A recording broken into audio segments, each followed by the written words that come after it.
Hello and welcome everybody. How's it going? Hopefully you're having a great weekend. I most certainly do. Nonetheless, my name is Alexander, also known as Sandrjevits, and I'm and I'm also gonna be doing a new episode of a playthrough of a game called Grim Dawn, my attempt on beating hardcore difficulty, this time with veteran included, as a tank character, specifically Death Knight. For those of you who are interested in knowing the mechanics of this game, the mechanics of this character, what type of damage I'm focusing on, and so on and so forth, you can ask whatever you feel like it in regards to those questions in chat about the game, about something that happens in general, and for my part I will do my best to either comment on your statements or answer to your question as informatively and as clearly as possible. Now, what else there that I want to highlight? When it comes to previous episodes, in case you missed them, there were a lot of explanation going on, mechanically wise, and just my game plan. You can watch them here as a Twitch video on demand format or my YouTube channel in the same unedited video format, or highlights, where I presented to you most memorable, entertaining, funny, hilarious moments that had happened during the stream in a short, like 10 to 15 minutes long episode. So you get a gist of the character's leveling, his clear speed, his tankiness, and so on and so forth. What else? When it comes to mod that I'm using, as always, I'm using Grim Internals mod that allows me to highlight my HP bar, enemy's HP bar, display debuff icons on me and on them respectively, allow me to auto-pick up, auto-collect the rare items, components, blueprints. Most importantly, it shows the incoming DPS graph, as well as display of offensive ability, defensive ability. This allows me to manipulate my components, my gear, depending on the situation that I have, and improve my weak points, turn them into strong points. And it's pretty easy to download and install this mod. You can use one of the commands mod. The game will gonna show to you the link to website from which you can download it. You will unpack it into your main game folder and launch it by clicking on the mod icon, but not on the game icon, and in the game itself by pressing a combination of buttons on your keyboard, Ctrl plus F5, you can toggle on and off some of the mod functions. For instance, you can tune in the sound that Legendary makes when they are dropping on the ground.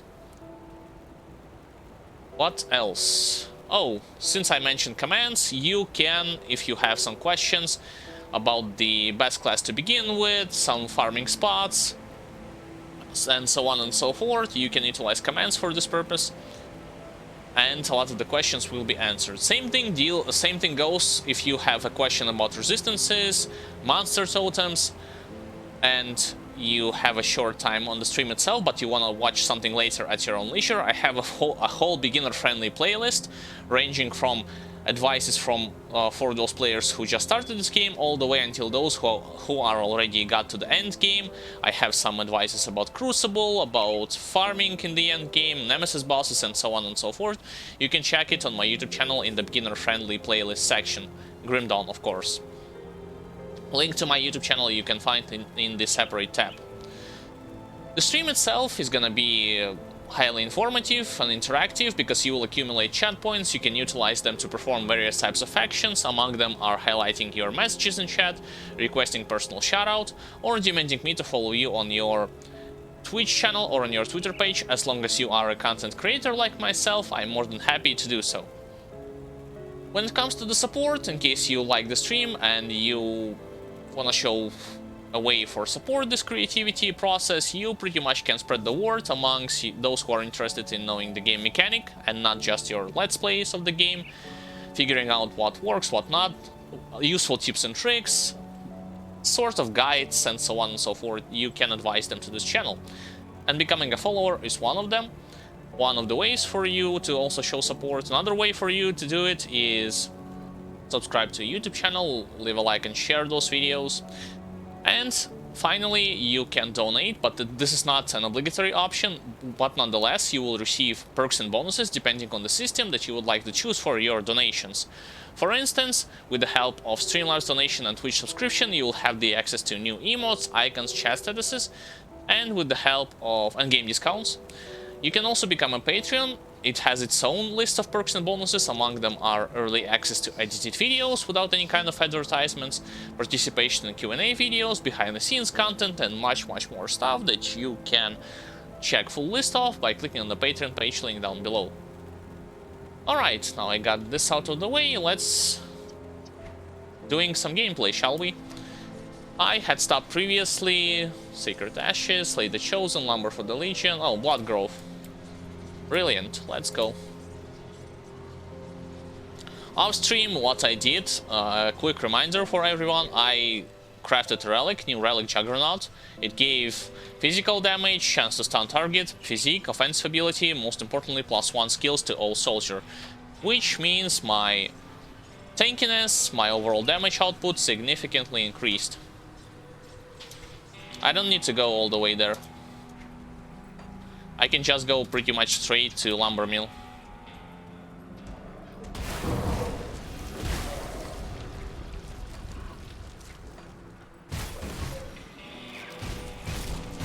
I might visit some of the areas, but that's not critical when it comes to legendary items on normal. They are not the priority. At least for me. You might think otherwise.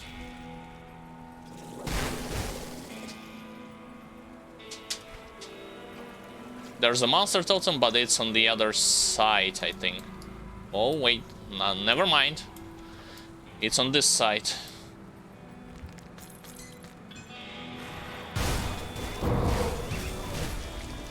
I like the fact that I already soft cap Warcry. It's such a huge benefit to have at this point, to be able to shred enemies' damage, resistances, instantly reduce their health by 30%. It's great. It's tier 1, so nothing terrible should happen.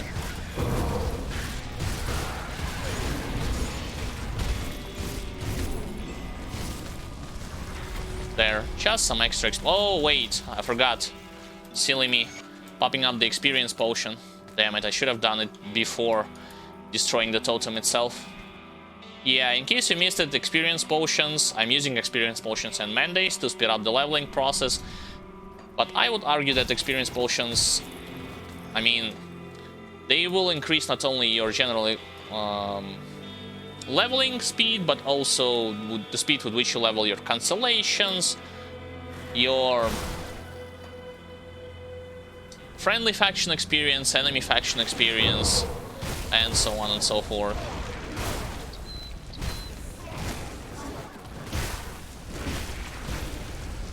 They do not even stand a chance. Alright, demons, where are you? Not those guys. Where are those demons light with star? Because I need to defeat them.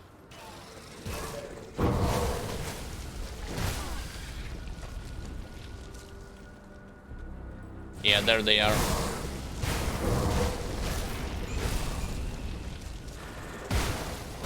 Those are one group, next one. And that's it, right? Yeah. Onwards we go, straight into the next quest.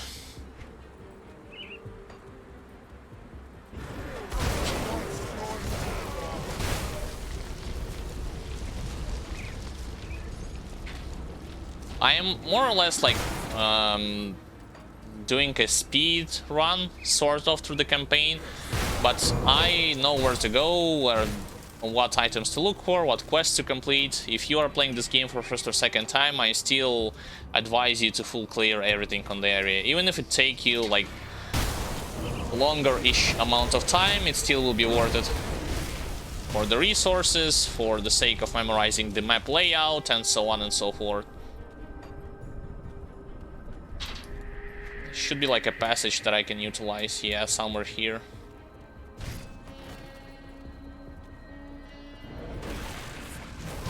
Yes, with Warcry you have a slight chance Basically with what the? Oh, I need to destroy this wall. You have a slight chance of blocking the silencing the enemies and preventing them from casting abilities, but the chance is pretty slim, so do not rely on it too much. It even can work on some of the bosses, act bosses and nemesis bosses, but like I've said before, you mainly are gonna use it for health reduction as well as reduction of enemies' resistances towards your physical damage. Well, in this case, I'm building build based around mostly physical and some internal trauma damage.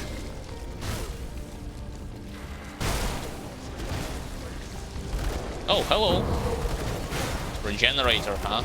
Regenerate this.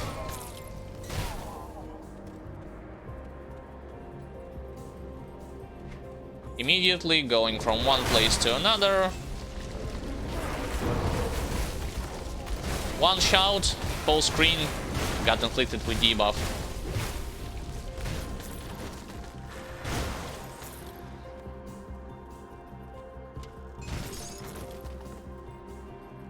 Alright, so nothing here. There is a possibility to find a chest wrapped in chains in this place. So in case I will stumble upon it, that's great. In case I won't, well, that's totally fine.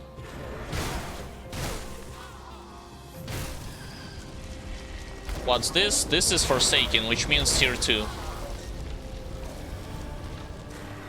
Another elite. Wow, talk about knockdown. Already emphasized it on my previous highlight that knockdown against some enemies is so powerful to the point where you pretty much have a free leeway from 5 to 10 seconds of just harassing them as much as you want. And here was the living evidence of it.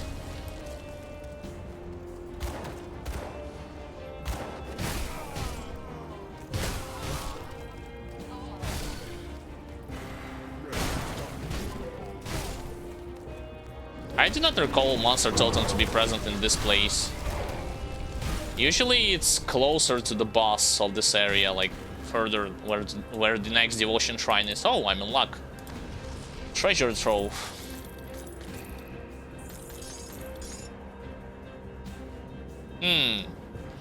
Dust Brawler shoulder guards compared to mine. They are not bad. Except for like elemental damage. Alright, can you pick up the slower note? Yes, you can.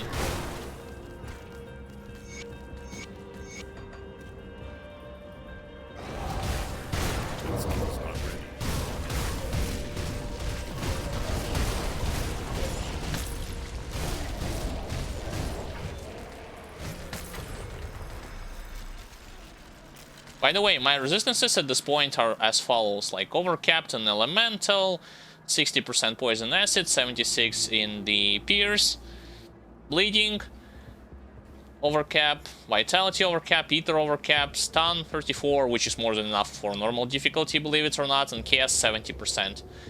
I have achieved this mainly because of the faction gear and some of the components that I was able to craft.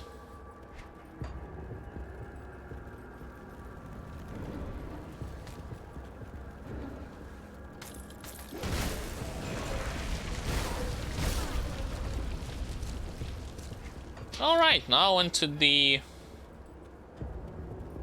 devotion point.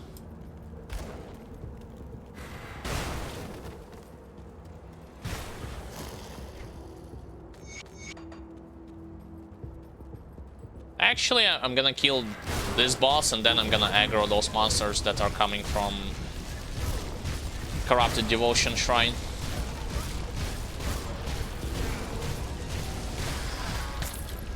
Easy.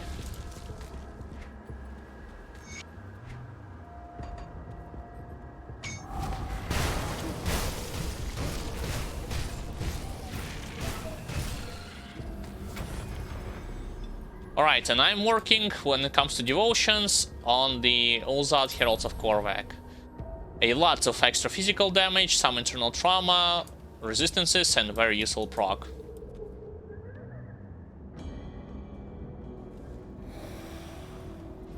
Alright. I'm gonna go like kill Sigil of Catan, which is another main quest boss, and then I'm gonna return back to the homestead. To save some time basically by doing this in such a fashion.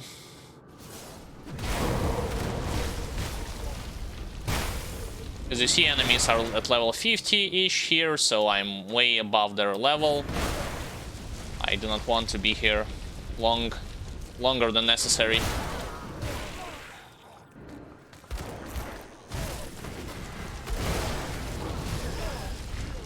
Even though, like, especially on ultimate difficulty, this area is useful if you wanna farm anti-elite difficulty Chthonic Seals of Binding, specifically from cultists. Shout, shout.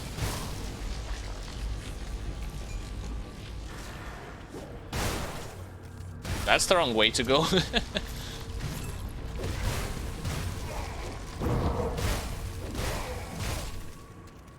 Dynamite is never a worthless thing, so might as well collect it. Yeah, that green aura that you see, this is also a proc that I have from my relic. It heals me for a percent-based healing.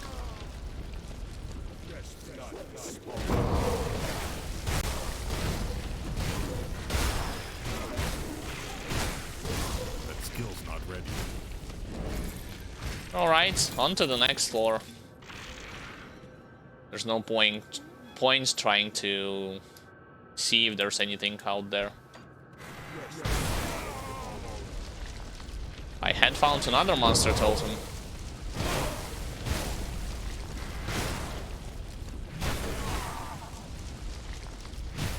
And what is it exactly? Let me see.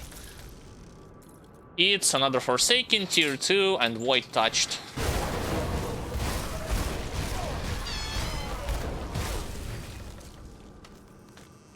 Which means more demons.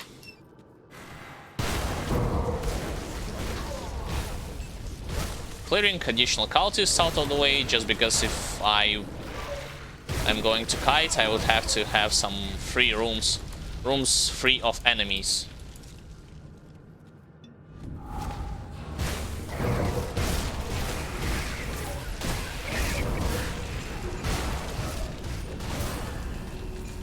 Alright, leveled up. Because I already have, well, into physique right now, already have maxed out Warcry with Break Morale, I'm going to focus on the Field Command. Alternatively, I can focus on Spectral Binding to have more offensive ability and health, but this is... like, Field Command gives me more right now, so let's do... like, it gives both. Offensive ability, defensive ability, and increased your rating of your armor. Basically making your armor way better.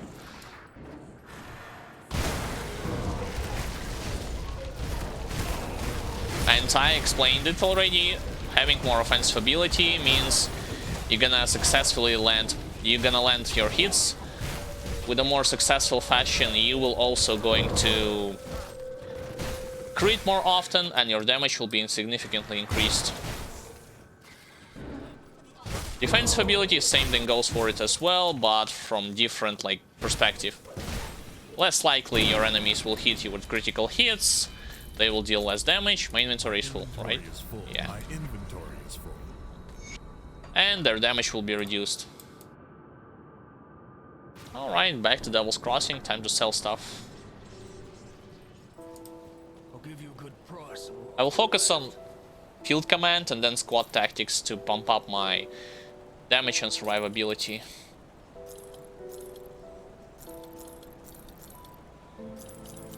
Yeah, this I'm just selling it without even looking at them to speed up more time while going through the campaign itself. I don't know. I'm selling this.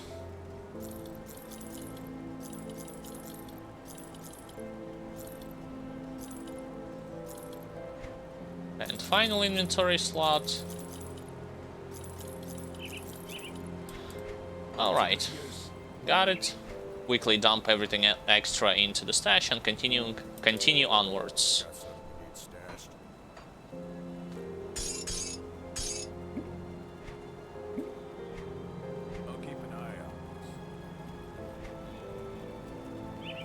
I could have increased more my chaos resistance with putting the next sanctified bond into chest card, but I'd rather not do so, because otherwise my poison and acid resistance will be lower than I need it to be, at least for this stage. Later on I will fix the situation.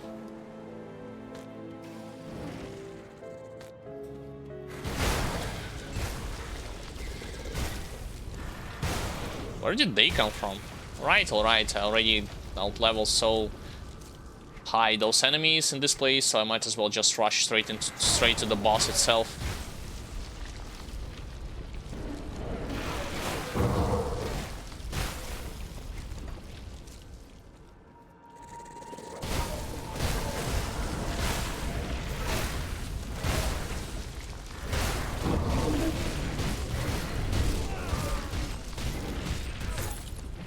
Excellent clear speed.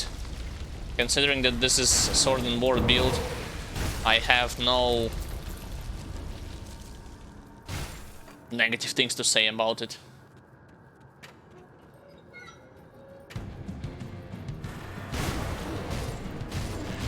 First phase will be more than like manageable.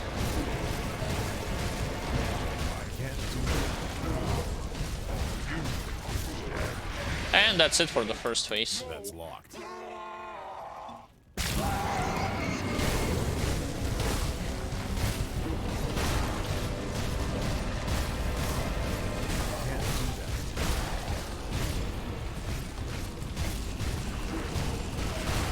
Hey, I actually tanked his debuff without even trying to run out from it.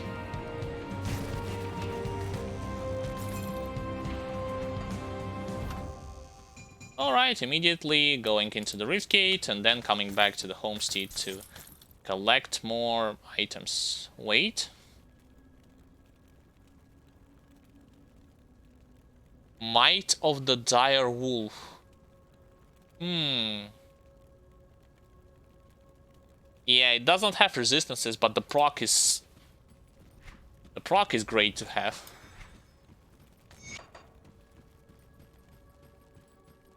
Like, I would prefer this amulet to have at least some form of resistances so that it will be worth it.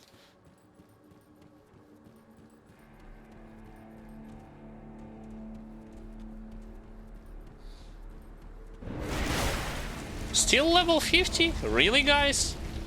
I thought you'll be stronger, like 51. Wow. Not that strong. Apparently.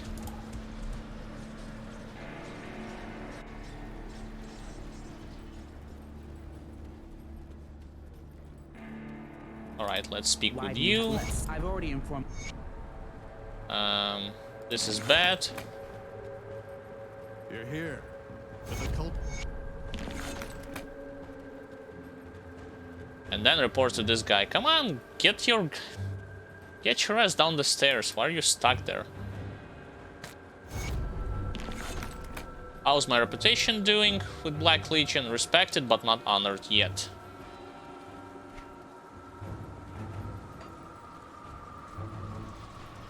Alright, this next territory called Astercan Mountains, it's mainly a filler. I'm looking for the place from which I can collect another devotion point, so I might as well push on as fast as possible. And those guys, I'm ignoring them. Skill's not ready. Can I do blitz?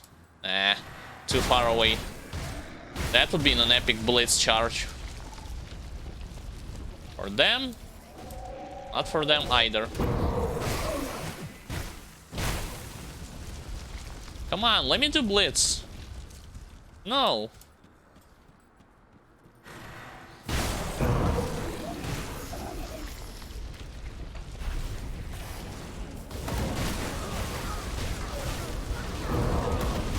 Yeah, they will aggro towards me all at once, I do not care. Some of them I killed, most of them I skipped.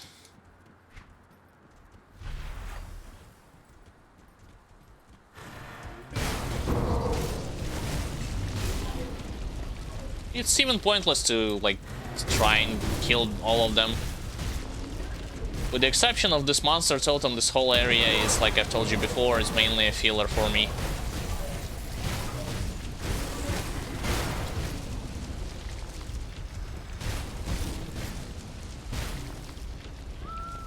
Alright, what is it? It's Forsaken Savage. That means beasts.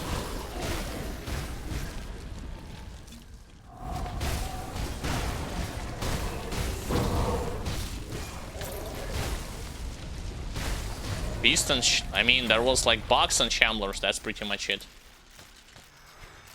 Physical converted. Oh, no, that shield is not great.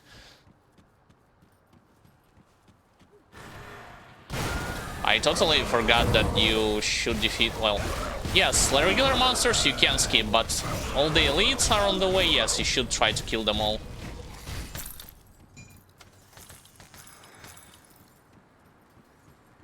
There's a good chance of you grabbing something useful. If not from their dead bodies, then from chests that are lying near them.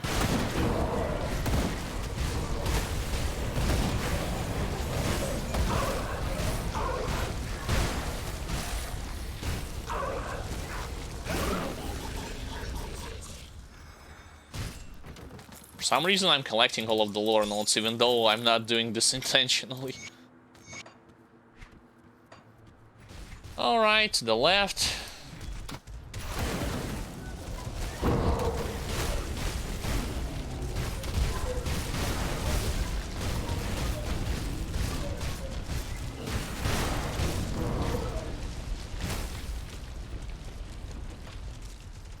Still have some mana problems, but not that huge.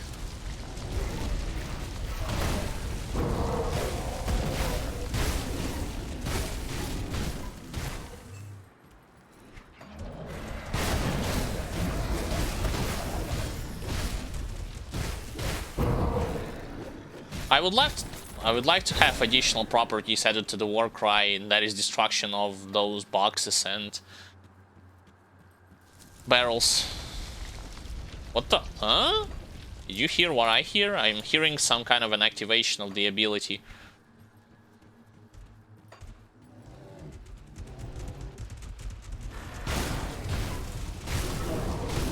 Probably from this place.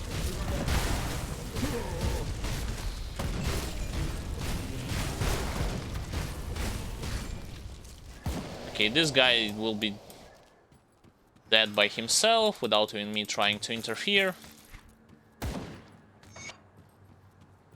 Come on, attack me one time. Yeah. If you're wondering what is it that allows me to kill him without touching it, that's the aura called Spectral Binding, which is a tier 2 type percent based resistance reduction, meaning that you can stack it with additional sources in case you have one. And when you are getting attacked, you will, like, those ghosts from you start to deal retaliation damage, well, physical damage, back to those attackers and reducing their resistances.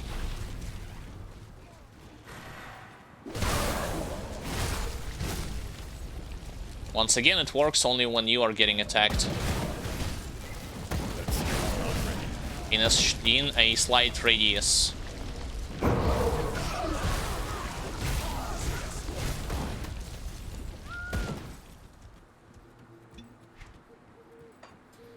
Alright, moving on. I almost got to the next point where I can collect the devotion thing. I will skip the tomb where I can fight ghouls and other cultists just because of the fact that I do not need to go there. No blitz, come on.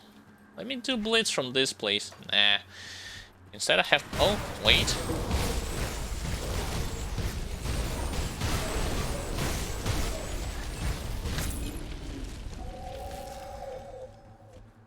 Almost skipped those two boar.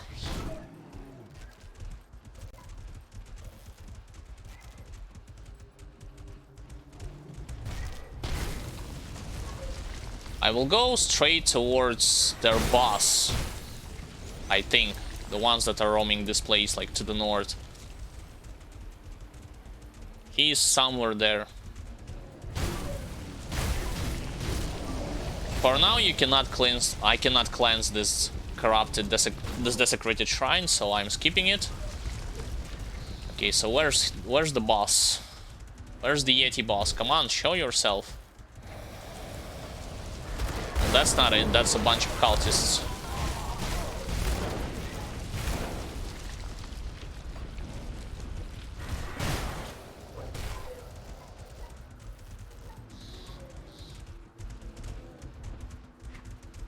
Is he not here?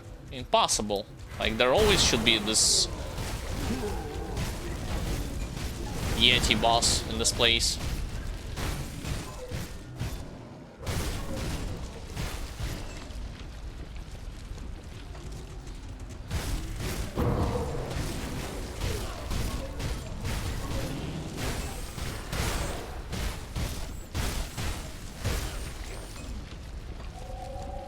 Did I miss him?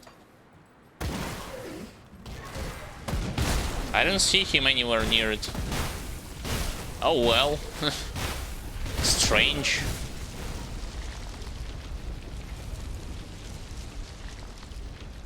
Like, he should have been in this place.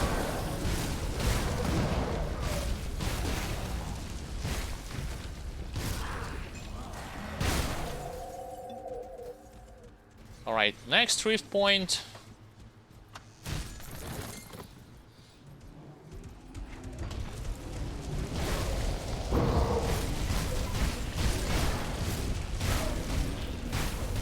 Among those Yetis, see, the thing is about Yetis, especially if you're playing with pets, they are more or less immune to your aggro that pets are trying to provide you with to help you.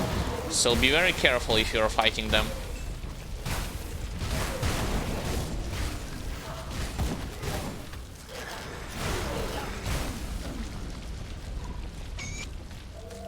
Alright, next devotion point.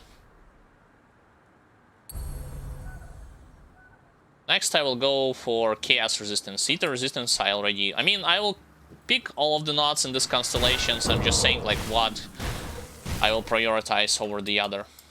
Like what knot I will prioritize.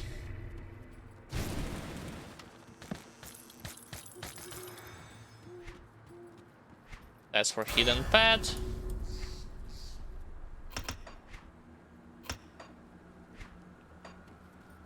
Moving on. Hey, I see another monster totem to my left. Still don't see this Yeti boss. Alright, this pack is getting kind of out of control, so I might as well clear them.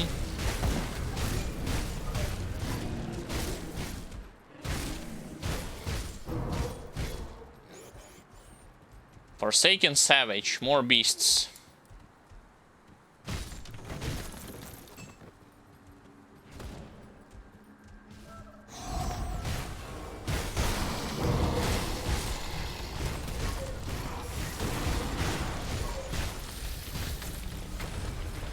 Wow, that's it.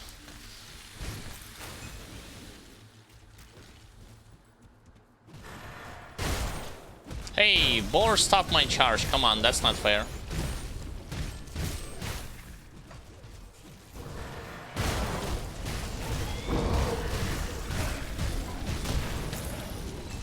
Undying, yet he died almost immediately.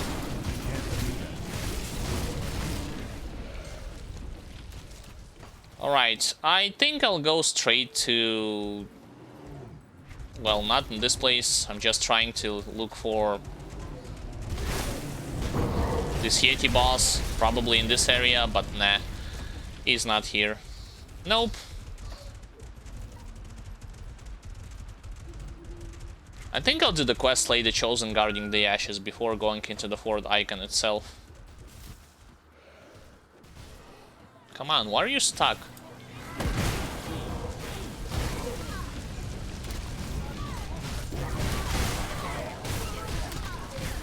Yes, the maiden soldiers from Kaiman's chosen faction, they will charge at you with blitz and they will try to stun you. So depending on your stun resistance, it could be problematic or it could not. I can say that having 30% at this stage is more than enough. for any kind of a character. Or if you are like godlike at micro-control, then you don't even need to have any kind of stun resistances at all. Because it becomes more problematic on higher difficulties rather on normal difficulties. Same thing goes, by the way, with turning your character into stone.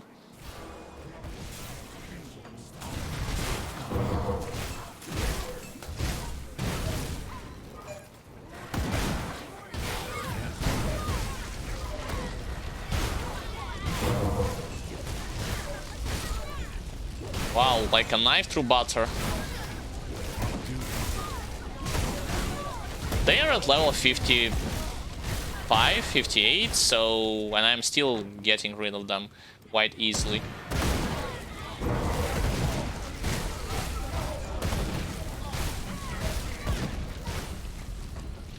Totally forgot that some of them will throw a lot of cocktails at you.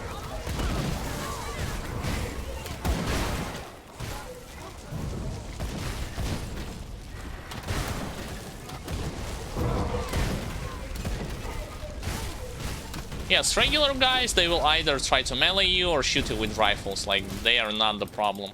Try to focus always on yellow and sometimes on elites if there are anyone. On the second floor there should be monster totem from undead faction, if I remember it correctly.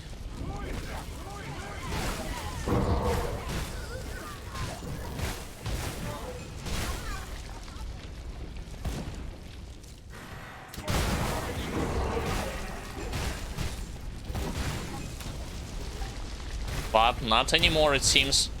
When I played it last time, the monster totem should have been around this area. I guess they changed the placement of it. Come on. No charge. No charge, no fun.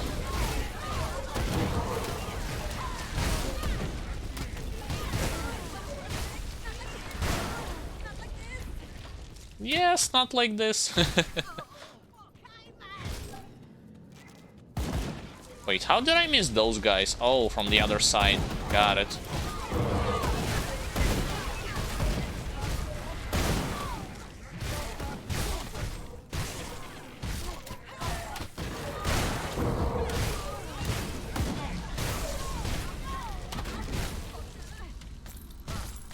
It's just total annihilation of them.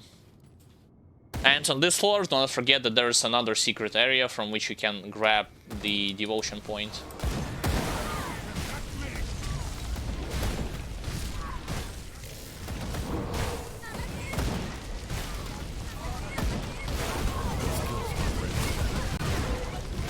Wait, I shouldn't have go here. Should just ignore them and kill only those who are trying to block my way.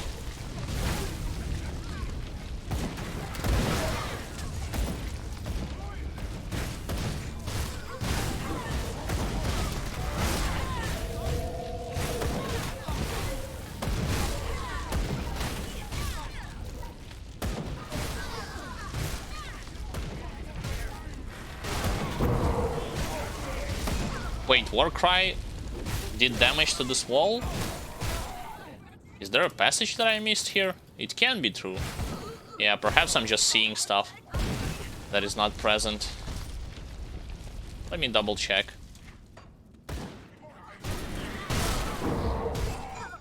Probably it was this wall and I just confused them between each other. Yeah, you see, this is the lighting that they are trying to inflict you with and stun you, but nothing that I cannot handle with.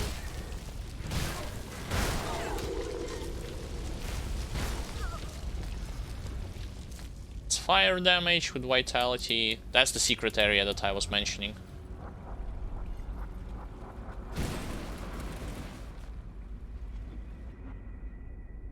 Going here primarily for the devotion.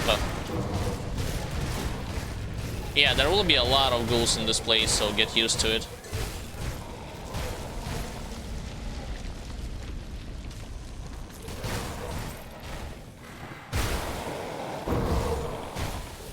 I thought I will aggro, yeah, the full room, that's what I intended.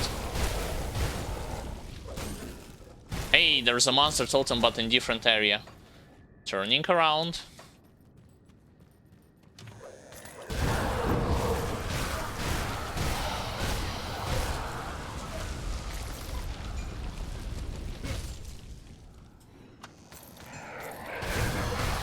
There's a chest also nearby. Wow. So lucky.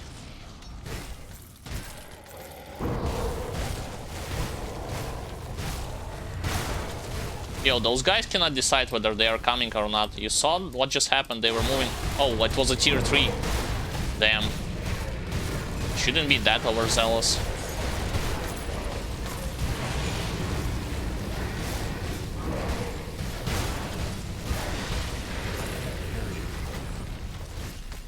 My inventory is full. Alright, fill my inventory pretty rapidly. My inventory is full. This means that I had to go back to town. I think on this stream, like with this pace, I will finish the main campaign pretty quickly, because I'm not planning to go into the roguelike dungeons, if not for the devotion points, and that's pretty much it. You know, into the skeleton key locked areas. I do not think that there are some useful items, but nonetheless, might as well take a look at it. Yo, this thing, like, for the proc... Like, if I'm gonna diminish my elemental resistances and vitality resistances, instead of having this...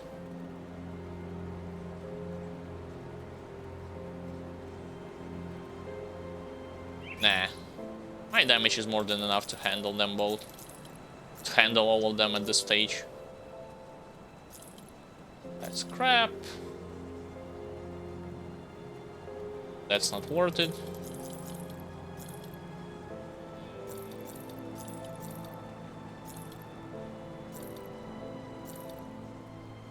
Fear is bleeding.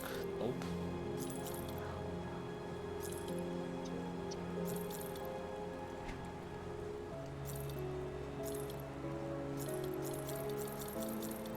Luckily, I can already say like what stuff is for casters, what are for range shooters, and sell them without even looking at them.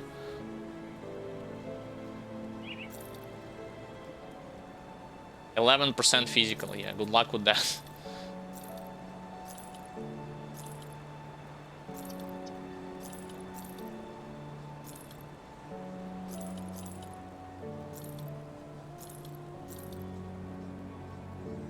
This could have been useful if not for the fact that my Axe of Blood is still superior to it.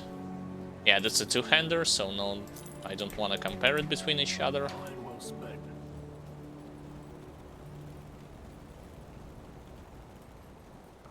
Got something you need stashed? Yep. Dump everything extra here, and then immediately going back to the quests. Do the quests to save some time.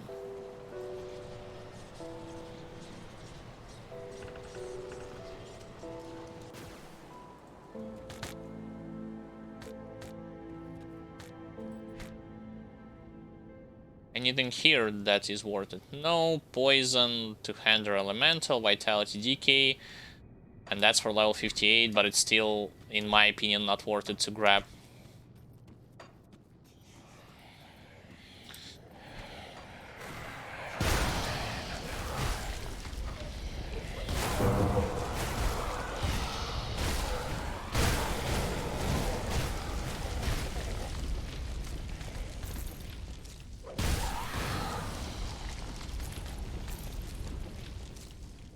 Alright, boss.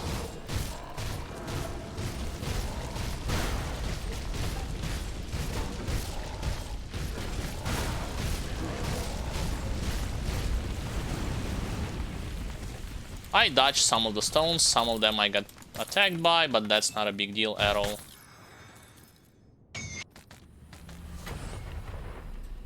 Most importantly, I got here what I wanted to. Actually, let's go for the proc first, and then I will grab resistances. More damage.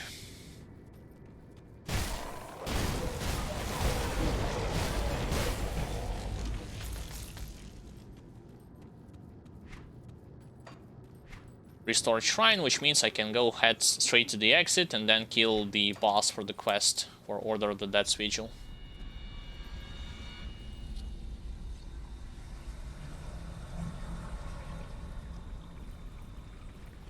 This guy will attack with physical pierce and elemental as well as fire damage, if I'm mistaken.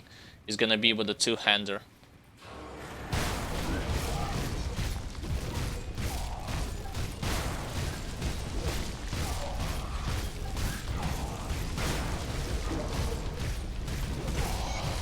Alright, got him.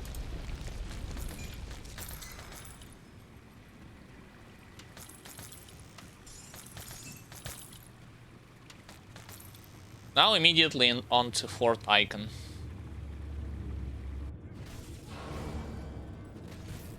Yeah, they can fight amongst each other as much as they want. I don't really care at this point.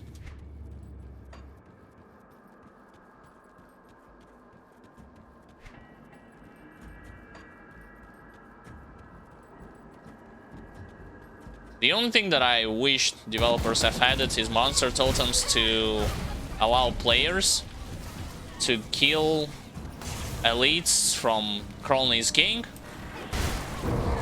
as well as either Order of the Death's Vigil or Kaiman's Chosen, because those factions, sadly, you cannot speed up the way for you to increase negative reputation with them unless you're taking into account some kind of faction scrolls.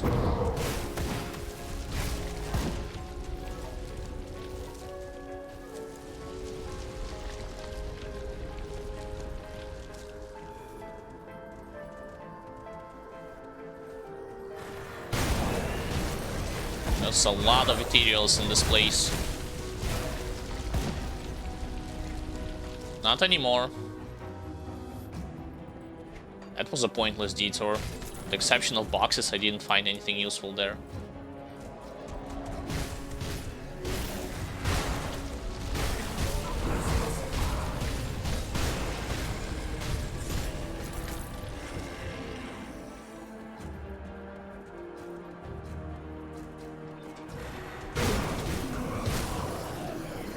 What the? Huh?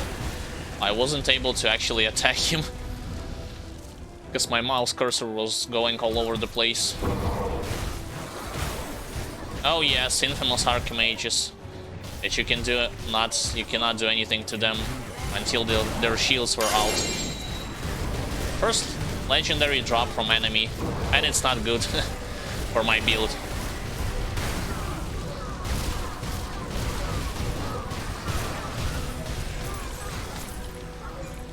Alright, Rift Gate has been secured.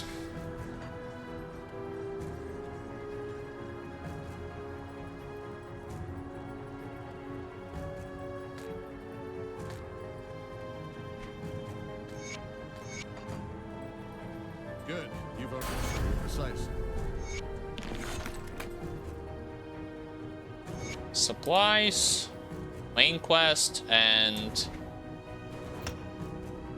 let's still dump the points into field command.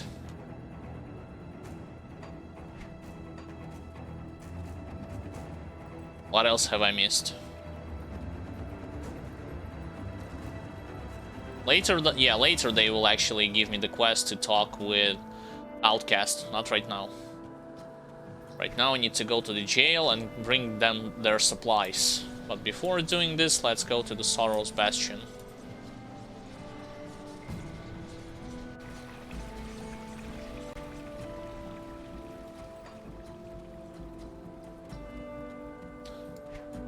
Reputation with Order of the Death's Vigil is not honored, so this means I cannot complete a next quest with them yet. I would have to wait a bit, or, well, by waiting I mean killing Cathedrals, killing Tonics. This way will definitely going to speed up the process of gaining more reputation with them.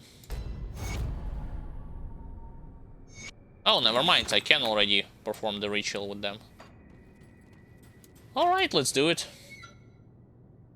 Come on, pass through the gate.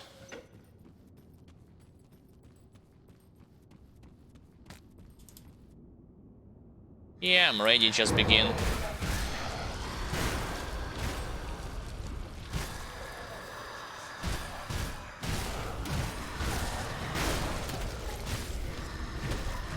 Dodge, dodge, wow. Such a pesky ghosts.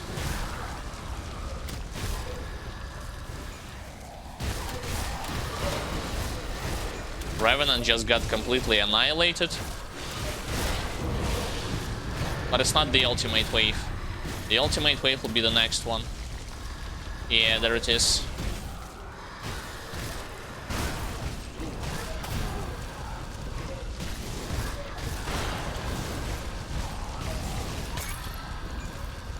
Got him.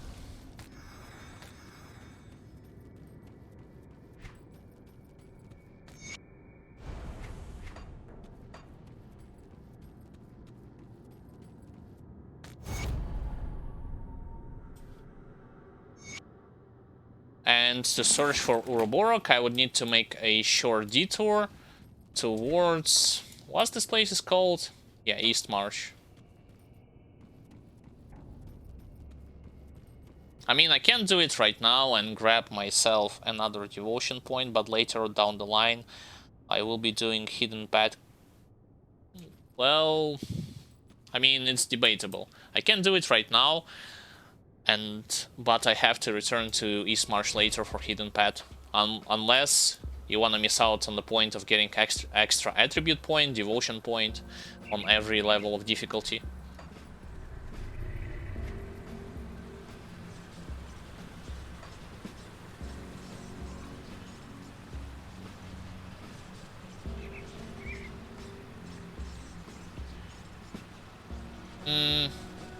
Alright, let's do it. I mean, I opened the portal in 4th icon, so there's not gonna be that big of a deal. I'll just rush straight towards the place where I know the Ouroboros, where you can find the quest item.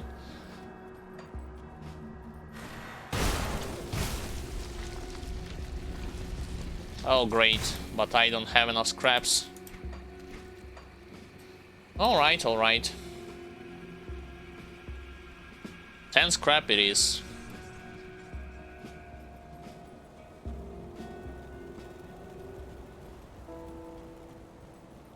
Got something you need stashed.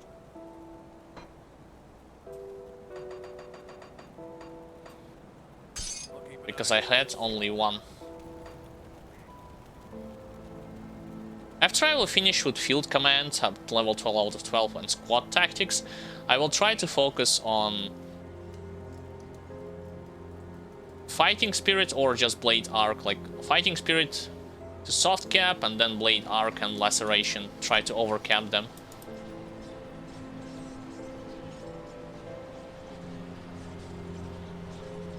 One thing I will do additionally on the swamp, I will go like down, kill the troll boss, and then I will go towards the Ouroboros quest. Yeah, let's see, like level 50, that's a joke at this point.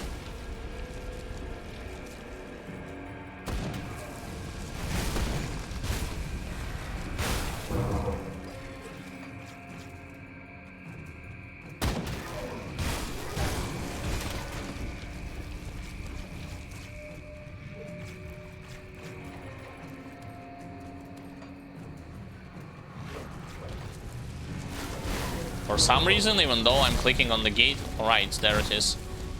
I was about to say the game does not let me destroy this gate. Alright, here's the troll boss. Make sure he does not have any kind of shamans backing him up.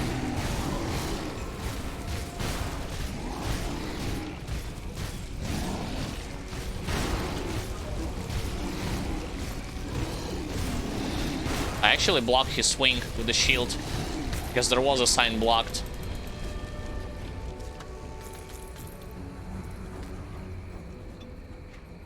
Alright, and now straight into the next territory.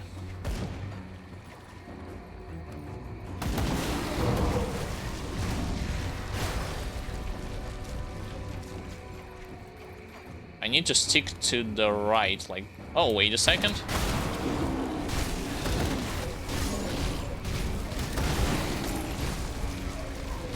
How did I kill him, but then his item, like, turns out to be in this place?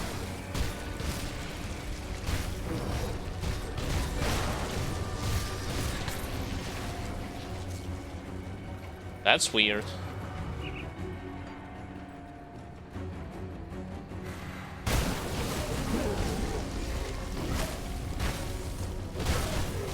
Need to go higher up.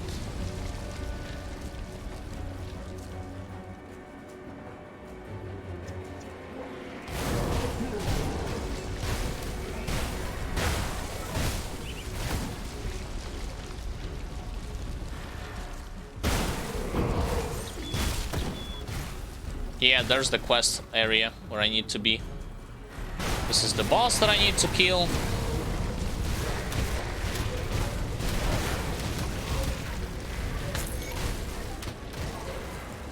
Yo, sadly when you're playing Necromancer, you cannot summon those types of, like, bone golems. What am I missing here? Just a couple of items. Yeah, that's pretty much it. There is a chance that another like group of elite monsters will be popping up here, but it's a small chance, so I might as well just go into another boss that guards the next devotion point.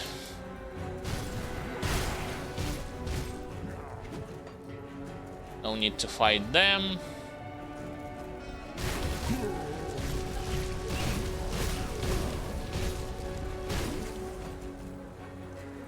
Now, you.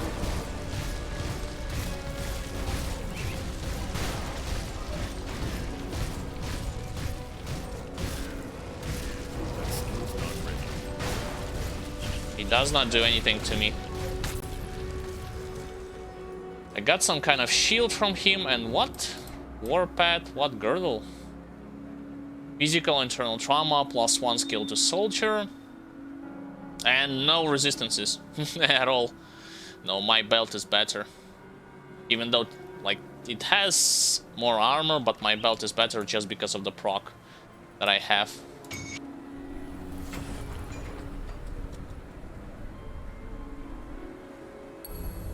Alright, and I will bind it to Warcry or Blitz. I think I'll bind it to Warcry. 2 more points until I will finish this constellation. Back to the order. And this is the last quest that they will give you. So I'm done with them for this difficulty.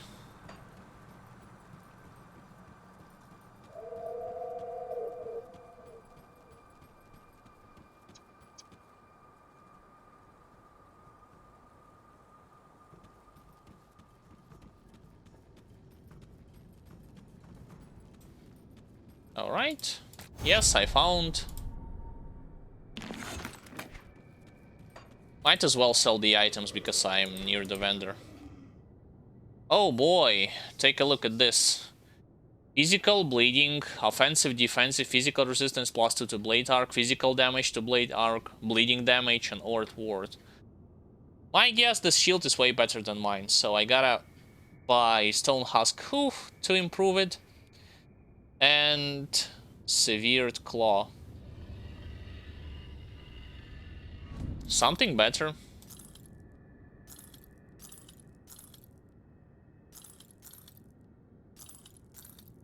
Not this belt, obviously. All the 2-handers need to go.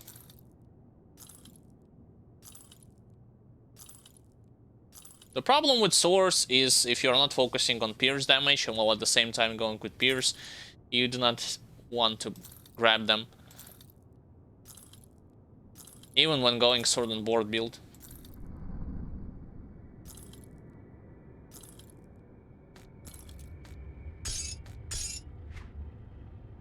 I already know this.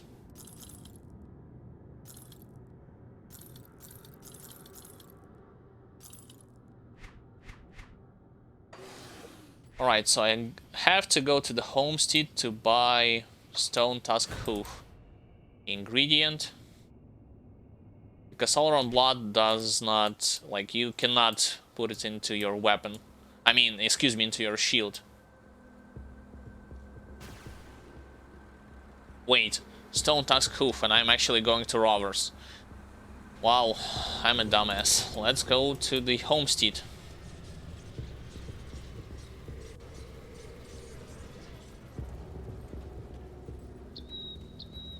Wait, they have a quest here? What? Precious resources. Oh. Yeah, I mean, I haven't completed those this quest yet. So I was confused for a second.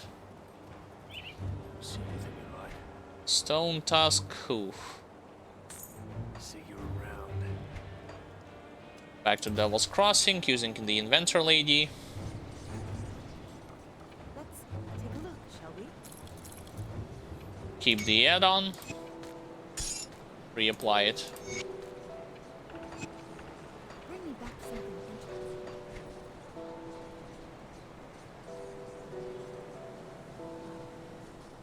Alright. I mean, I have not put the components back to the stash, so let's do it. Safe storage. No questions asked. This is a quest item that I need a little bit later. Now I can go immediately into Fort Icon and into their armory to bring back the supplies and then destroy the materials that had come through there.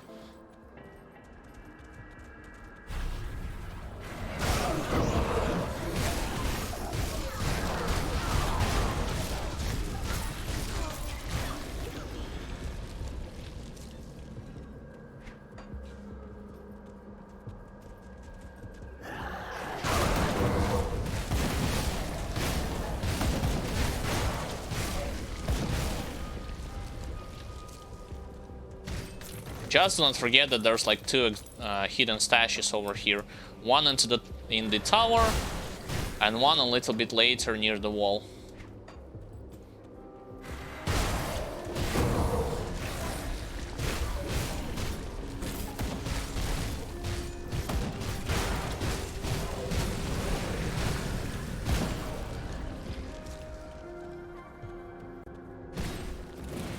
There it is.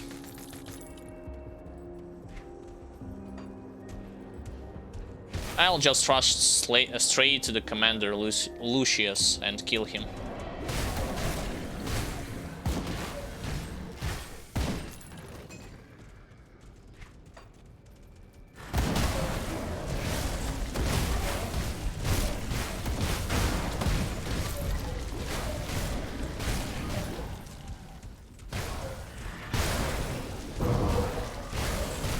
Wow, that was an epic knockdown.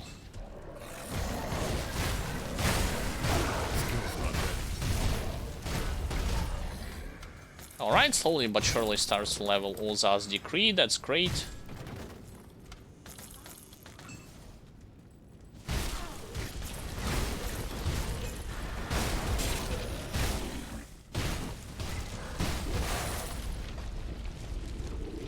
Can I get to them? Nah, not with Blitz.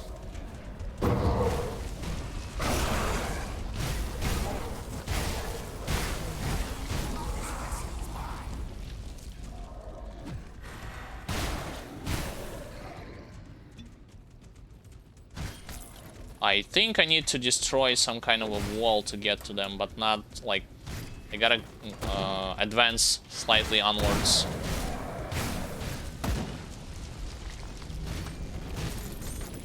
Seriously, this layout is weird. I mean, the layout of this map always was weird for me, and it will be weird.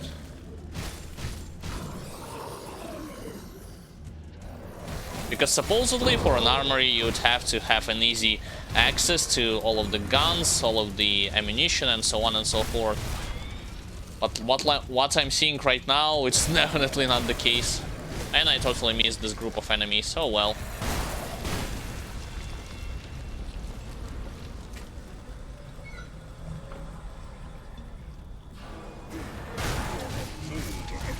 I did not inflict any kind of debuff for him when it comes to Warcry.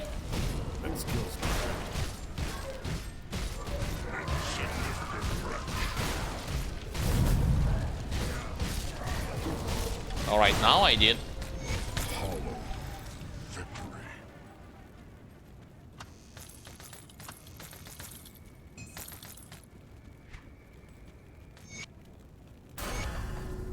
Leveled up again, same deal. Build command almost soft capped.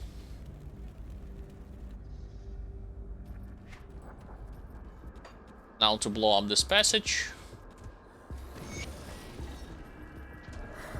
You see, I'm still over leveling them, so that means I would have to go to the Necropolis, which is the final area of the main campaign, to be able to encounter, well, if you exclude like roguelike dungeons, to be able to stay on the same level as my enemies, or at least slightly below them. Good work, Dad. We cannot simply...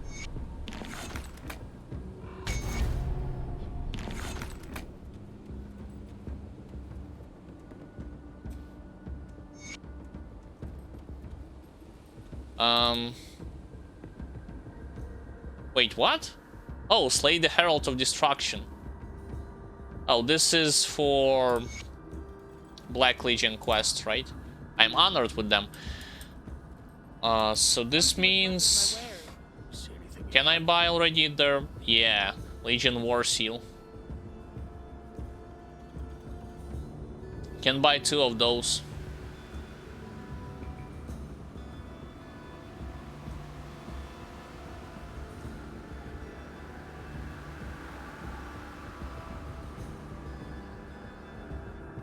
One-handed sword and Legion Waist Guard, it's not that great, but War Seal. Physical damage retaliation to all retaliation. The problem is I will lose a lot of points from Break Morale, specifically 4.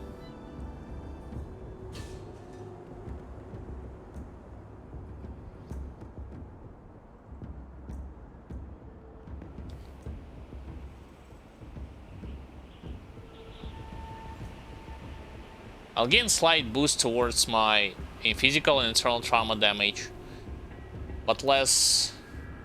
Heat resistance is also gonna be a slight problem, but not chaos resistance. Oh well, then I'm not buying anything from them. Instead, I would need to grab some items for the Outcast. Specifically this thing, and I believe she asks for 1 Ancient Heart, 1 Blood of Cthon, and 1 Tainted Brain Matter. That's her first, like, 2 initial quests.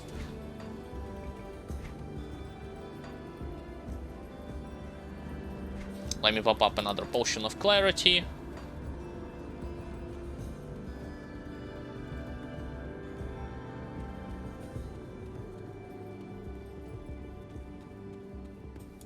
My, what a curiosity you are.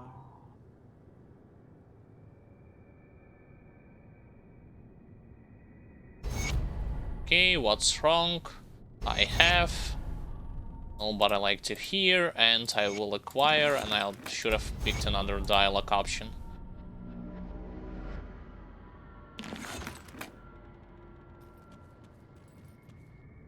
I will acquire the tome, but I do not want to go into Steps of Torment.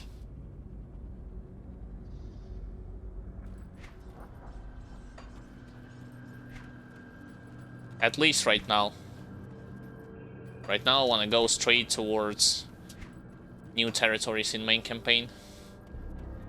And I want to locate another Tectonic Rift to be able to complete the quest.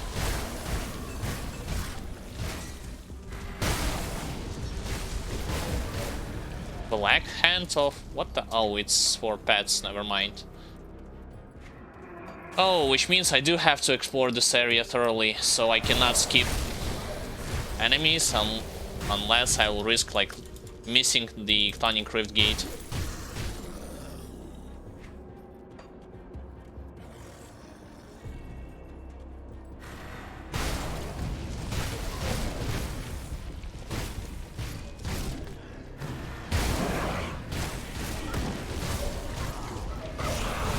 Usually this Rift Gate can be located near the Black Legion members.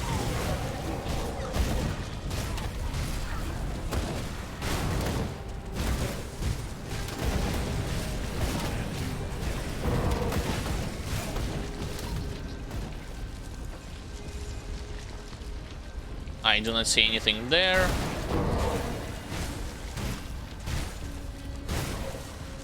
By the way, be very careful in this area when you are going through it on ultimate difficulty, because there will be a new boss roaming around this place that has a nullification ability called Locksmere Night Mage or something like this. Nullification, he can remove all of your active toggled auras from him. In my case, it's Tolerance Rage, Spectral Binding, and Field Command.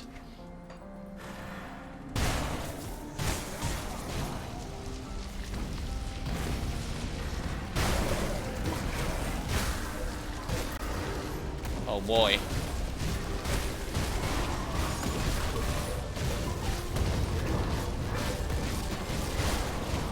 At least I will kill Abomination before advancing to the Obelisk.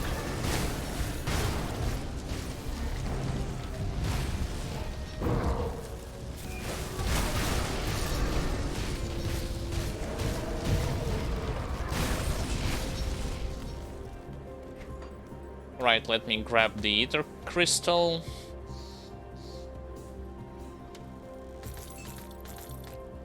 I'm not gonna clear Necropolis, I'm doing more or less full clear of Plains of Strife just to locate the Ictonic Rift. I'm not seeing anything right now. Probably to my left.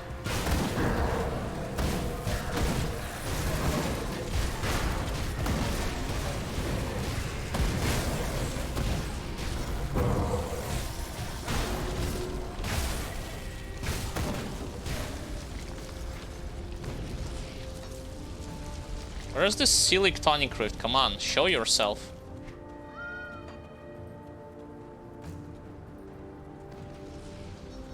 Hearing explosion on the distance.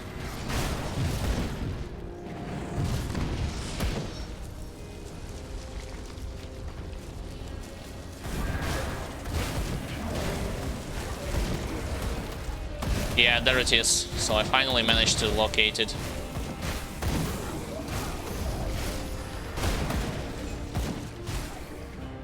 Now is actually 3 full inventory, like, should be more than enough.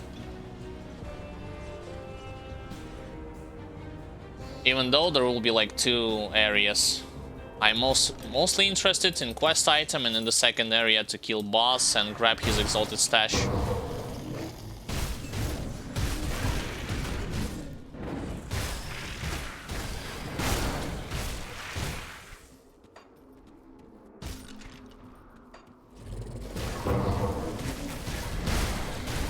So let's roam around a bit this place.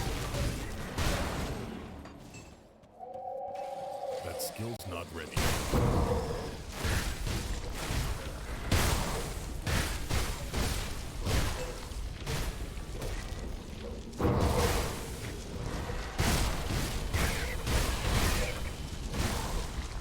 Yeah, at this stage I'm just overwhelming them with my pure power.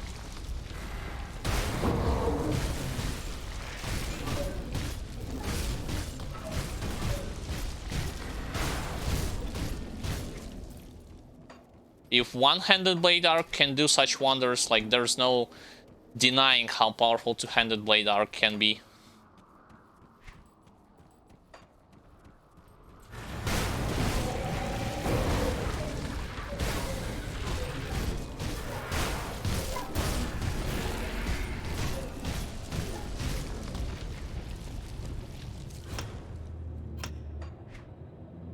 Alright, done with field command, now focusing on squad tactics.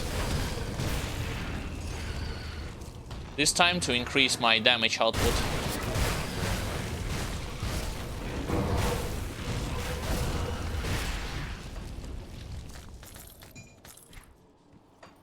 Problem is, I did not found my quest item that I was looking for, so let's not be ahead of ourselves.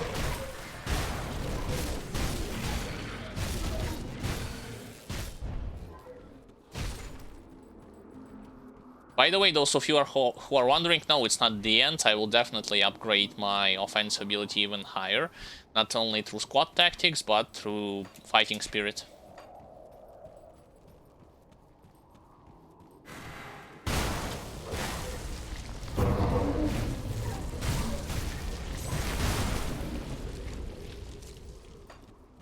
Come on, where is it? Show yourself.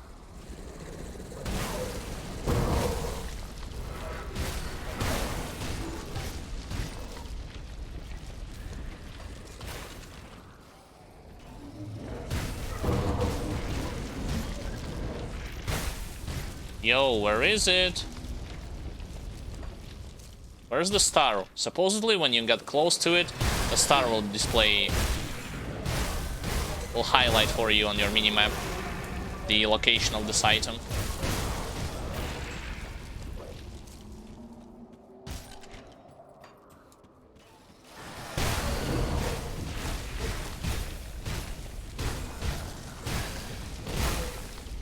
There it is, finally.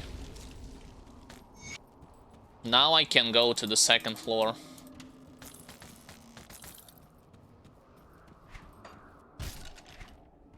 The entrance to it is not in this place. I'm just running around looking for some kind of elites.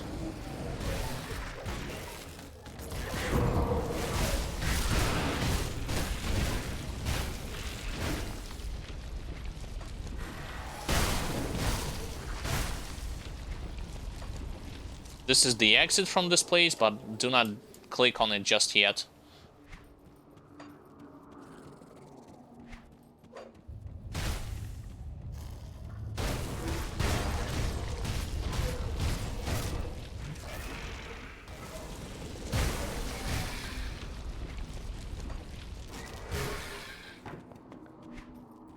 Now I'm definitely need to go the longer way around just because this place is blocked.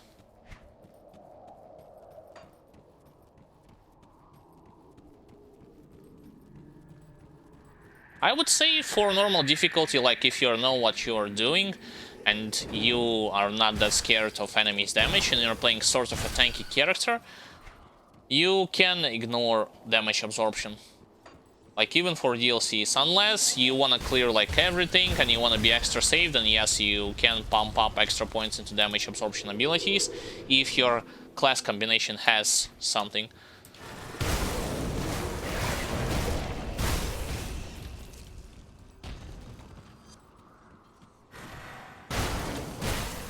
I'm going in the wrong direction, do I? Let's see.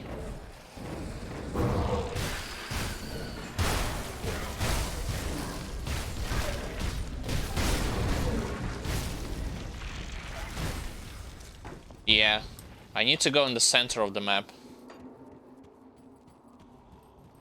Because there's like a way out and there's also a boss that I want to kill.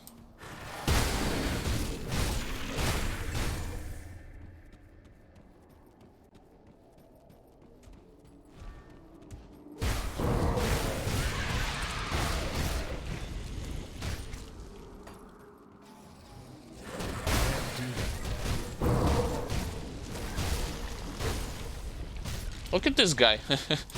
What happened to him? Oh, tyrants wanna play. They think of themselves as a tough guy.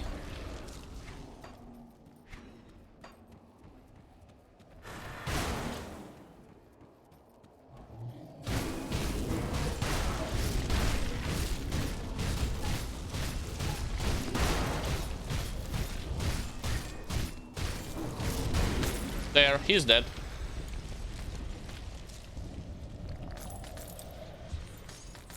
Bunch of items.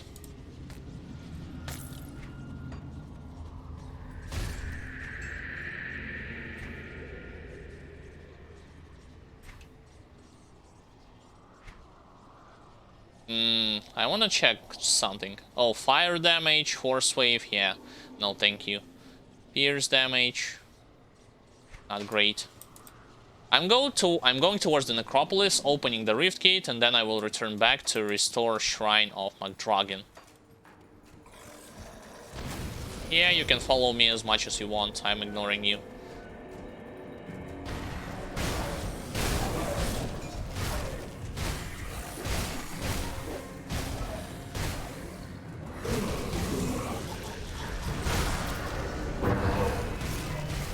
I would like to have also the ability that allows you to get ether crystals from those terraformers. Or ether shards. Not crystals, but shards.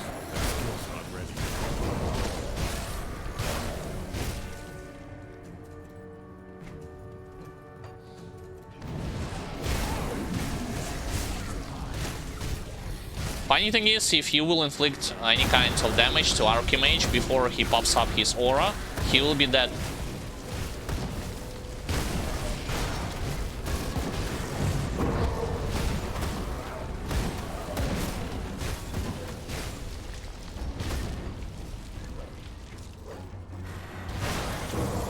Oh, this is actually... It's Abomination.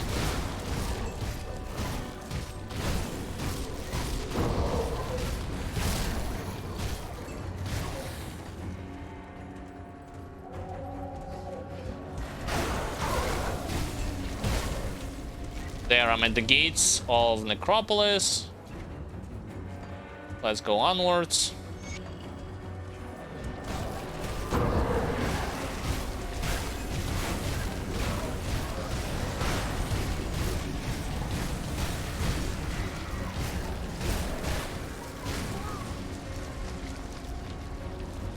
I'll activate the Rift Point, and then I will go back to Astrakhan Valley.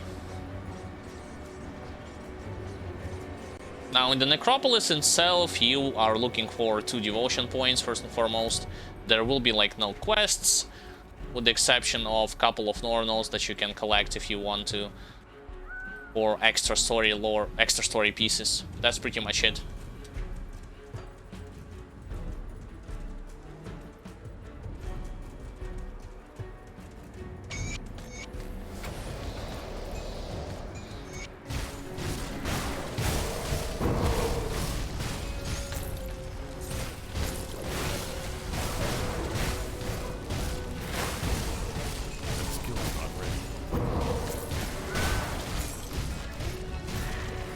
There. Got them all.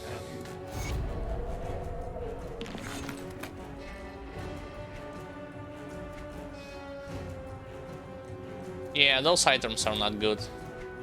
Devotion. Chaos. And the last one left is more Ether resistance.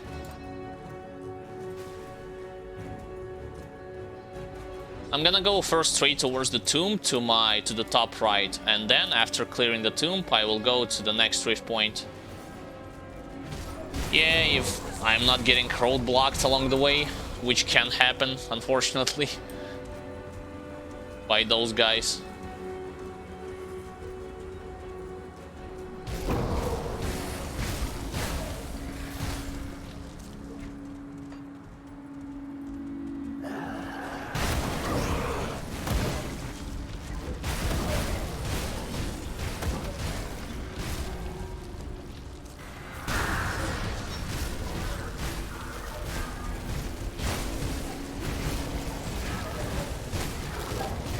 Popping the overguard just to be extra safe, but there's no need. I killed them even without it. I can go there for some items in case I want to, but no. Ether Ground, too scary.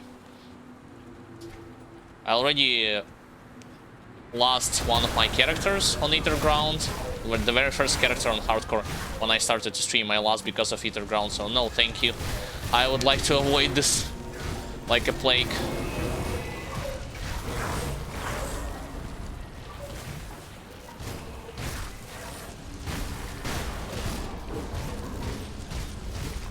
I need to level up.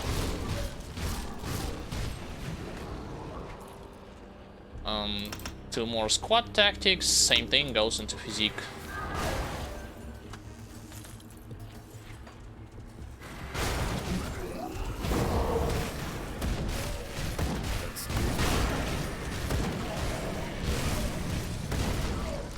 Come on, let me pass.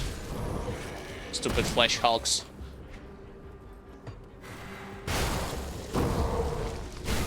Wow, did you saw what happened? I shouted at them and they died instantly, some of them.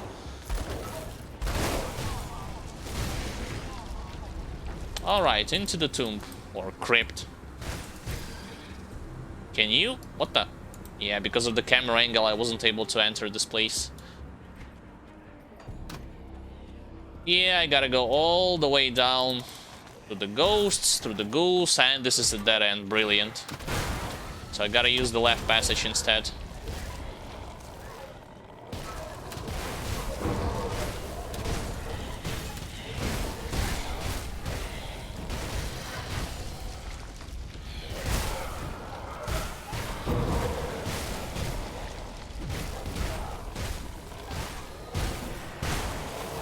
Level 60, 61, so some experience from them is nice to have.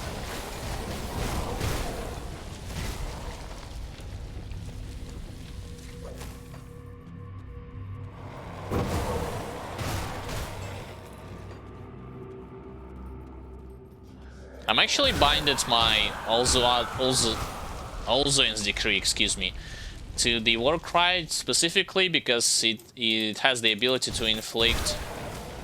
It has the potential to hit multiple targets, like way more than Blitz, so even though it has a longer-ish cooldown, you see this purple aura, which signifies that I'm activating successfully my Olzua's decree, is working perfectly.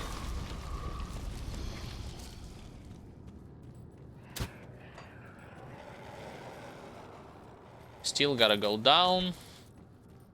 There is a chance of encountering monster totem in this place, if I remember it correctly. So let me just double check. Not here anyway. Come on, I was stuck. Stuck against the regular ghoul.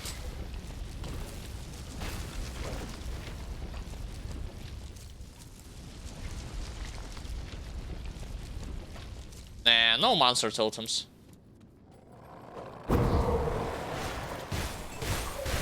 Never mind, I see one. Ancient Spirit Totem. Which means more undead.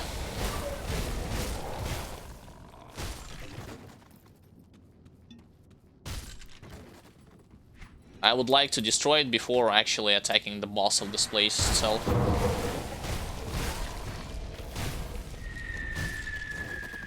Let me wait for my war cry to recharge and then I will attack them. I mean, whoever will come from this place.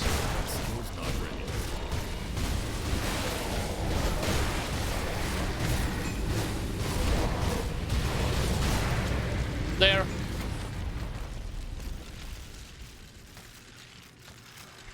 For a second I thought that I filled up my inventory, but nope. I still have some space left.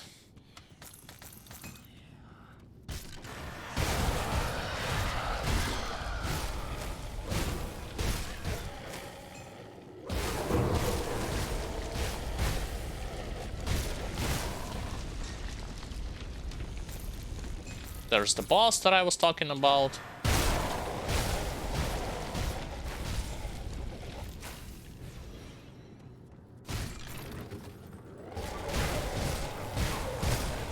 He's not attacking me. Alright, now he is.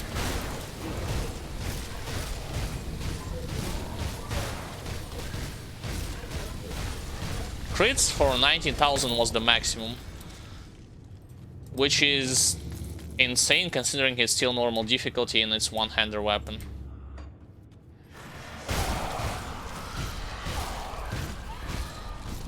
Alright, devotion.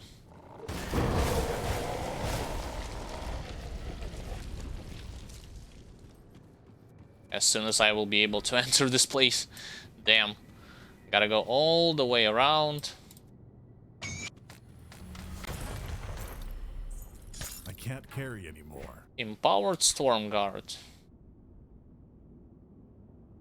I don't think it's gonna be better than Keeper's Harvest of Psych, just saying. Let's see. Physical trauma, physical to lightning. Nope. Instantly not. Alright, so what do I need more for Azraka? I already done with all the blues. I need 2 more purples and 2 more yellows.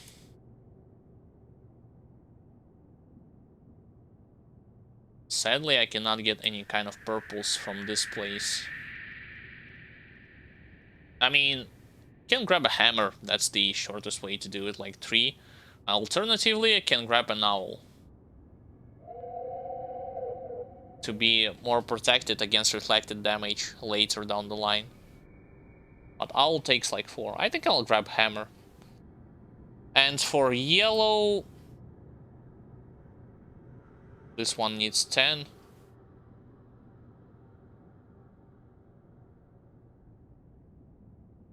If I'm playing with the shield, yeah, I can grab also Shield Maiden. but it's for physical damage retaliation. Let me think about it. So I'll grab the hammer. That's for purple. To resolve the yellow problem, what can I grab?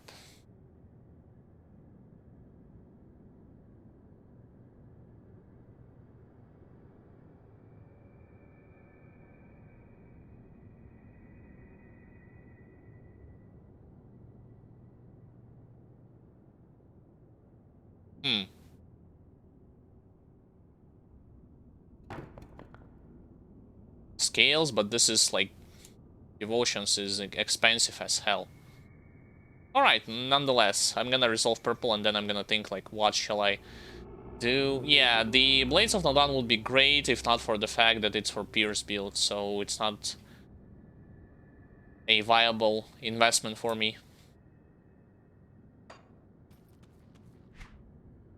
Anyway, let's back into town and sell extra items.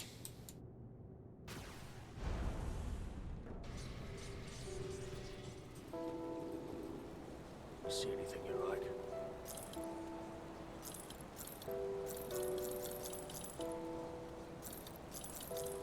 It's been a long time since I actually had a new weapon, believe it or not. The sax is so good that I'm wearing, even though I collected it at level 40.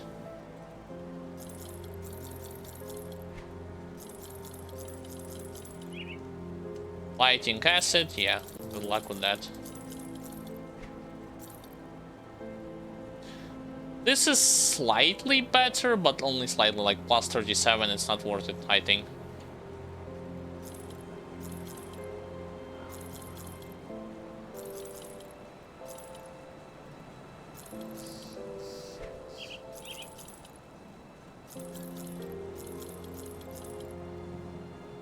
Same thing for those hammers. Alright, I finished with this. Let's drop everything extra into the stash.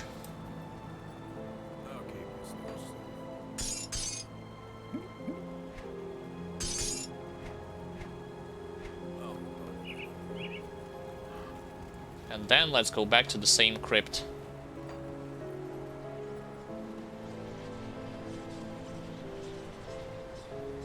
Crypt of the Necrodance, remember? This game still exists.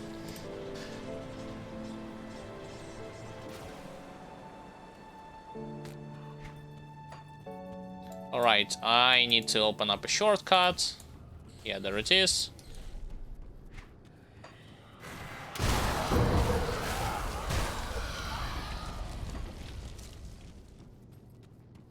And in the necropolis itself, do not forget that we are about to grab ourselves yet another devotion point. For those of you who are wondering, the major bulk of your devotions you'll grab from main campaign anyway, so it's not from DLC.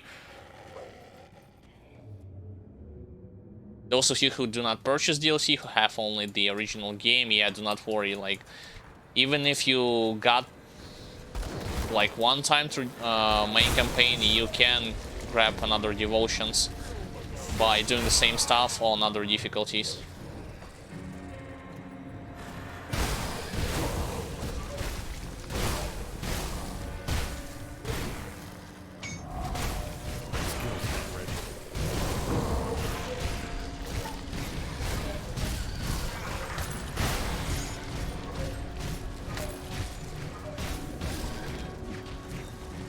For some reason I was missing a lot.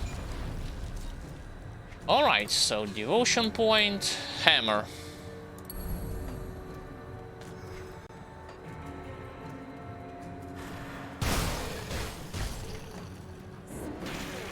Now straight to the Rift Gate.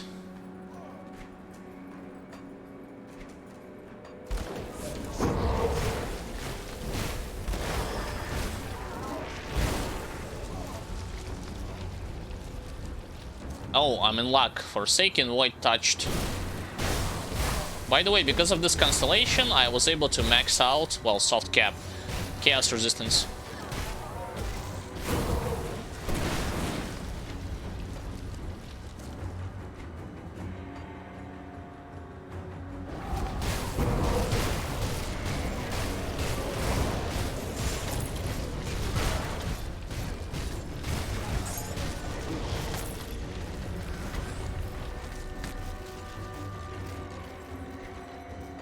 Onwards.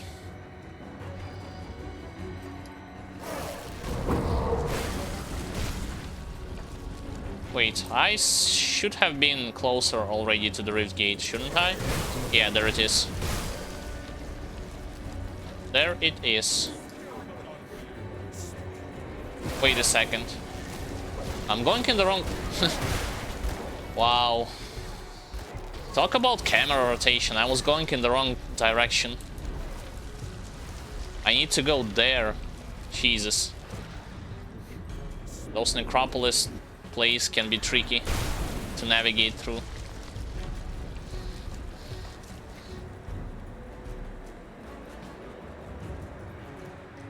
Yeah, I need to go over there.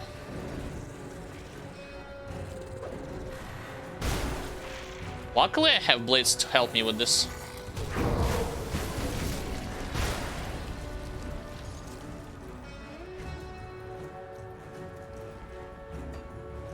Come on, dead end, really? It did not show it to me on my minimap. I don't think we will have any kind of problem against last boss of vanilla campaign, just saying. And even in the first DLC, my resistance is like maxed out. So, no big deal at all.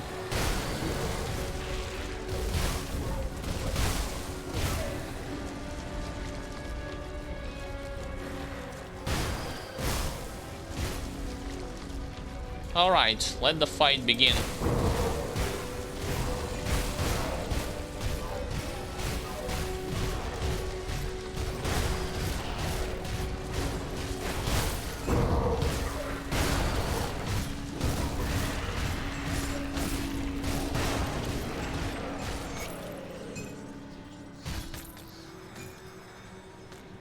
Got this quest. The cult of Cthon is too. It appears that the ritual is...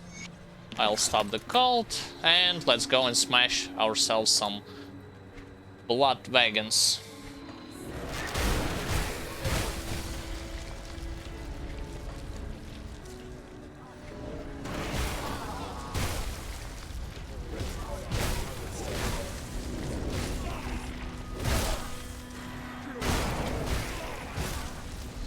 One blood wagon should be in this place, to my right.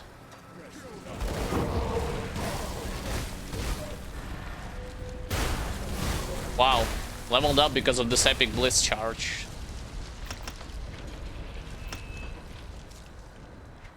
Continue. Yeah, there it is. Okay, one wagon smashed to pieces, two more left.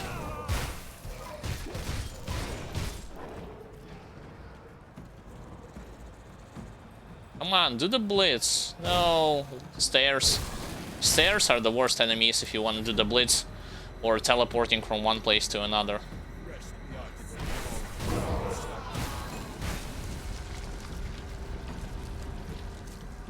This is actually the pathway that leads to the Bastion of Chaos, and I will go and repair it right now, just because I want to grab yet another devotion point from that place and invest it here.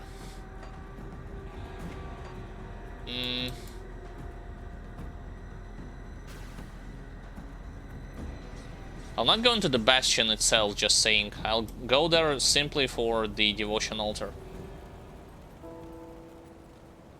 I think I need 40 scraps.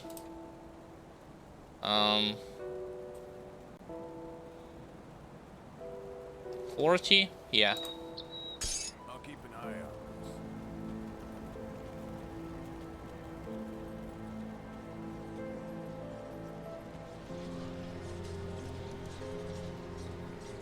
And with the exception of Hidden Path, actually, like, this is penultimate devotion point and another devotion point you'll get from Hidden Path questline. In total, it makes like you'll get 29 devotion points by completing the main campaign and visiting all of the side areas.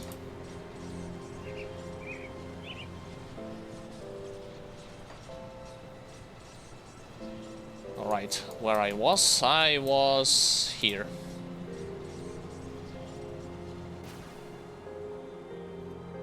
Open sesame.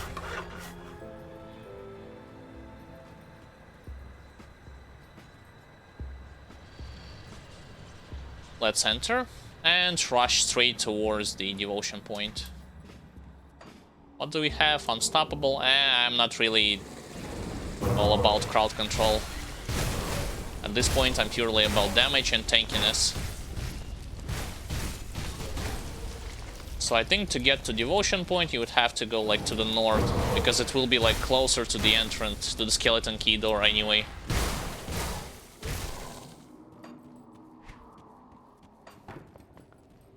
That's not the right path.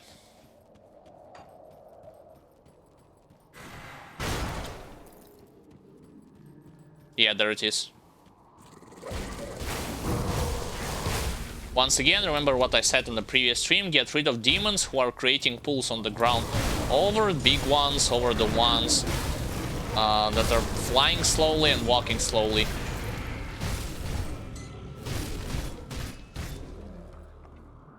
I actually stumbled upon treasure trove by accident.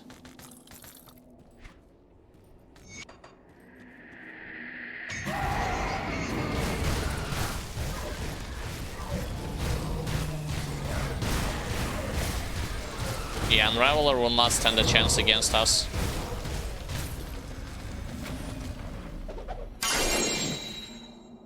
Oh, Dreek, yeah.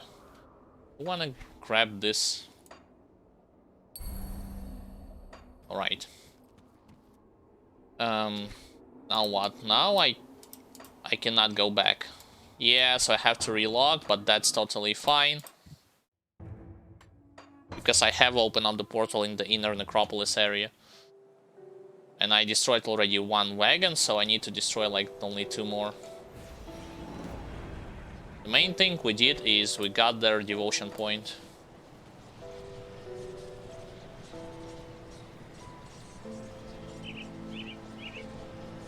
So now I can run not to the right, but to the left. Wait a second. Let me not confuse those places between each other. Yeah. To my left. Wait, it still shows... What? Huh? It can be true. I destroyed it already. Why are you showing it to me on my minimap as if I never touched it? Weird.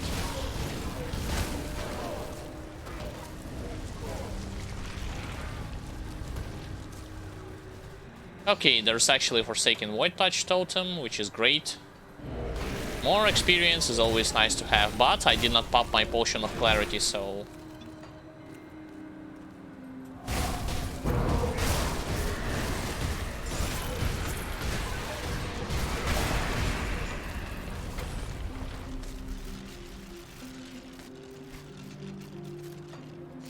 Now that's better.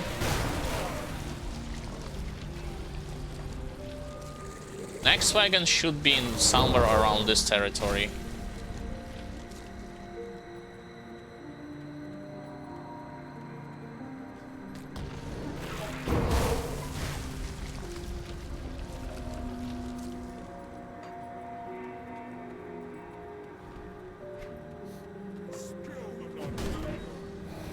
Where is it? Yay, I'm honored with the outcast, even though I do not need to rush reputation with her. I mean, it's nice to have for the sake of resistances and more potent components and augments, but that's pretty much it. Now I have to destroy only the western wagon, which is located in this place.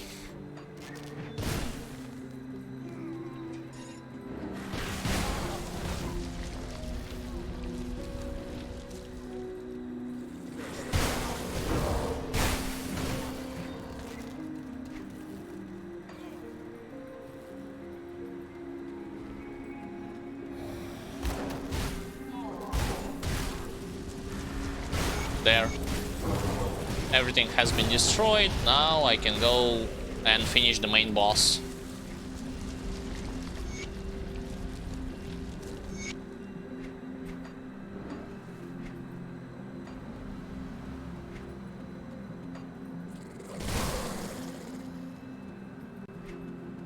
Damn, no demon to actually boost myself in terms of movement speed. Some cultists.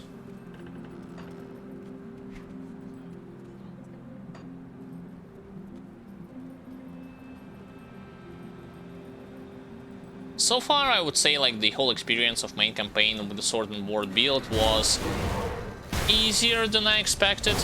I mean, there were some slower-ish start at the beginning, but once I get to the blade arc, to the resistance reduction ability, things start to speed up significantly in regards to the clear speed, total damage, and now with especially multiplied when I got to a Dead Knight's ability like Spectral Rat, excuse me.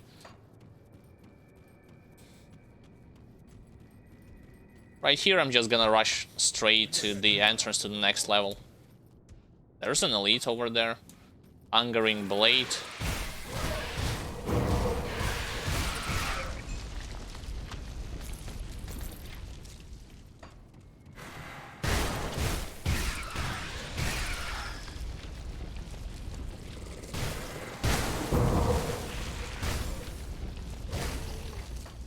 They are level 60, so I'm on the same level as them. Some of them are 59, which is unfortunate. Right, so where was this elite? He's over there.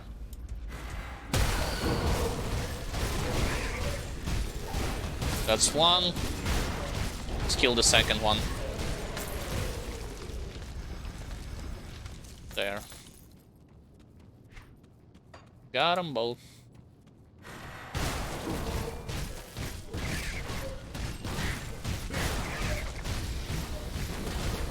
Let me move from the acid pool.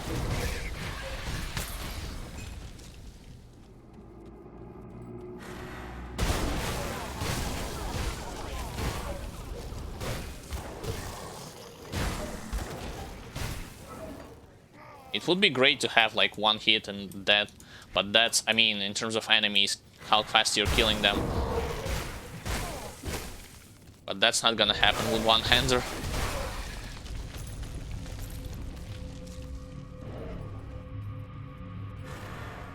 Boom. Demons, believe it or not, are more susceptible to physical damage compared to other stuff, especially against vitality damage. Like, if you're a vitality damage user, you would have to, at this point, have multiple sources or very potent sources of resistance reduction. Otherwise, it would take you a very long time to deal with them.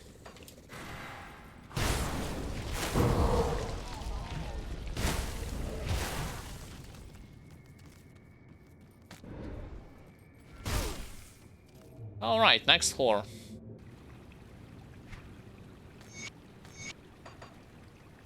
And then rushing straight to the Locorian. The exception of collecting lore node to my right.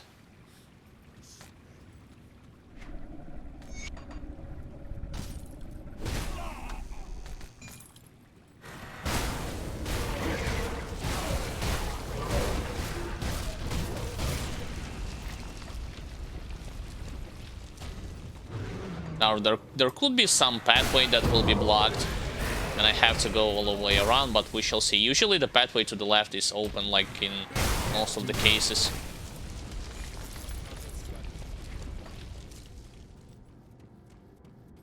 There is a monster totem. Forsaken, White Touch, Steel tier 2. There wasn't multiple tier 3 totems in main campaign, that is. Perhaps in DLC things will change. How can I get to it? Oh, over here.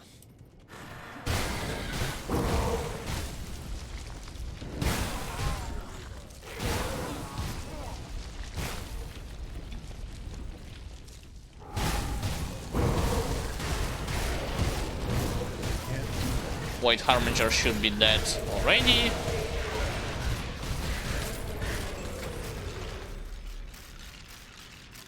Hey, I got empowered Final March. That's actually good news, because I think I will be using it compared to my Legion Griefs.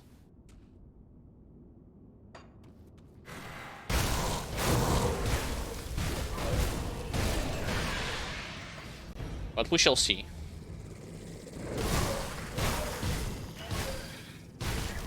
I almost got to the boss.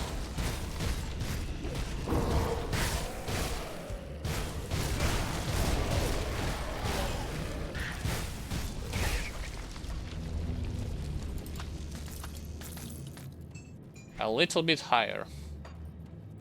I already was able to see the entrance to the next level.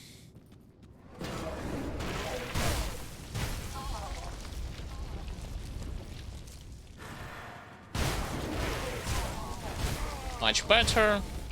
Thank you for giving me the boost.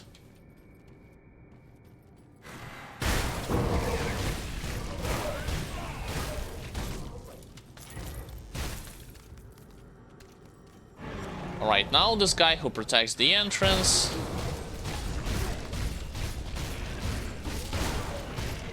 He is not susceptible to the knockdown, by the looks of it.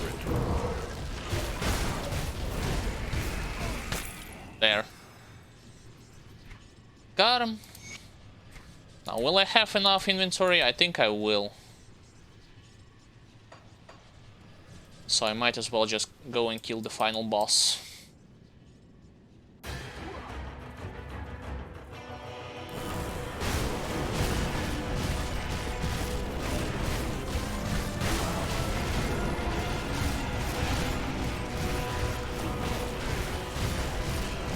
First phase down. Need to get rid of those guardians.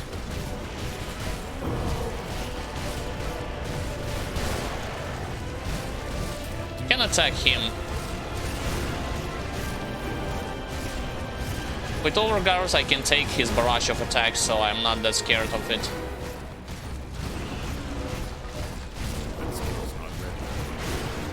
Second phase. Can I regenerate my mana? Yes, please.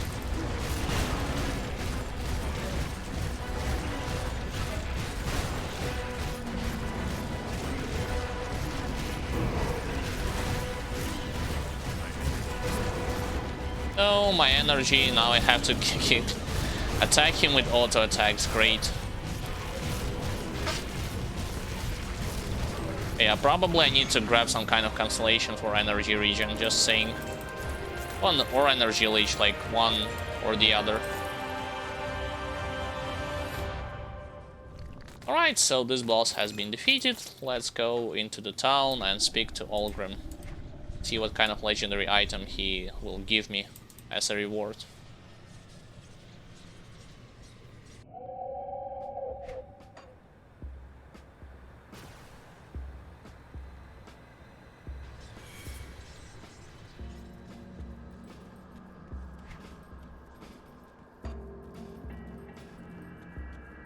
You've returned. So our great moment of... I'm skipping the cutscene. Good, you're back. Do you have a... I struggle to it.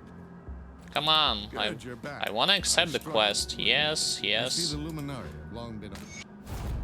Excuse me, could I? My father and I were part of... I will find him.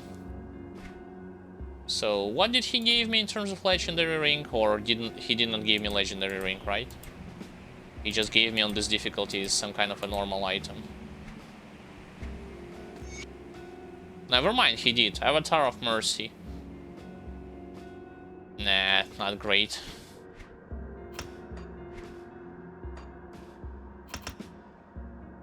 Alright, 2 more and I will be finished with the squad tactics, and then I will switch to... I think I'll switch to Fighting Spirit. But before doing this, let's sell the item, free up some space from our inventory.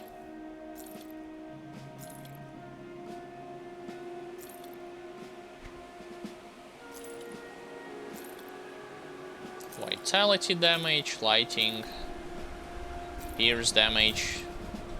Wait. 36% physical, elemental resistance, pierce, and stun. Yeah, with ether damage. It's a little bit better than mine just because it has physical damage, but I'll still selling it.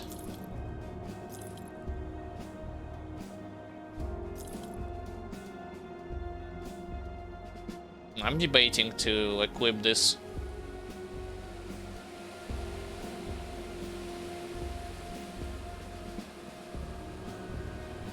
I think I'll do fire.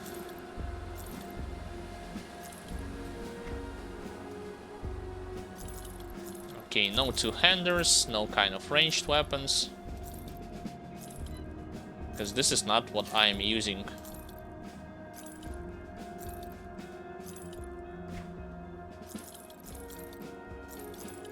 So many items for caster archetype, unbelievable.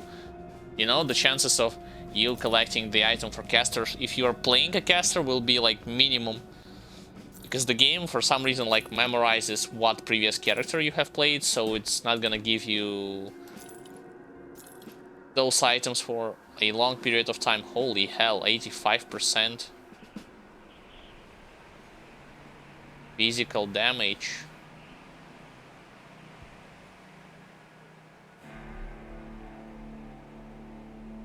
But resistances, debatable. With the exception of Pierce, like I would lose 20%. Oh, I actually have an overcap. Never mind. So I think I will use this.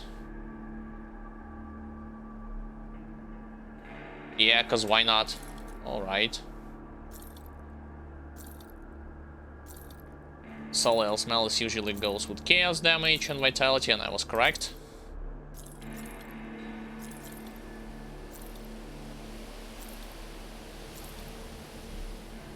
Anything else?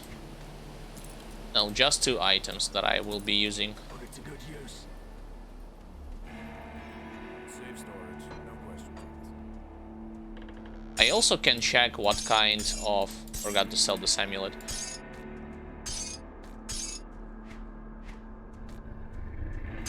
What kind of augments Outcast selling? Does her augments are better than mine or not?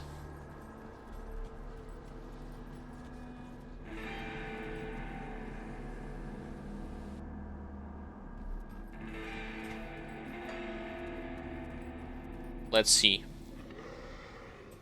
Oh, she sells only at Revere. Never mind. Bye, Outcast. You are pretty useless right now.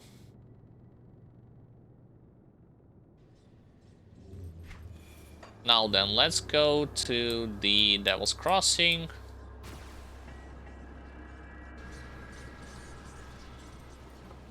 Quickly switch 2 of those items. Keep the add-on, reapply. Keep the add-on, reapply. Goodbye for now. Come see what's left of my wares. Now onto the first DLC. Wait, first DLC, yeah. Hidden Path, yes. Almost made a mistake, I need to complete Hidden Path. Otherwise I will be missing out on attribute point and on the skill points, as well as devotion. It should be pretty easy to do anyway.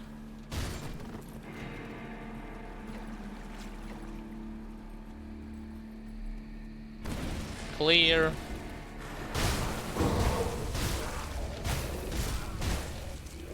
With the resistances that I have, I should not have any problem against all of those enemies.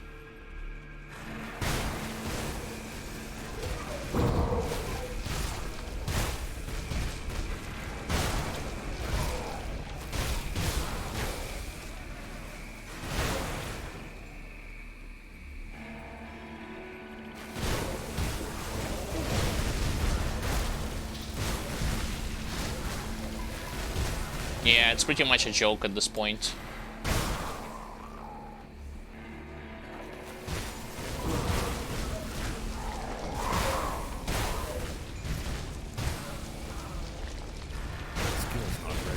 That's a lot of ice. Where did you spawn him? Like, why did you spawn so many of them?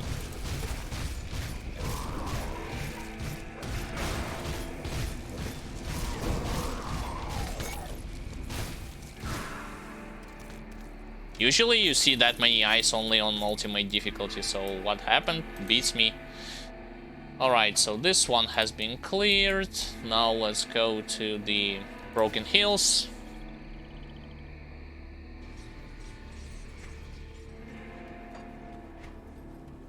Along the way, I might as well destroy that tier 3 totem that I was able to spot.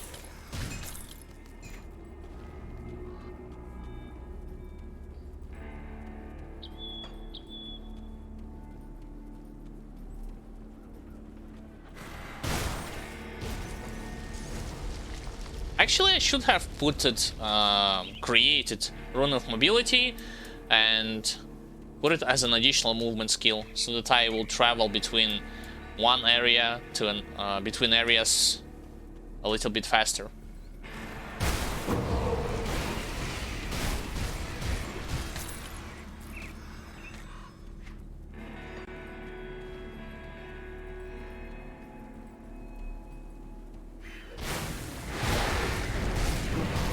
Oh wait, it's level 4. Yeah. What was I thinking? I don't know.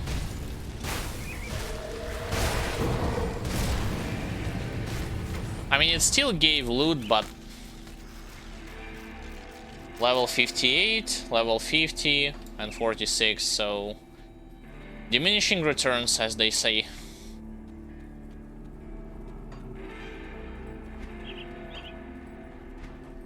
That's not the correct place. I would need to advance a little bit onwards. Yeah, there it is.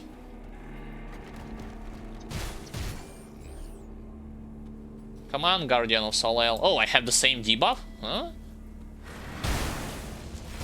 Same debuff that actually plays in my favor, because extra minus to physical resistance is the thing that I would like to see.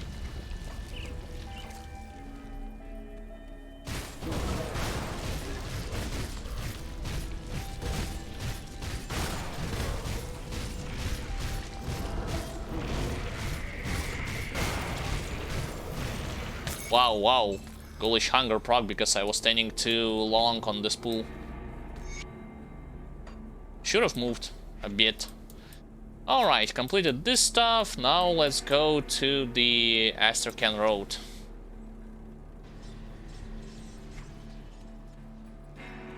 And in this place, I would need to go over there. They are still fighting each other, believe it or not.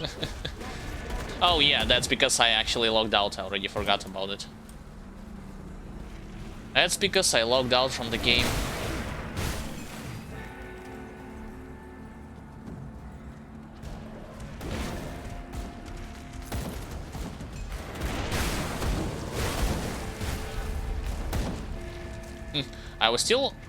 I'm still able to actually level up my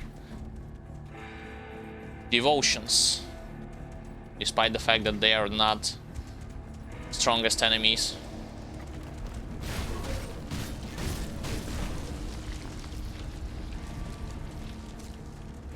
Yeah, I don't want to kill those dogs.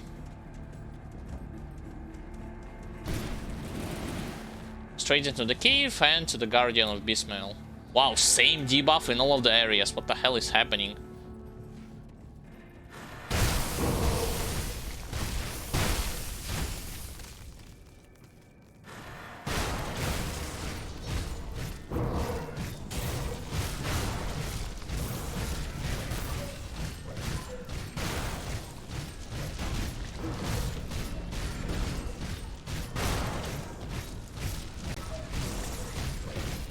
Got some energy leech from her. Alright. So collected all of the stones. One attribute point goes into physique as always. Now I want to go to the East March. And straight into the Temple of 3. To fight against Sentinel. To grab additional devotions and so on and so forth. My resistances are insane. At least for normal difficulty. I do not think, like, I probably assume that for major part of the first DLC, nothing terrible will happen. I think I'm running in the wrong direction. Oh no, I don't. I still can get to the temple by doing this. Yes, yes, come on, let me... Alright, they don't want to let me pass, so I was forced to kill them.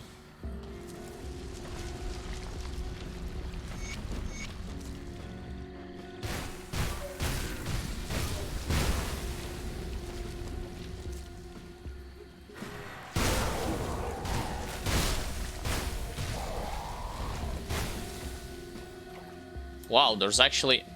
Wait a second, Ancient Savage Totem? Yeah, but it's still low level, so...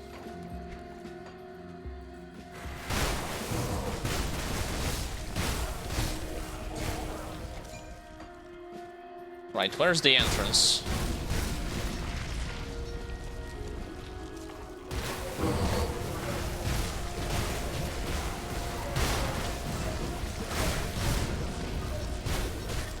I'm assuming a little bit further ahead.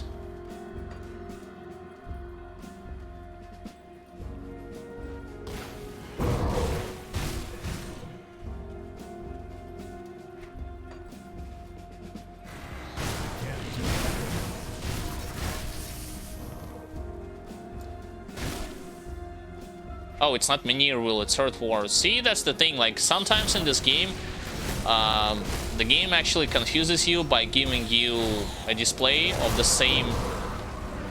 A display that shows that buff is going on the background, like over here, or with the Grim Internals mod. And you might think, like, your Menhir Wheel procced or Ghoulish Hunger, but it's not the case. It's always something else.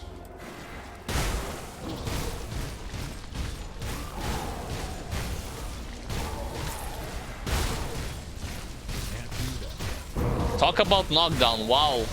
7 seconds of knockdown, that's... At this point, it's a record.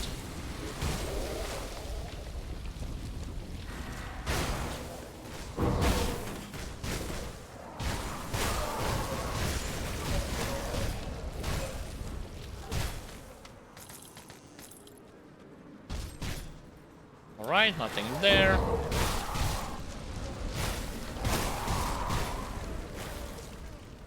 There should be a wall that I can destroy somewhere in this place.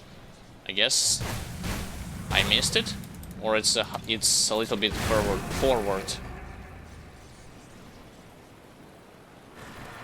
Yeah, it's over there.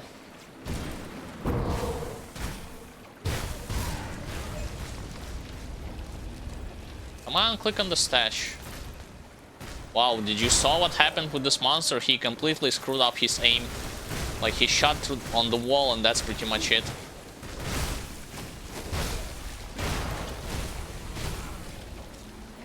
There's the devotion that I was talking about. Let's go straight to it.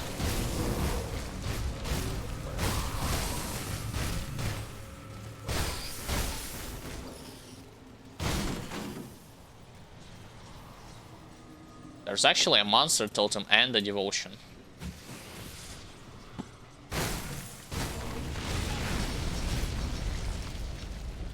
Shouldn't done that, I should have known it's a trap. Alright, alright, I'll clear you, if you insist.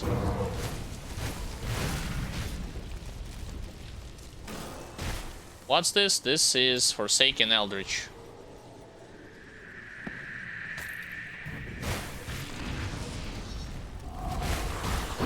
Oh, look who it is, it's Korvax Champions. The ones that we will face in multiple numbers in second DLC.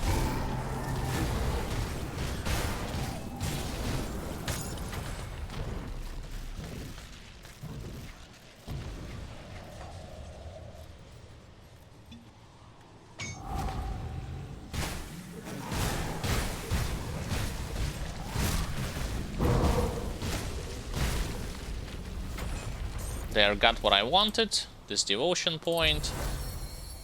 Now, yellow. Probably. since I do have some kind of energy problem, I will go for Lotus.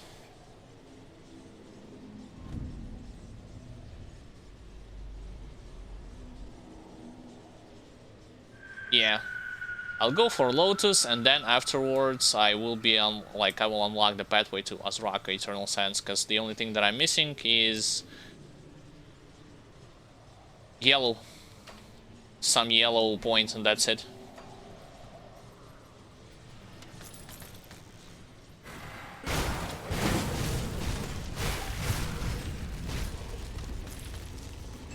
Now pathway to the Guardian is open, so let's go and face him.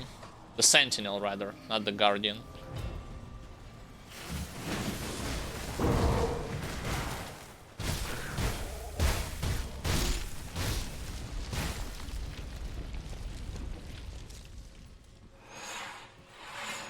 There he is. Sword and board versus sword and board. Come on, let's see who's better.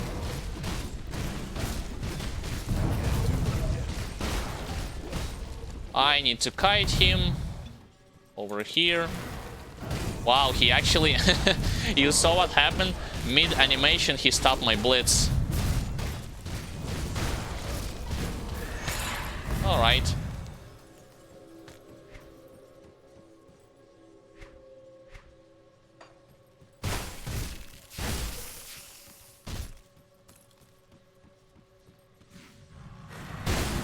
Really? You're gonna throw elites right now?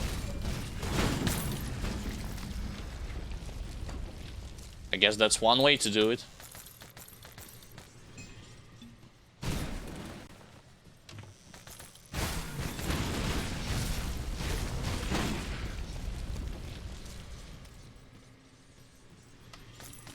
Alright, so I cleared everything here. Come to learn. How do I learn? I'm ready to receive it. Extra skill point into squad tactics.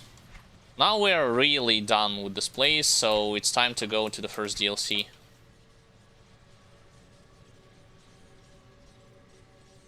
But my inventory will be full as soon as I make 50 steps in it, so might as well sell some items. I'll give you a good price for what I've got left. Was there an all-around thread? I think I collected an item that was said all-around thread.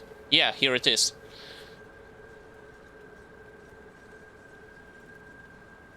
And that's actually a good thing that I was able to spot it. So I will change it with my pants, even though I will lose some elemental resistances, but that's totally okay.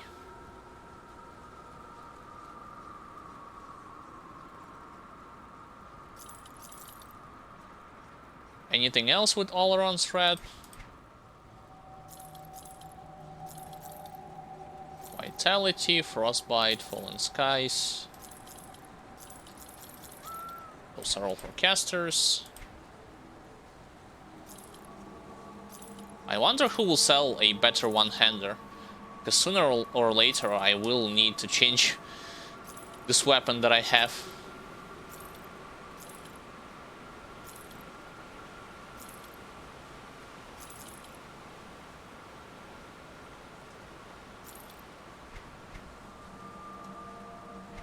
Did I sell everything from other inventory spaces? Yeah, I did.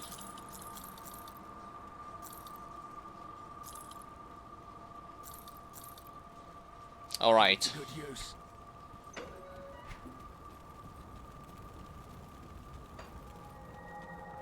Got something you need stashed.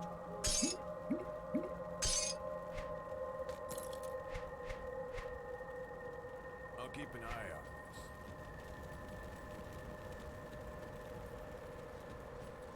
Now then, let's change those pants. Tinkering is my specialty.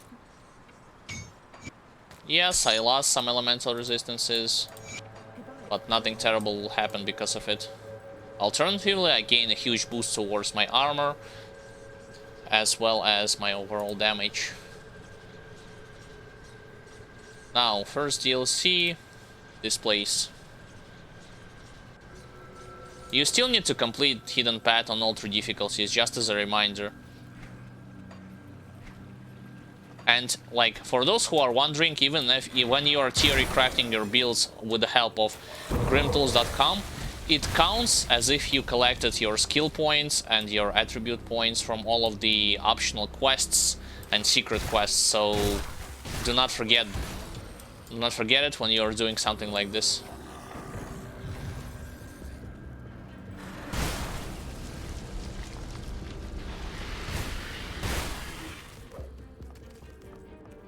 Alright, there's the passage. Open up.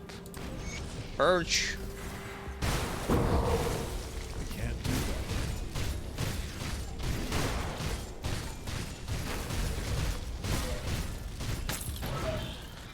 He died relatively fast, considering he was a boss. Oh, yeah, yes, I wanna fight. Don't fight each other. Come on, stop it. Fight me.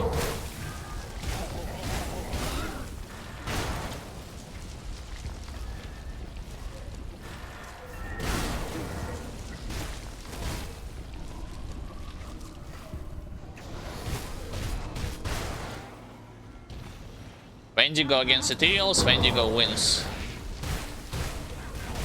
Level 61, so I need to go onwards if I want to receive an overall boost to my experience.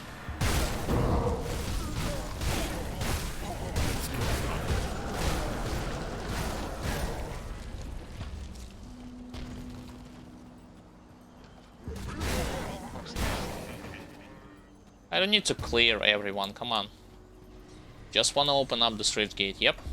That's better.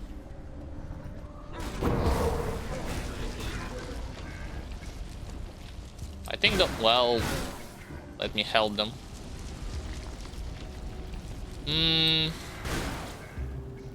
Does he have something valuable as one-handers? Go. Nope, he doesn't. Any armor? In previous of Kings, yeah, Warcry, but if not, this would be great if not for the fact that I would trade health for the sake of having more physical and internal trauma damage, just saying.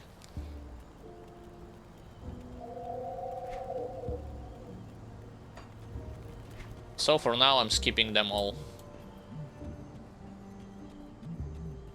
Now, this place, I am going to go first towards the next, like, devotion point.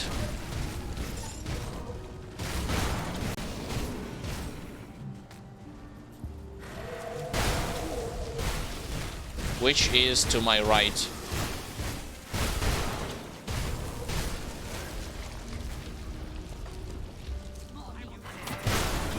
Oh, arcane, huh? He wasn't able to actually remove my auras, so that's great. Secret quest. I'm not gonna go into the cellar just now.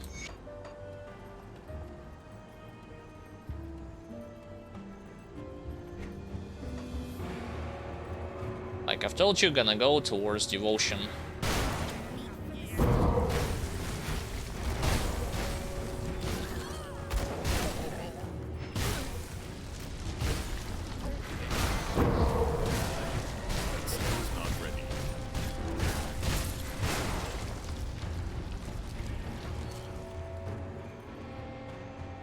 Yeah, definitely I see the increase in enemies' health. Well, considering it's a DLC, no wonder. But I still haven't leveled up all of my abilities.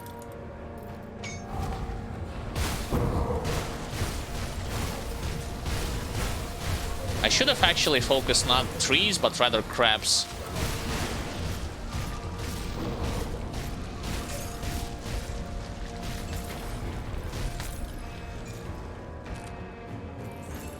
Empower Guardsman Hammer. Physical, yeah. Would be great, but it shows that it diminishes significantly my damage output. Alright, yellow ones. So for yellow... yeah, let's go with Lotus.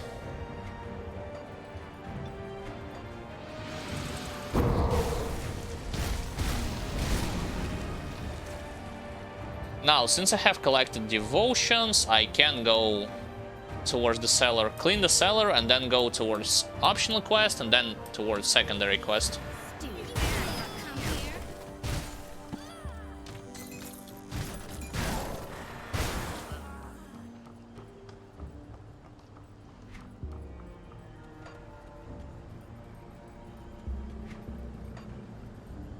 Open up.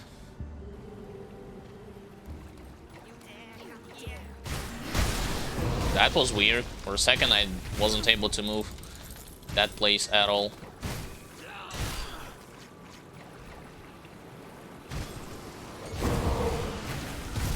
I like the fact that Warcry shreds them. Like, do not have any kind of resistances.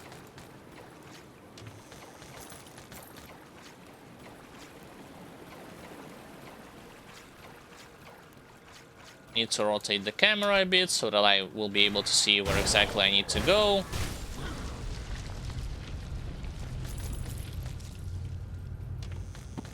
Why are those cultists leaving chests like this? Are they not interested in values at all?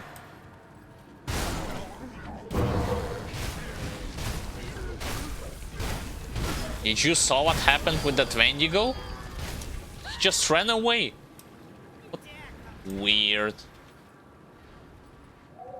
Alright, from this angle I cannot utilize my charge attack, so I need to go higher up, like so. Oh, now he attacks me.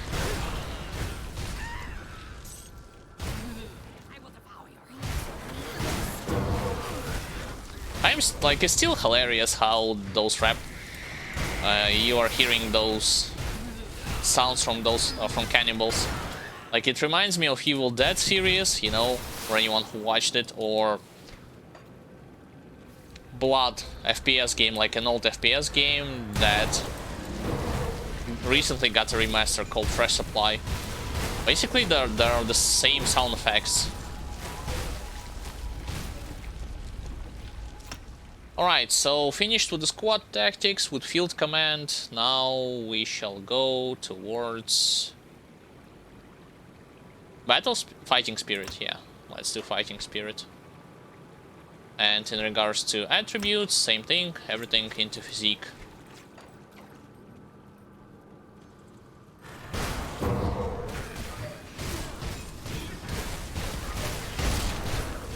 So when they are knocked down, they could not even attack you, but they also cannot utilize their ability, as was demonstrated with Reflective Elite.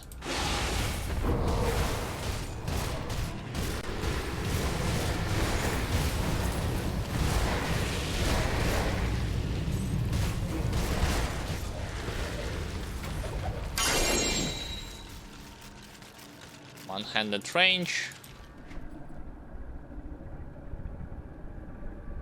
Vicious barbs, arcane balance. I do not see anything with physical and internal trauma. So, continuing on.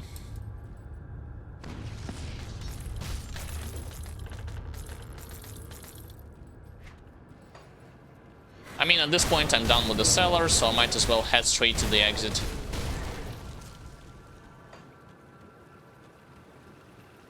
There's like nothing that I skipped here.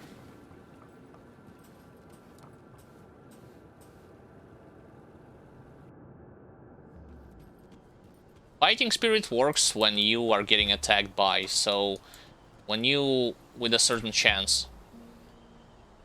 Like, it gives you bonus to your overall damage and to your offensive ability. I see another monster totem.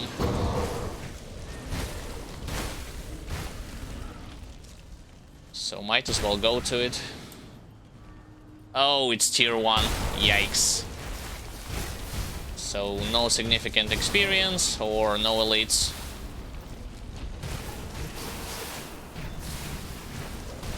I totally forgot to explain to you the fumble mechanic. So fumble is basically a debuff that you and your enemies can apply. It forces you to miss your attacks, as was demonstrated with that flower.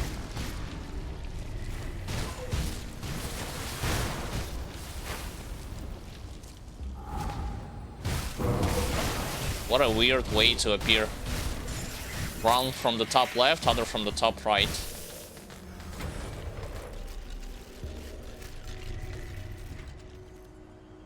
Warmaster Sprite. Physical damage, physique, +1 to soldier and with battle cry. Yeah, but no resistances at all.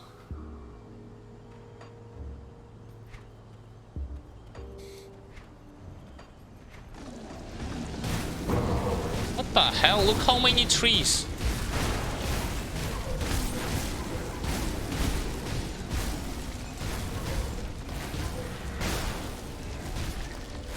Right, this artillery group of support. Stop it.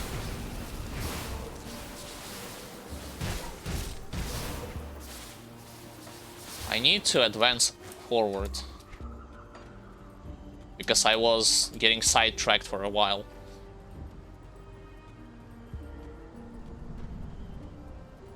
And then go to the left to complete one optional quest. Yeah, you might as well follow me as much as you want. I don't mind.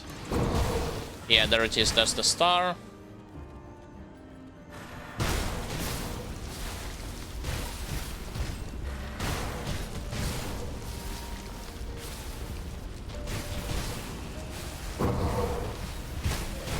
Oh, we have an elite flower.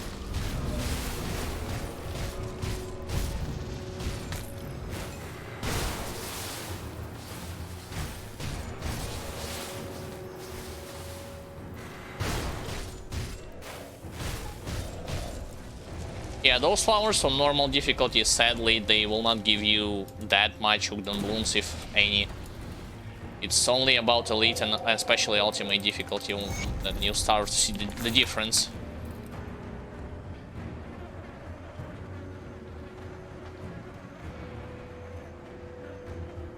Warpath Girdle. Wait, haven't I had something like this back when I was just leveling up? I think I did. And nonetheless, let's pick it up. I don't think I will be using it again. Same problem, no resistances.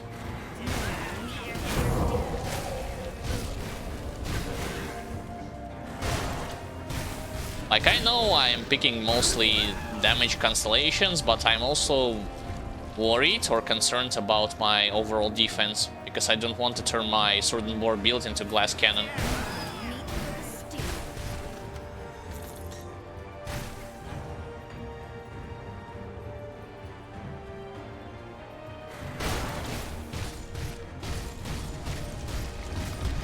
No crits. Please just leave me alone.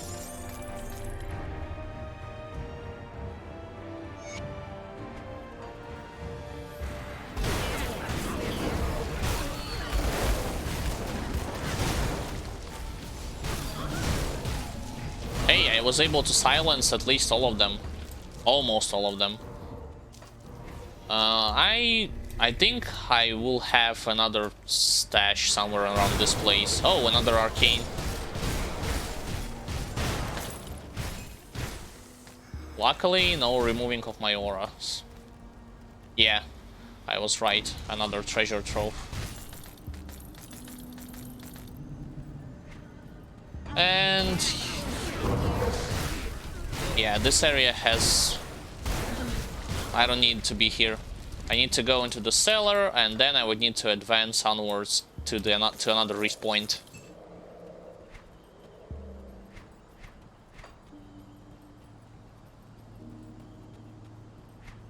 This is actually, well, here's the thing. This rare item that I got when I was doing like hidden pet quest line, it wasn't present before, so this is a valuable shield that you can utilize as a sword and board build.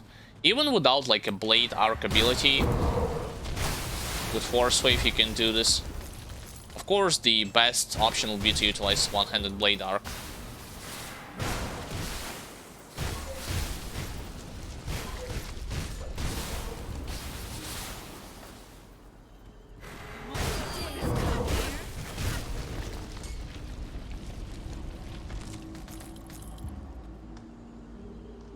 Alright, in this place I'm looking mostly for a boss to kill, if I remember it correctly.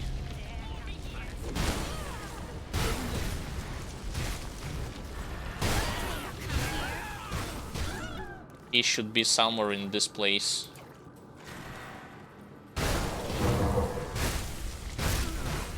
Yeah, there it is.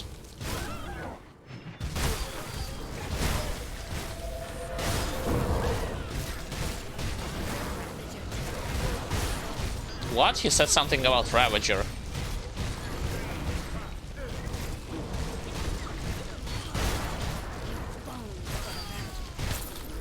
Oh, your bones to the Ravager. Yeah, believe it or not, I'm still not impressed by the Ravager. Actually, somebody asked, like, who is more powerful, Ravager or McDragon?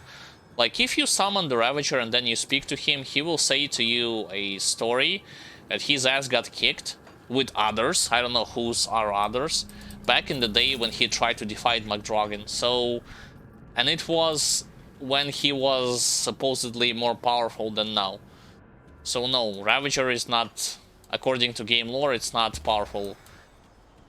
It's not stronger than McDragon. Alright, let's go into the next area.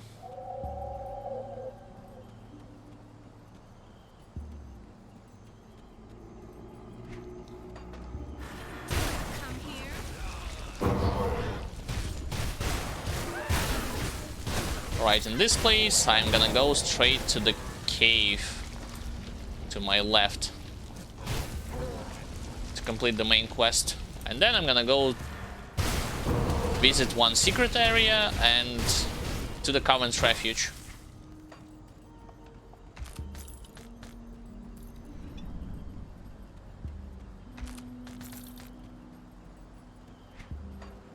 Yeah, there's the cave.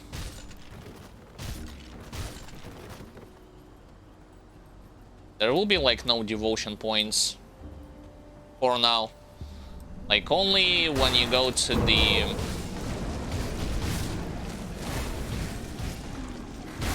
I forgot how this area was called, like when McDragon gives you the quest. Ancient Grove, yeah, now I remembered. What the? Oh, the plant actually appeared when I destroyed 3. That's what happened. Forsaken Savage, more beasts. Lovely.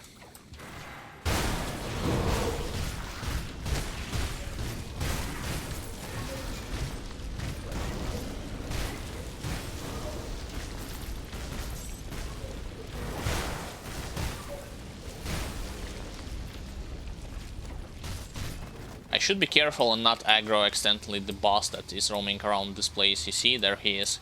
Caraxes the Foul.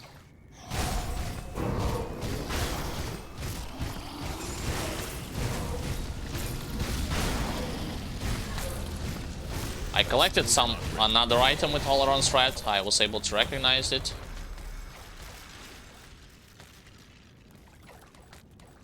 Hey, Dreadroom leg guards are not bad. Physical internal trauma for level 65. Dread and Force Wave. What Tolerance Red item that I got? Let's see. Please don't tell me it's a caster item. Untamed inside. It's a helmet, but it's not very good. Compared to mine, it's not good.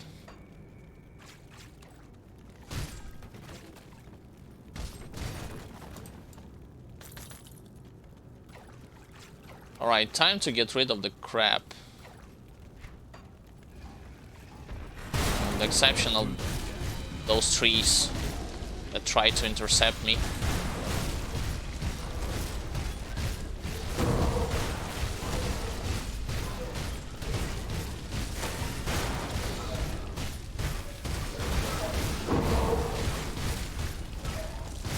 That was easy. So the crab has been defeated. Did I got his quest item? Yep, I did. Which means I do not need to be in this cave anymore. I might as well go back to the exit.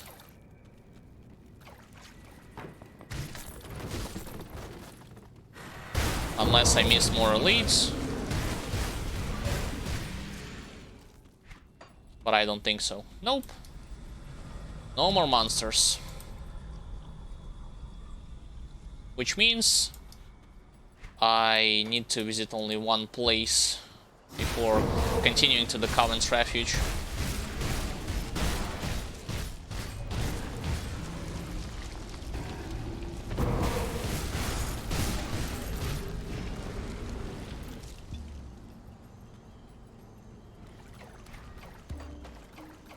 Some more trees had spawned behind me, but I don't mind.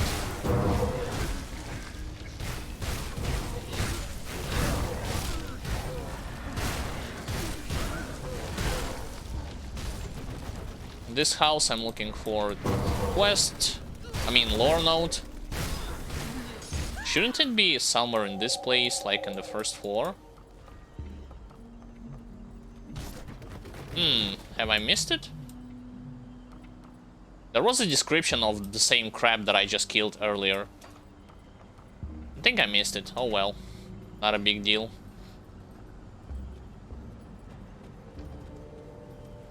Now, about that secret area, I would say you wanna head in this place, right?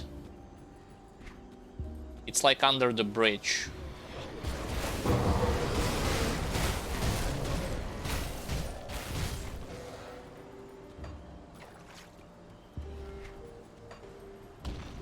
Yeah, it's over there. So I'm in the wrong spot. I need to go lower.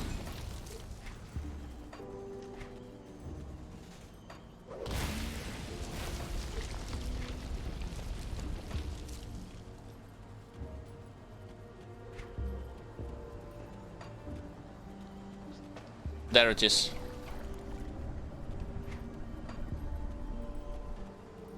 Sometimes a group of elite can spawn.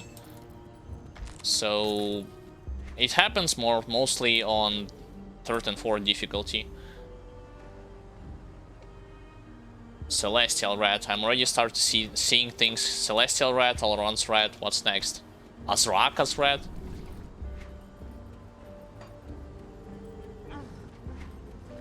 Yeah, you can chase me as much as you want. It's not like you're gonna catch up with me.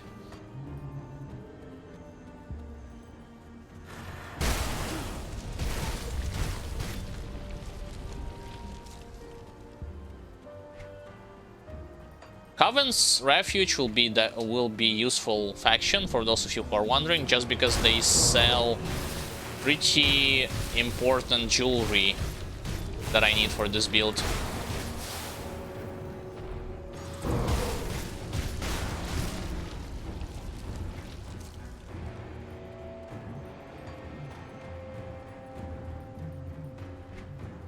All right. Yeah, going straight to them.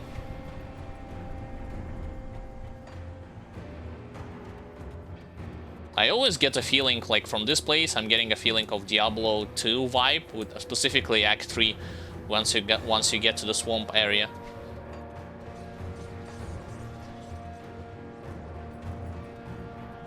I'll keep your stash safe. Yes, I will sell some items because I'm running out of inventory space. I'm just roaming around and speaking with NPCs as well as collecting lore notes.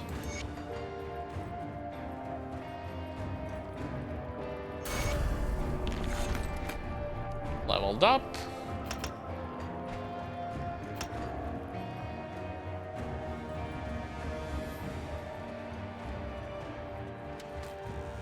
Another lore note, heroic chest.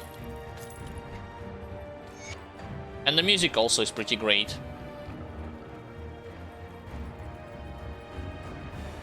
Right, so I have spoken with everyone. You do not have to do this on next difficulties. I mean, I'm going only like this on normal difficulty. Right, so friendly with Ugdenbach. Might as well sell items.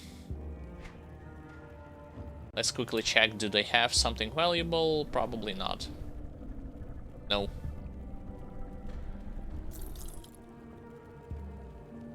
This one I'll not sell, I'll put it in my stash. Important thing that you in first DLC will get Tonic of Clarity, which allows you to reset your devotion points, as well as another tonic that allows you to reset your attribute points. You can buy it from a merchant if you're wondering. Not from regular one, but from the faction vendor.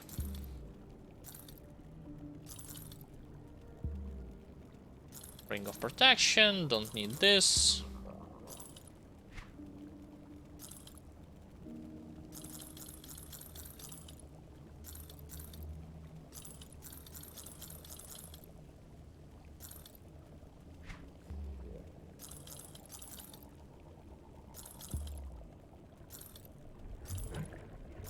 Fire damage. I'm debating about this belt, like, currently my chaos resistance is overcapped, but I still think my belt is better. Like 32 armor doesn't, and some amount of crit damage does not suffice for me.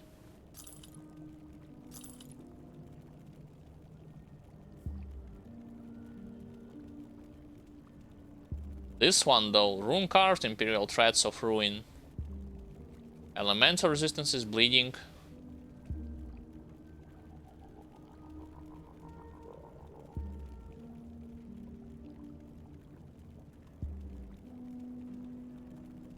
I think those ones are better, like, let's see.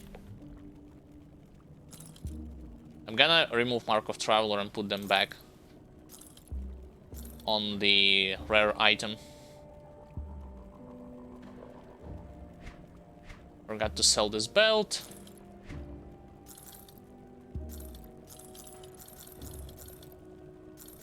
Anything else? It's pretty pointless. Even this is not great. Like, when you are trying to evaluate what items are good or not, always keep in mind like two principal factors. What type of damage are you using? If an item has this type of damage, and number two, does it have any resistances? Because you cannot... I mean, technically you can put yourself into a situation where you will gather as much offensive ability or as much attack as you want with sacrificing resistances, but it's not gonna be pretty in the long run. Especially on ultimate difficulty, by default, your resistances and elite will be shred by 25 and 50% respectively, so you always have to keep this in mind. Normal difficulty, yeah, like, it's debatable whether you should go for it or not, but higher ones, I am not recommending you to do it. Alright, so what was I want? I was about to get Mark of the Traveler on those boots. Tinkering is my specialty. Keep the add-on, reapply. Bring me back something interesting. And I'll go to Ancient Grove immediately just to grab myself another devotion point before exploring the whole Ugden block. What the hell am I saying? Damn it, Ugdenbach area.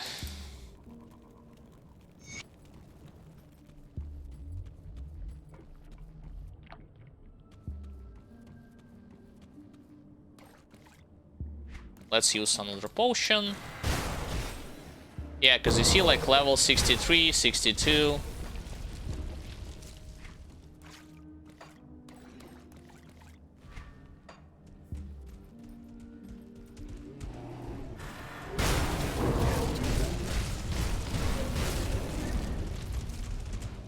Yo, what's happened with... Why are they running away for some reason? Have I accidentally picked... No, I haven't. I have not picked Terrify, so... What's their problem?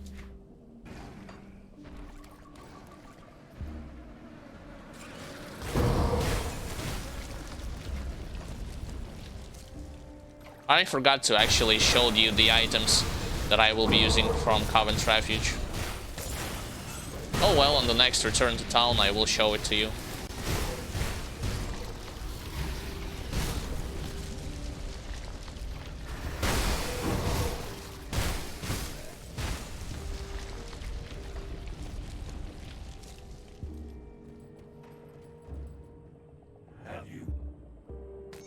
Yes, I will deal, but I will not actually go into the Ancient Grove. Nope. Especially not with weakened, damn it.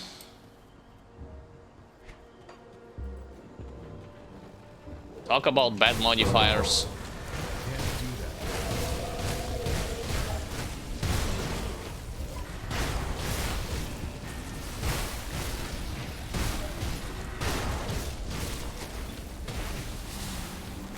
Alright, I think I'll go straight. See, like, the trees are not the most problematic things for you. Like, their movement speed is slow, they do not deal significant damage to you. I would want to go immediately to the devotion, which is over there.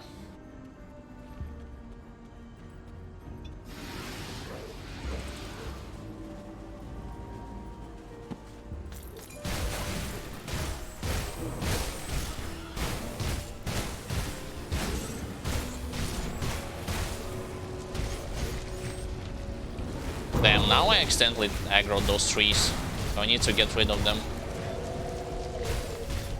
That skill's not ready.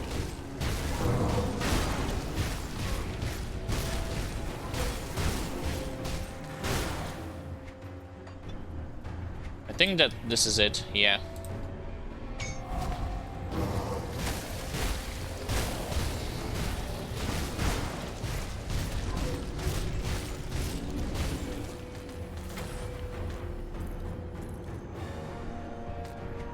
Alright, so I got what I wanted from this place, which is devotion. That's pretty much it, so no point of going onwards. Let's TP back. And start exploring Ugdenbog territory.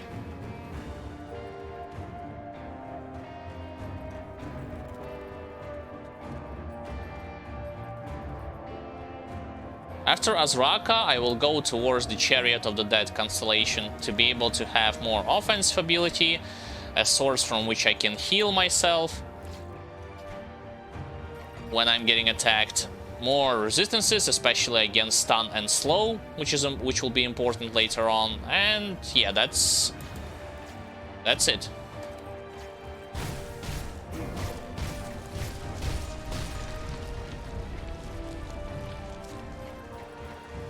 Alright, so this is an entrance to the cave where I need to be.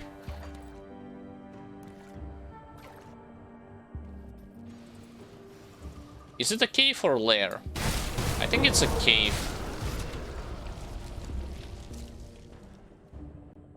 It's den. Alright.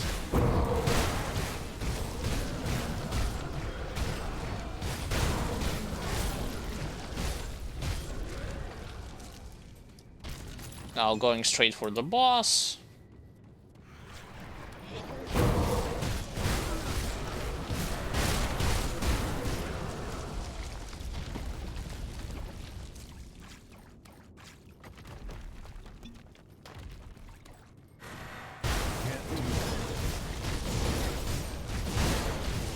Yes, she can be annoying, especially when she creates, well, not pull, but yeah, this ability.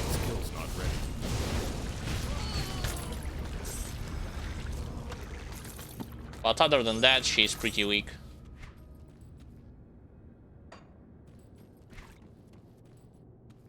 Alright, so I took her down. Now let's go towards the northern part. I mean, technically I need to kill some wildlife to get quest items, so that I do not need to do it later on. Not cannibals, but rather yetis, as well as those snakes on swamp.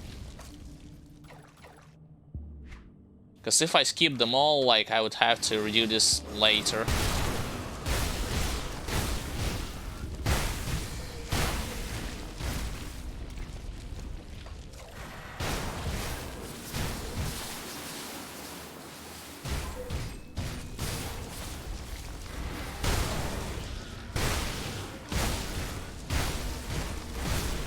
What quest items you might determine? Well, basically, Leaf Mane Alpha Horn and some poisonous gland, if I'm not mistaken, from snakes. It's a huge pack, so somebody might drop it so I can show it to you what I mean.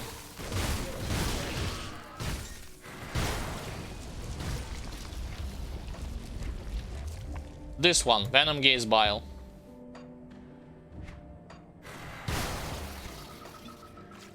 So whenever I see those two items, I need to collect them. From enemies.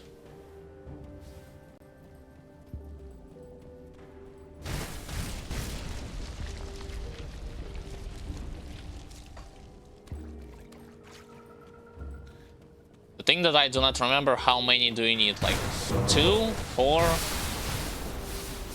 1? Like, because I wasn't doing before, like, I wasn't skipping the content and I actually full cleared every area. Now I do not remember how much items do you need to complete the quest. What the hell with this Yeti? Is he gonna attack me or what?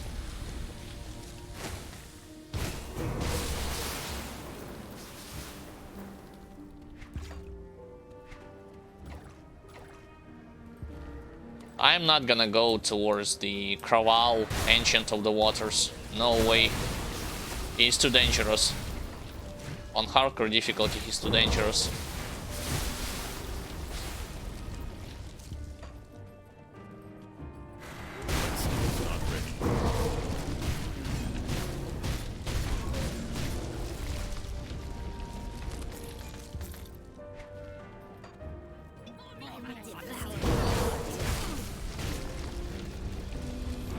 Alright, is this a pointless detour? Yep, it is, because there are only cannibals around this place.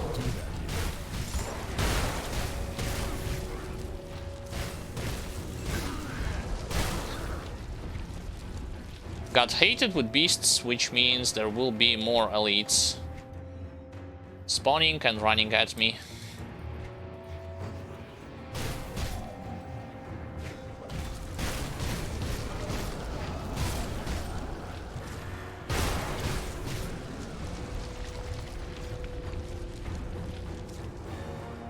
So far, the adventure towards through first DLC, it's not that bad.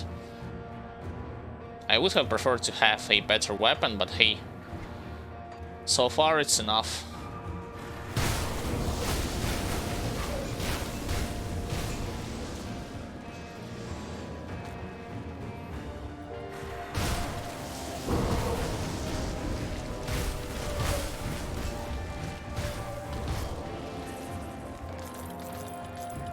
There's actually an ancient totem. What is it? Forsaken Spirit. More on that.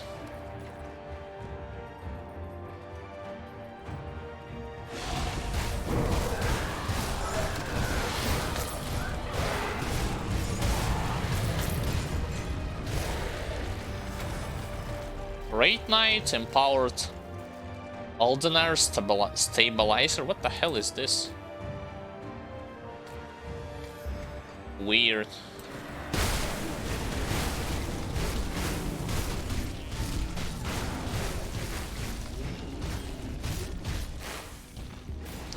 I will kill a couple more of those monsters and then the rest of the area I'll just skip, so do not get multiple quest items.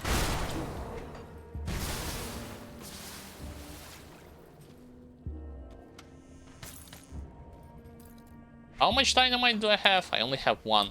I don't need to go there anyway, just because... I mean, if I remember correctly, on normal difficulty you do not have Devotion Altar over there. So might as well just skip it. This tree will attack. I think at this point I will go like... Alright, like this is the last pack of those Leaf Mane.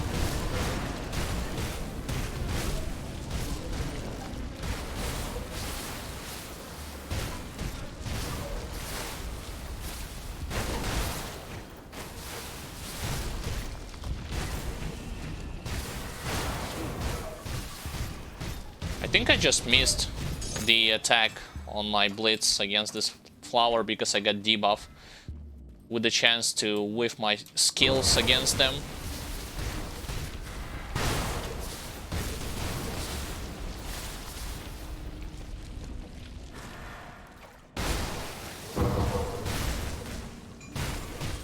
Yeah, see what's happening? They're somehow glitching because of all this knockdown shenanigans.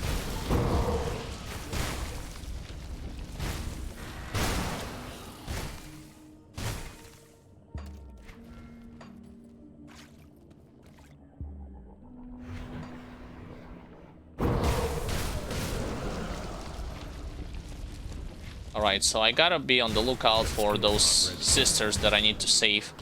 I'm getting close to this place anyway.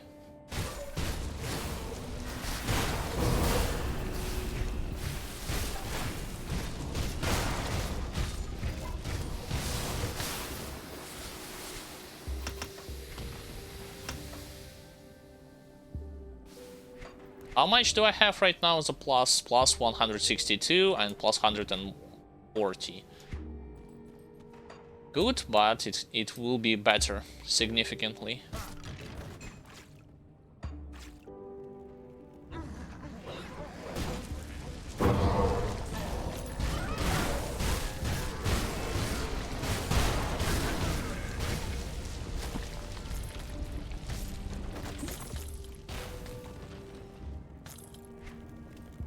If I remember correctly, it's a dead end if I go to the right.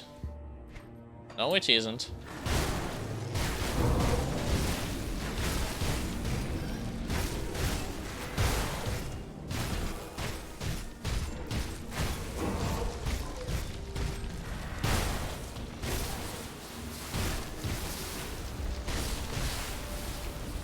Damn, I'm unintentionally clearing the whole Lugnenbach territory.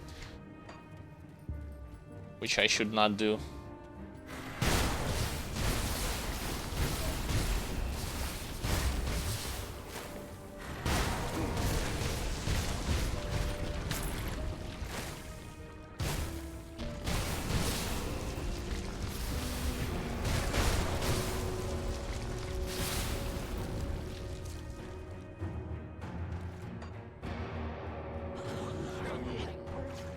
Okay, that was a dead end, so I need to go over there.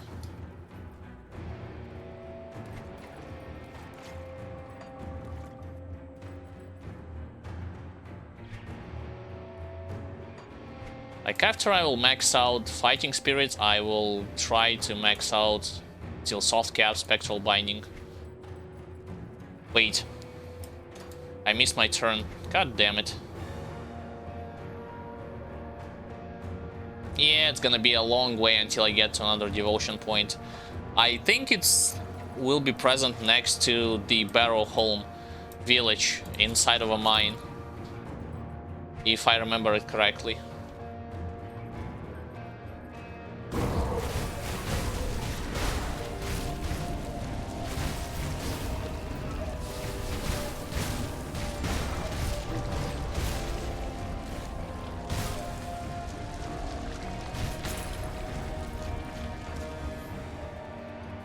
I got 3 years with Homestead again.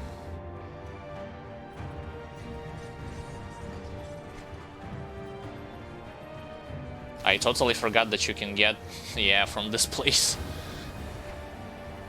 Okay, I actually got through the half of the swamp. Next half would be a little bit quicker to navigate through.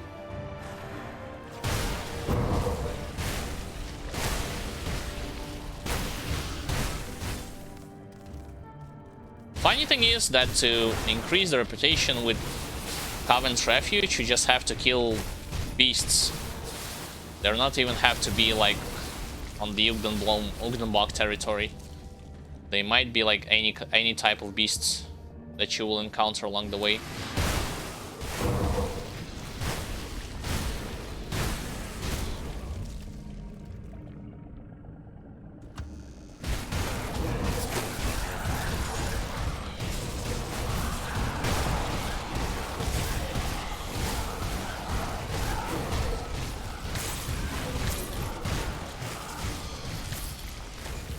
You stupid flower, stop shooting me.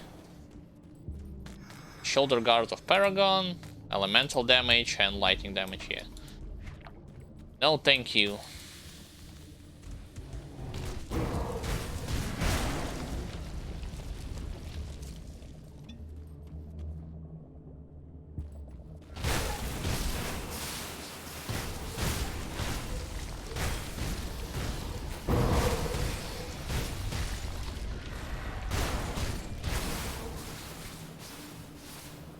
I have one only. Never mind. Yeah, it still counts as a one, so I was right. You do have to have only one of each to complete the quest later on. I haven't saved their sisters yet, so that means I didn't found them. Gotta keep looking.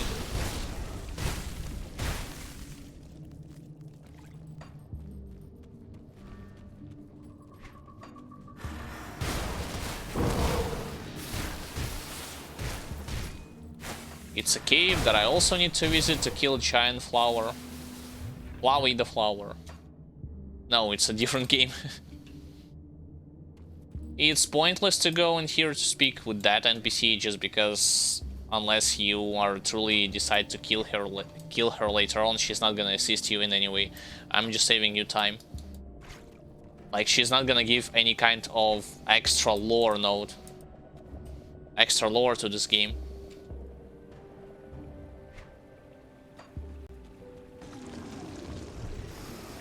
Yes, yes, let me run past by you.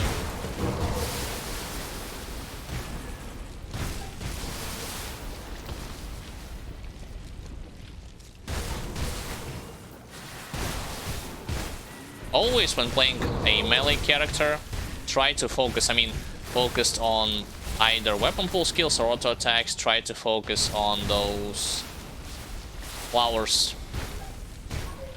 Like I've told you, trees, they're not dangerous.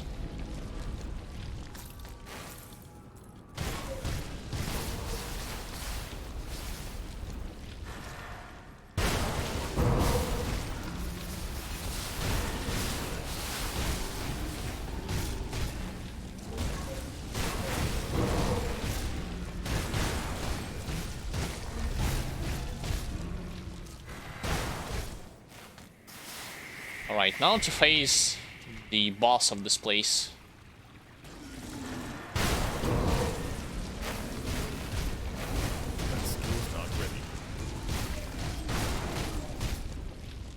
Don't worry guys, it's not giant tree. It's giant flower.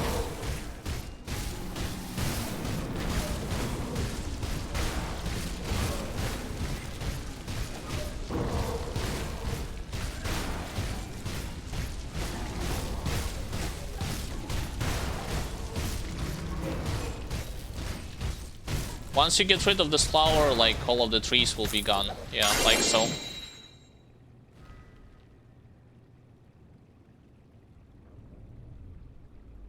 What the hell is this? Peerless Eye of Baronet. Elemental skills +1 to all. I mean, I'll take it anyway, but I was coming here specifically to kill this flower just because later on they will ask of you to do it anyway, so might as well do it right now to save our time. No, I'm not gonna go there and kill plants. Had enough of them.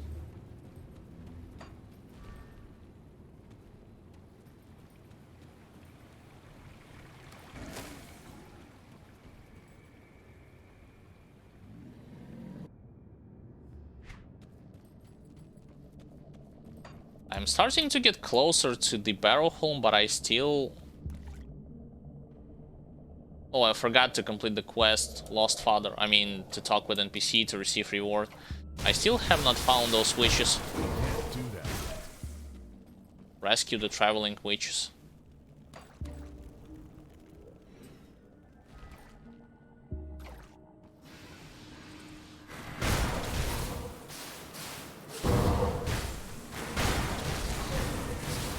Respected with Coven Refuge box, so I can buy their gear finally.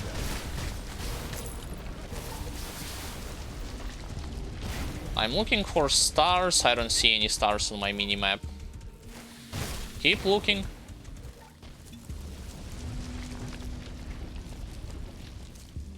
Oh wait. Don't skip on elites, guys. You can skip regular enemies, but not elites.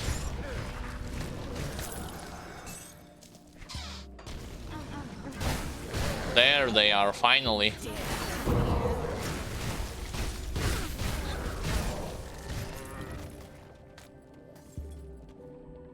Yes, I've been looking and opened the rift gate.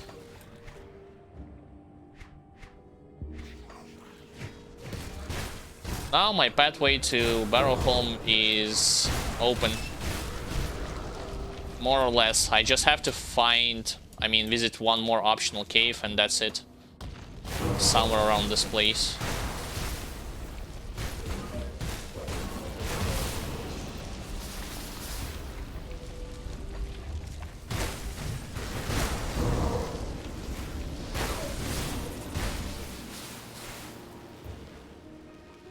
Is it here? Yeah, it's Ancient Ruin entrance, so let's go straight towards it. This is a place where you get another devotion point.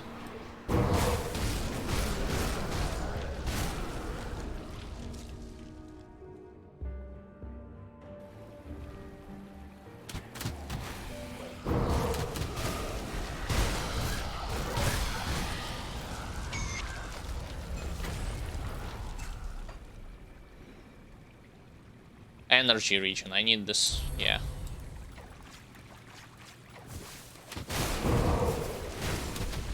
It's not gonna be a huge difference, but it's still something, because as you can see, like the picture tells you that once I start using Overguard, Warcry and Blitz on and off cooldown, and add to it later that I'll be using Mark of Torment, my energy will be running low quite often.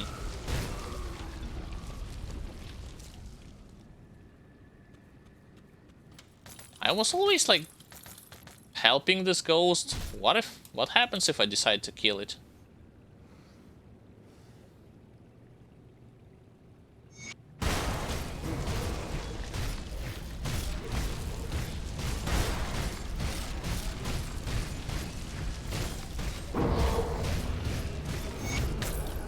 I'll still get the reward.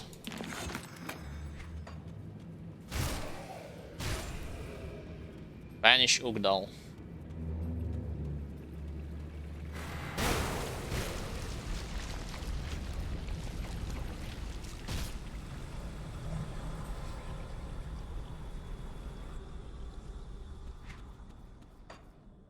Now going straight to Barrowholm. I can go uphill and see if there will be like more elite spirits present here. Because as I was seeing my brother doing this on Elite and Ultimate difficulty, there was some, on Ultimate specifically, there was more enemies here.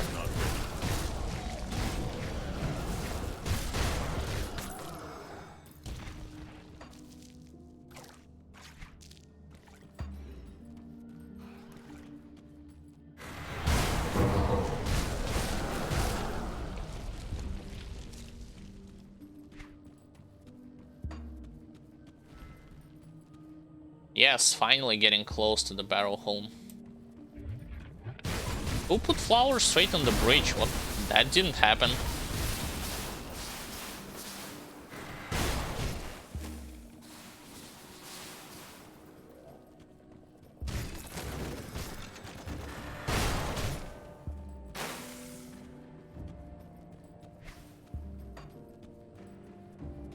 Alright, let's open the Rift Gate. Let's return back to the... Oh, 1 second, nah. I do not want to return back just yet to the Covens Refuge, or do I?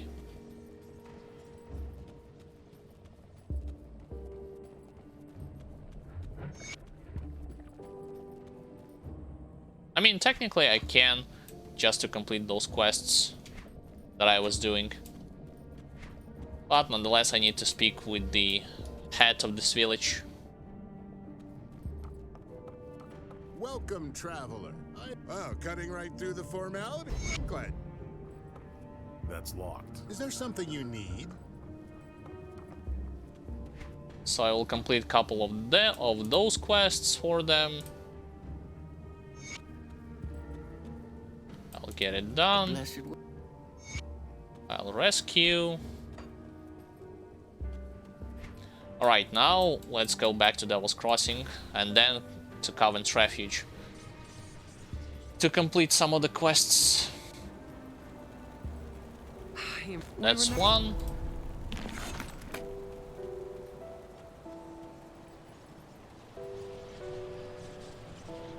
Next one would be into the Coven itself.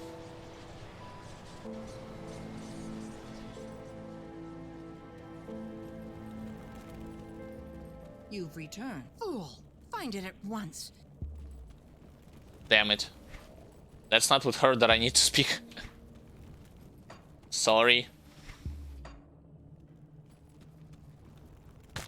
You're welcome.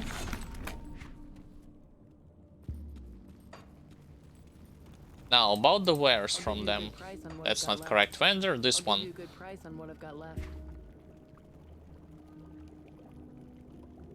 Requires spirit. What about physique? Yeah, there it is. At level 65 I can buy those items in case I want to. Combatants spolders. Same thing with cask.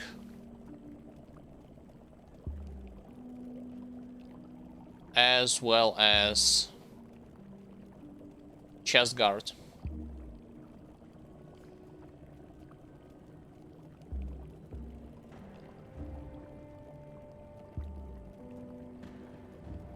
Just looking when it comes to items like what can I craft additionally. I don't think I see anything useful from here. Inquisitor, Arcanist, nah. Next level 84.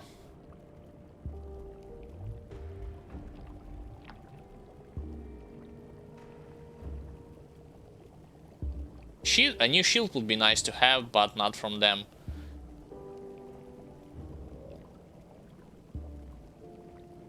Covens Storm Shield, that's what I'm aiming to get at the next thing. It's for level 19, but it's super useful when it comes to stats and when it comes to bonuses that it provides. As well as Blade Pendant, for Blade Arc specifically. But it's still a long way to go. Right now, I can sell the items that I have collected. Mystic Imperial Leggings of Oleron's Red compared to Mighty. Mystic is no good. Thank you.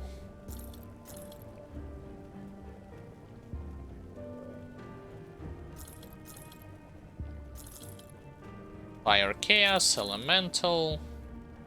Vitality on shield, yes. As if I'm playing with Vitality. Damage.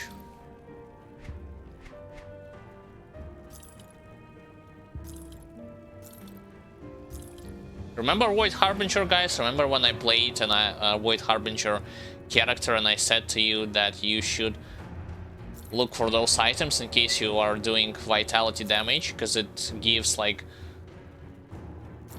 both insane amount of Vitality damage and Vitality decay and a ton of resistances to your character. It's a rarity to have them, same thing with Oleron's Red, but once you get them, you can use them.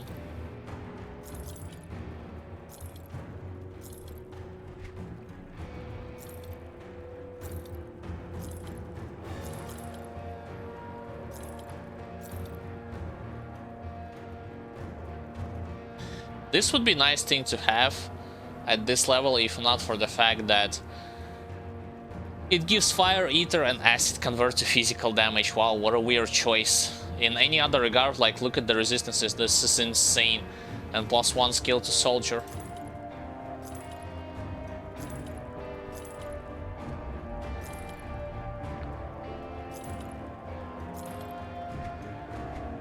Alright, sold everything there.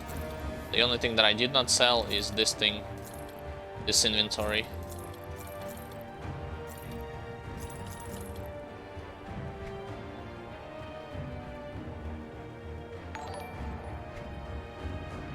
Alright, thank you for the following, Suppletic. Hopefully you're enjoying the gameplay, the stream itself, and my commentary.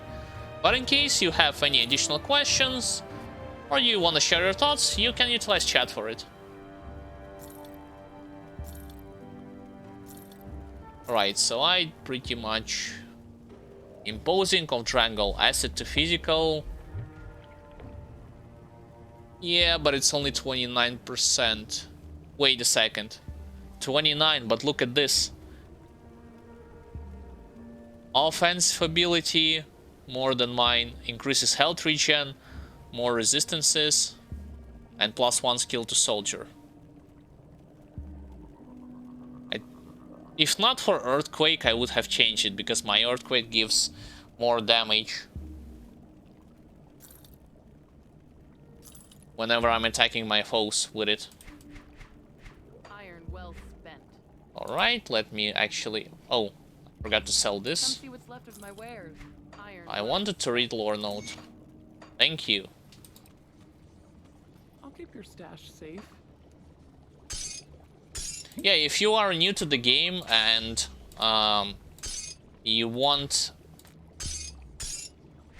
a good comprehension on the beginner-friendly level of this game mechanics, I would recommend later, once the stream is ended, you can visit my YouTube channel, and I have the whole beginner-friendly like playlist where I will explain a lot of topics like defense, offense, leveling, monster totems, what areas dangerous, what areas are more big, like are not that tough, bosses, how you need to dodge the attacks, how are they looking like, and so on and so forth.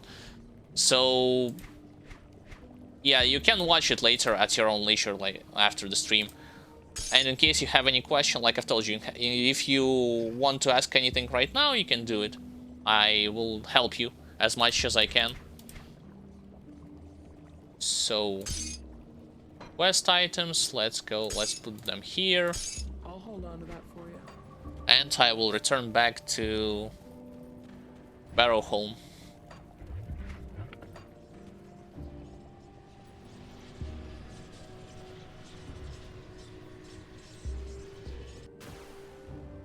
Now from this place, I will go straight, like, save... I think I need to save, like, 3 groups of civilians, right? And restore 3 wards. And then I can go to the mine to preemptively complete quests that they are gonna tell you anyway, like, later on.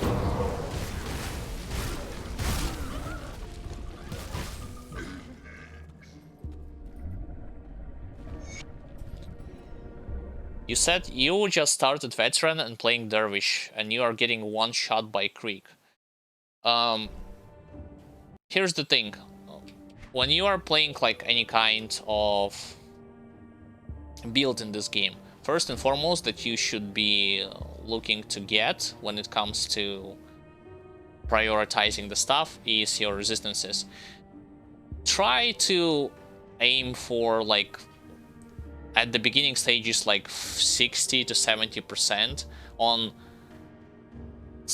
some of them, on most of them will be more than enough. How can you get this far? Well, by crafting components such as Silk Swatch, Anti-Venom Self, what else? Wardstone, you can use them as early as level 7, if I remember, or 7 or 15, between those ranges. That's number 1. Number 2, make sure that when you are leveling, like, so to not get one-shotted, like you have explained, you prioritize physique over cunning.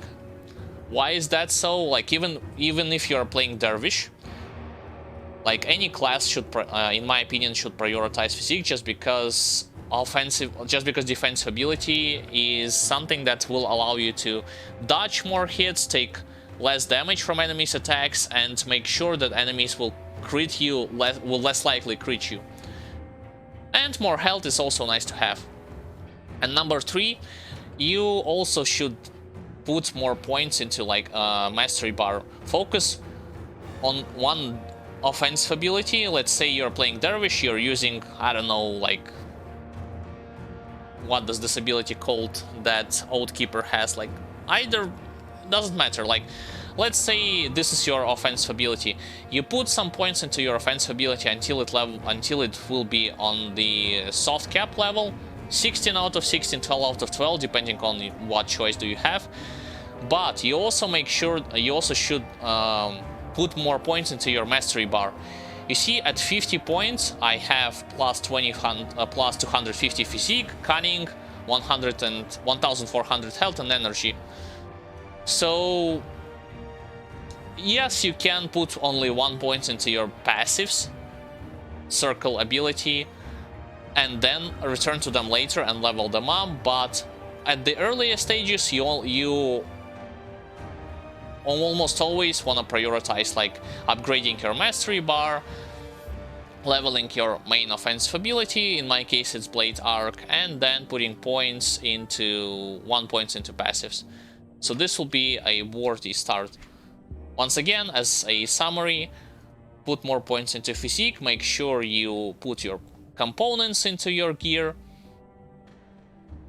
Those are all low levels, like those ones that I'm wearing, with the exception of Oloron's Blood and Sanctified Bone. Warstone is low level component, Soul Shard, Silk Swatch, Unholy Inscription, Mark of the Traveler. Like you need them all into your, to put them into your items. And as far as skill tree goes, I already talked to you. Like, yes, you want to have your main offensive ability maxed out.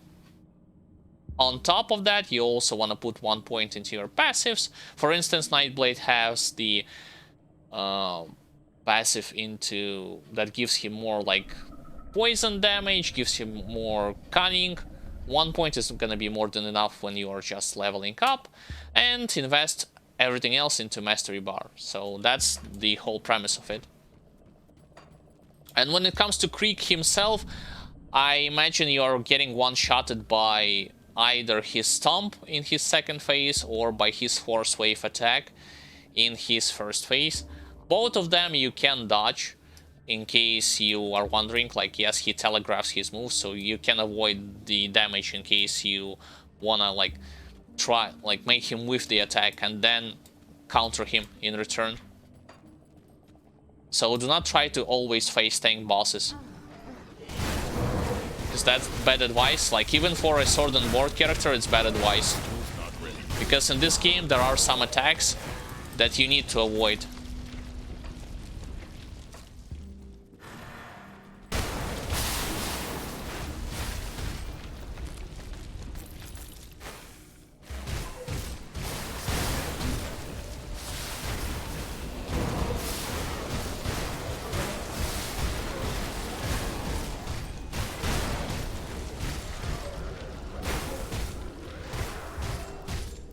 Alright, that's the first group of civilian that I need to free. You just saw what happened. They thought that they were locked behind the bombers, but they actually could run from the other side and free up themselves. Like, escape from those cannibals. Weird. Alright, now to free the next group.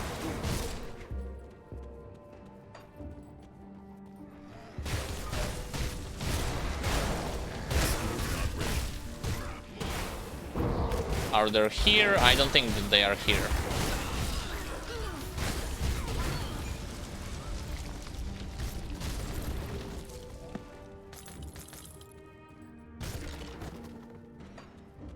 Yeah, they like both of those groups can be at the bottom.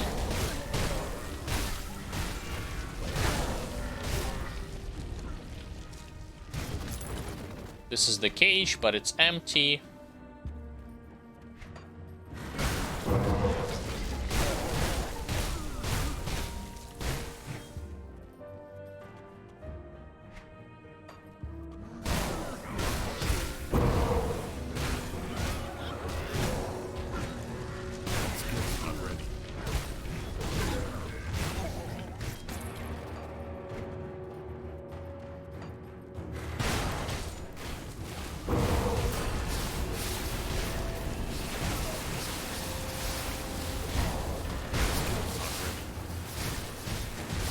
Oh, you mean pet? So here's the thing when it comes to pet builds that my brother did.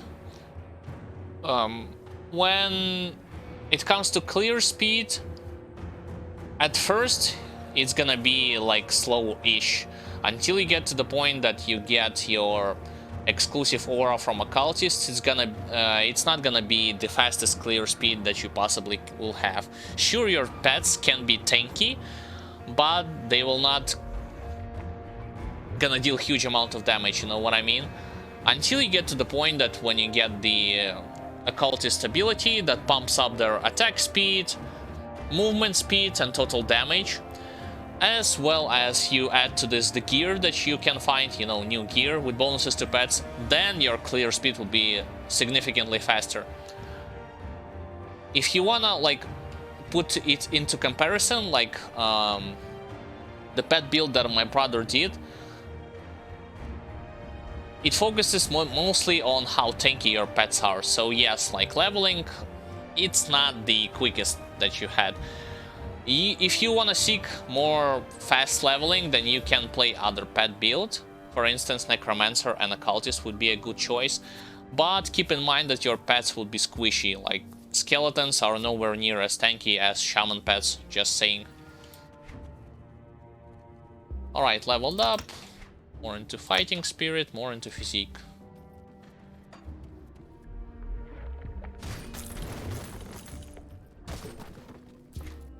Should I go to the mine right now? Might as well.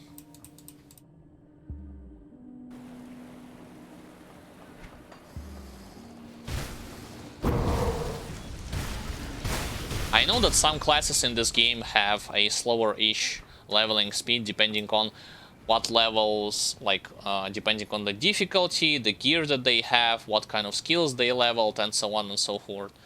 So not everyone levels with the same speed.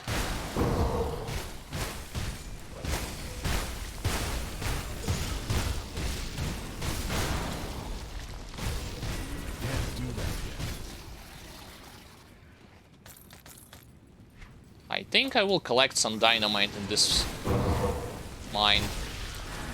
I forgot where it was.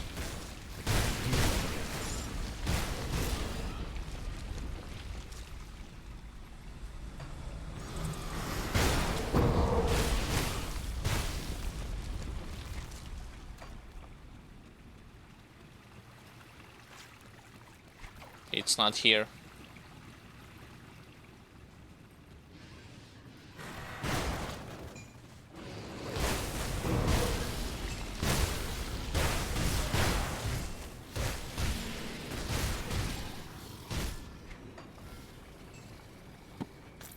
I actually remember the exact term that this game has when it comes to turning your character into stone. It's called petrify. Luckily, not a lot of enemies are capable of doing this sort of stuff. Some snakes can turn you into stone from first DLC, but this is mostly a thing that you will see from statues in second DLC called Forgotten Gods.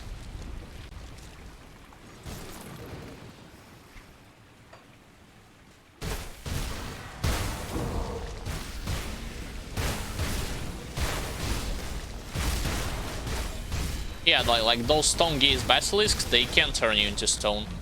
I'm just not giving them an opportunity to do so. Skill's not ready. Alright, here's dynamite that I was mentioning before.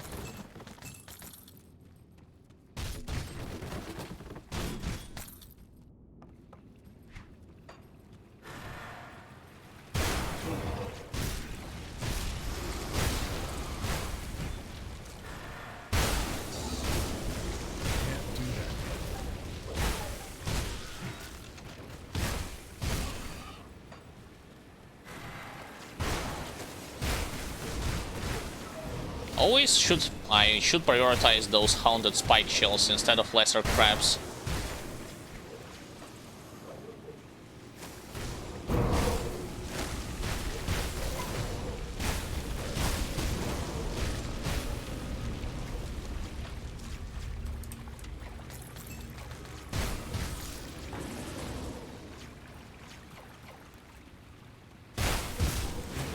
Haven't I killed them already? I think I did. Okay, so where's the crab that I need to kill? Yeah, there it is.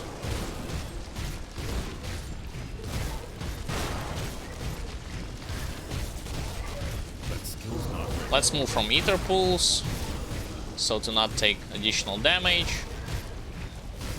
Even though I'm still taking it.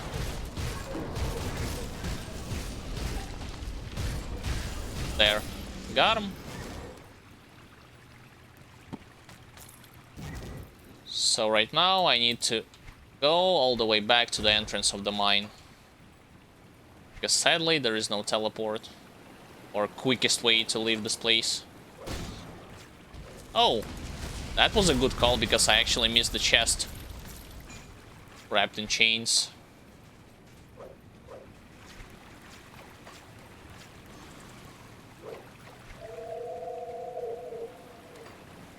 I'm just making sure that there will be like no additional elites.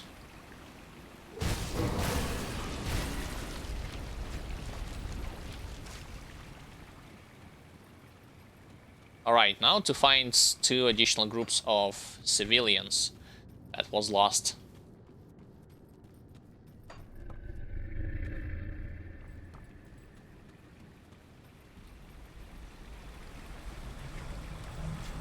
One thing that I personally would have preferred this game had, like, yes, you have a teleportation abilities in this game, you have abilities that allows you to charge to a certain spot or only to enemies, but it does not work against, like, you cannot teleport through the walls or jump over the walls. Even if the wall is not huge, it will still act as a barrier that stops you, which is not great if you like compare it to, for instance, other ARPGs. Like even in Diablo 2 you was able to teleport through the walls.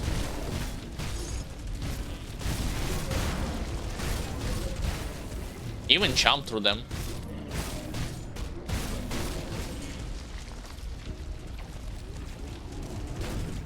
That's a lot of Yetis. I mean, they are called Leaf Main, but come on, like, still Yetis.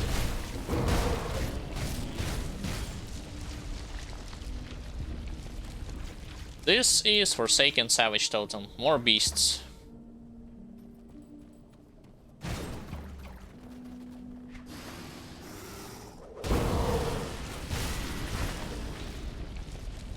I'm getting to a point where I will need to craft another relic. Like at level 70, I will change relic that I'm wearing for a more powerful one.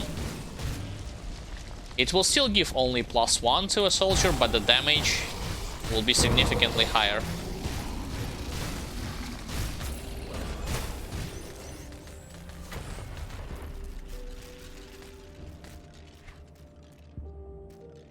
Physical pierce internal trauma.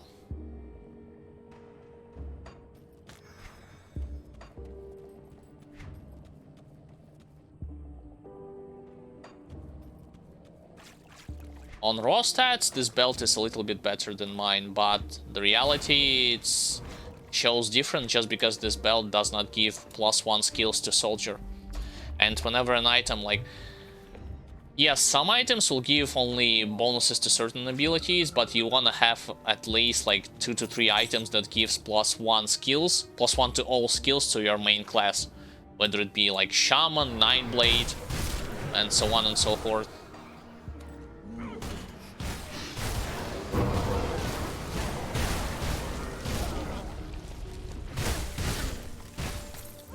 There's the second group of civilian.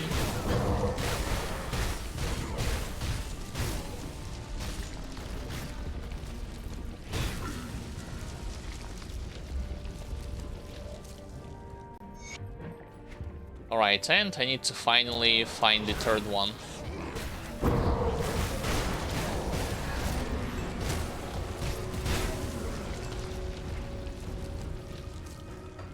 I should have taken the turn to the middle, but then again, just because they were at the bottom, I could have missed them and not see them to begin with.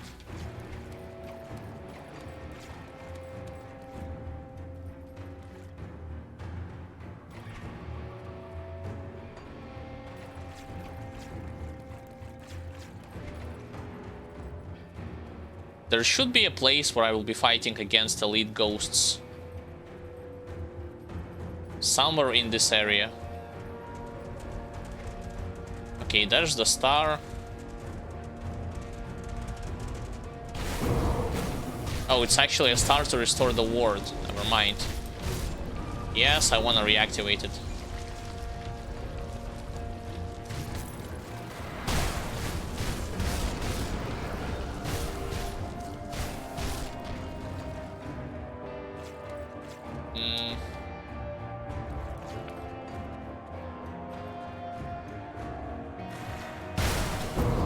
There it is. That's still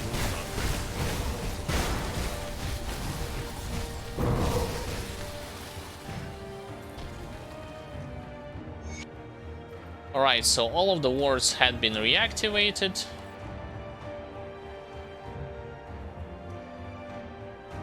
Have I saved all the travelers? I think I did.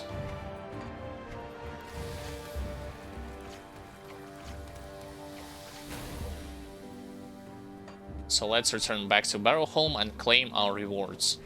For all of those quests, I for sure will be gaining a level. blessed well.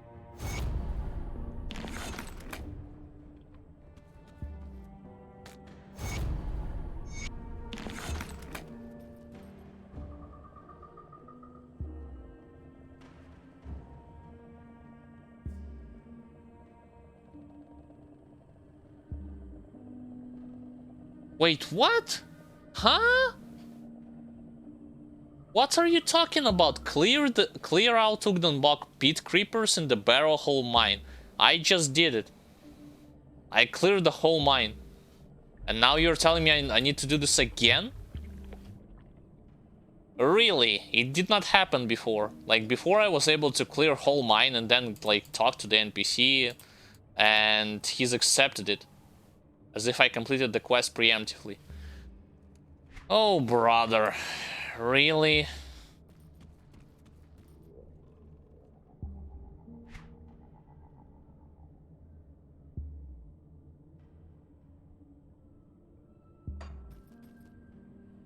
If I'm gonna speak to the head of the village right now, he's not gonna give me the main story. Nope.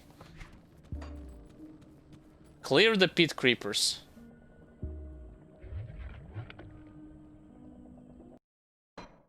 I don't know if it's a glitch or not, but I'm forced to do this again. Here I was thinking that I'm actually saving time, but instead I'm wasting time by doing their chores yet again. The same mine that I just completely cleared, killed the boss. Now he's asking me to do this again. Wow.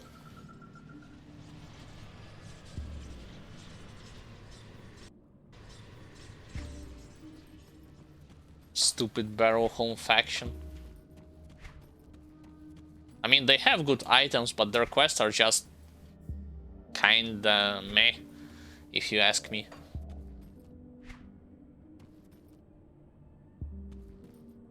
Yes, even though I cleared it, he's saying the same thing. Welcome. So I have to do this yet again.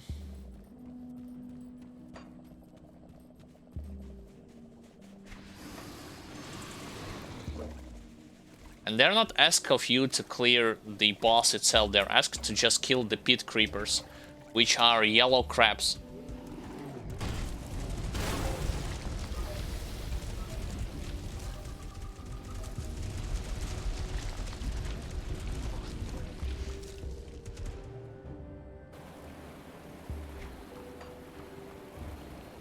Those are not pit creepers, so let's search for them. Let's see how many of them are.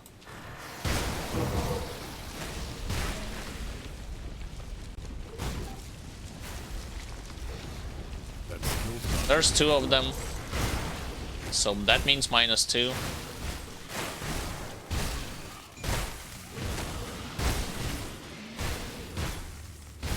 Empowered Brighthorn Band. Oh, bleeding damage, but with grasping wines. No, thank you. I see more stars over there.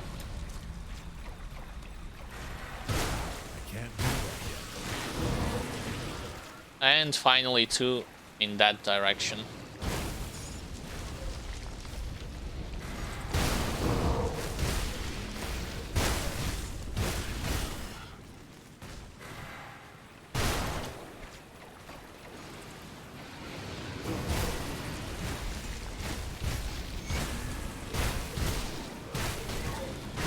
Alright, is it over?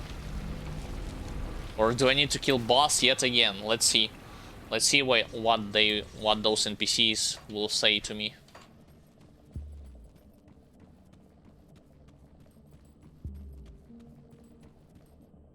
Never happened before, ever. I always cleared the mine first and then I spoke with them to complete the quest preemptively. I did not need to do this like... Okay, thank you. I am thoroughly pleased that we've always had, I will deal with Laria. Actually, believe it or not, like... The Laria, it doesn't really matter if you want to spare her or not. She will be killed anyway. So let's change it up. Let's kill her ourselves. Level as a retaliation character, it's possible, but it's gonna be slow as hell. You know what? You know why? Because of the fact that on normal difficulty, enemies are not gonna deal huge damage to you. That's number one. And retaliation builds are based around how much damage enemies are dealing to you, so that you can counterattack them with their own damage. Number two, some enemies are just attacked slowly. For instance, mages, some trees, like in this first DLC, trees are attacking slow, and they are attacking with different types of damage, so it's gonna be a slow grind for you to level from start if you wanna play retaliation build. Like, you would be better off to just pick a way for you to, for instance, if you want to play with Witchblade, you can simply level with the Force Wave or the way how I'm doing, except for throw the shield and get a two-hander and go with two-hander Blade Arc. Like, it will be significantly faster than try to level purely relying on retaliation. And believe it or not, this is actually this is a drawback that retaliation builds have. Like, certain enemies, certain bosses, nemesis bosses, retaliation builds are having a hard time with them just because bosses themselves are not attacking fast. For instance, Alexander Archmage, even though he is a very powerful nemesis boss, but he attacks very slowly. And you yourself are not doing nowhere near enough damage to lower his HP to critical margins. So yeah, that's the problem. I mean, yes, in other regards, retaliation builds are strong, don't get me wrong, but the fact that they had some problems when fighting mages, or in general, like when fighting elites or bosses that are slowly hitting them, which turns killing into a grind fest.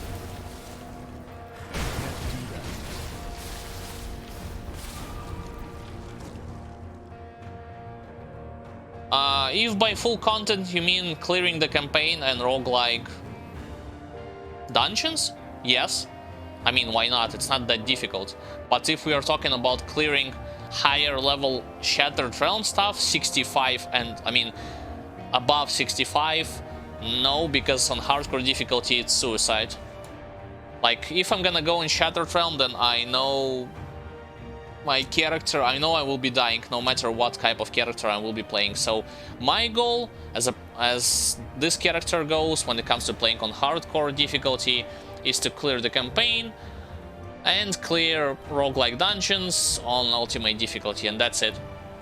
Like, no Crucible, no Shattered Realm, unless you're taking into account some early levels, that's it. I'm not trying to beat any kind of records. Like, for this stuff, I think you are better off to play on softcore difficulty rather than to play on hardcore mode. But it's just my opinion.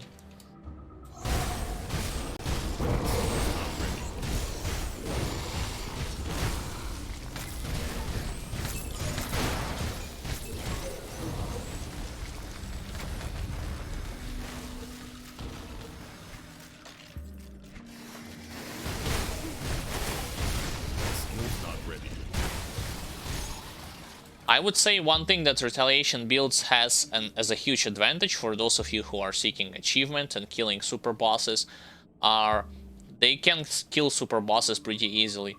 Calagadra, Ravager, McDragon, Lokar, like they're nothing against them. Of course, you have to have a gear to do so, but once you get a gear, like there's no stopping you from getting those achievements, killing everything when it comes to the content. Like even the box, like Great Entertainment, as far as I remember the exact name, you can kill this super boss pretty easily. I don't know who you are. Can't do that.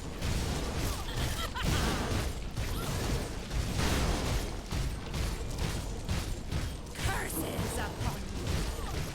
Skill's not ready.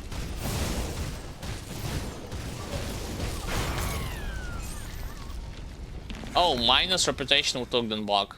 Great. Oh well.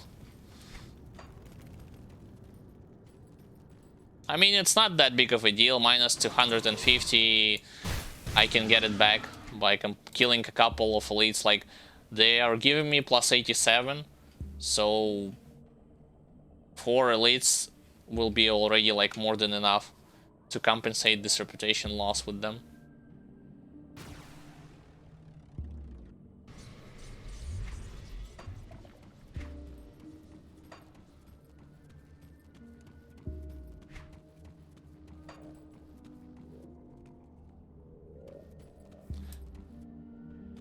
Also, players, you're asking about the Death Knight, and you had mentioned also Witchblade.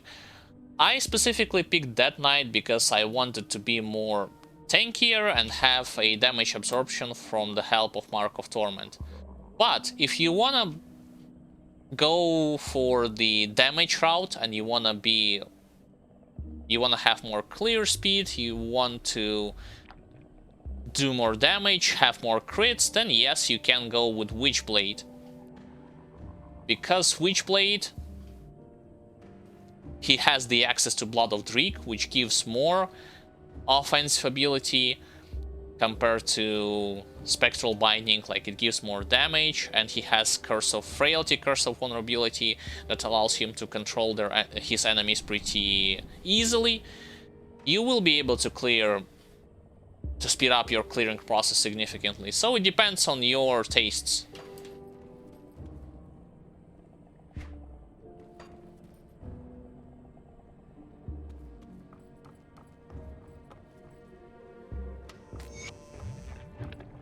Right, so I got this item.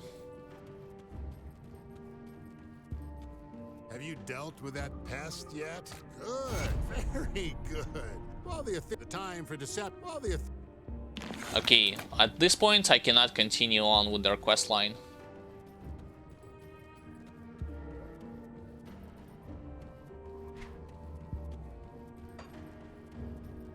Yeah, like, I agree with your opinion. I cannot say his clear speed is good. I mean, it's not the best clear speed, and his survivability is also nice. Considering that this is one-handed, like, sword and board build, I am not gonna say something negative about it. Right, so what was I trying to... Oh, I wanted to check if they have any kind of useful items. Barrow Home, that is. I mean, technically they do, but I'm not ready to buy anything from them because of the reputation problems.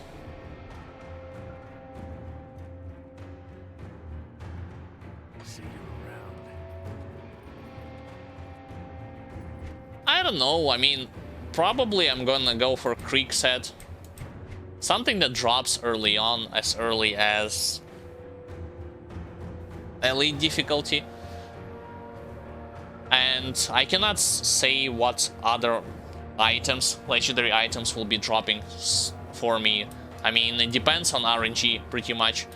Also, one set that will be useful to have is Octavius, but for Octavius set you are not gonna play with Blade Arc, you instead wanna play with Horse Wave. So it's one of the two.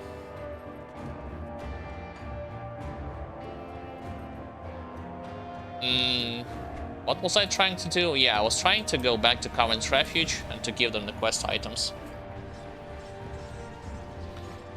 This is not my first hardcore character. I already made a couple of attempts, unsuccessful, of trying to beat hardcore difficulty. I had Death Knight, and yes, I also play on... I played both on softcore mode and on the hardcore mode. But on hardcore mode I already lost. How much? 3 Death Knights and 2 Conjurers. Is it 2 or 3? 3 Conjurers, right? Yeah, 3 Conjurers. So this is another attempt of me trying to complete hardcore difficulty. You've returned. Are you ready to complete our bargain? On softcore I have Infiltrator. I leveled him all the way until level 100. I have geared him up. I have completed Crucible, Shattered Realm, opened up the unlocked Shattered Realm set, equipped my Infiltrator in full Bilgotian armor. So yeah, I was pretty much finished with Infiltrator on softcore. So I decided to return to hardcore, and I don't know if it's a final attempt, but nonetheless, this is my current attempt at beating this mode. You chose to negotiate, and now for the altar of Ratosh is a rare place in Cairn. Now that you have, ever since the Ugdenbog, yes, deep beneath Uggood, our matron, you will find. All right, a bunch of quests has been completed. I'll give you a good price on what I've got left. But it's not the end. I will need to speak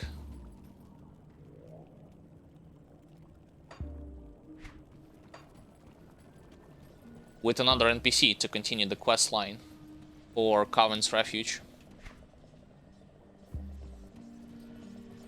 Wait, she's not here. She's there.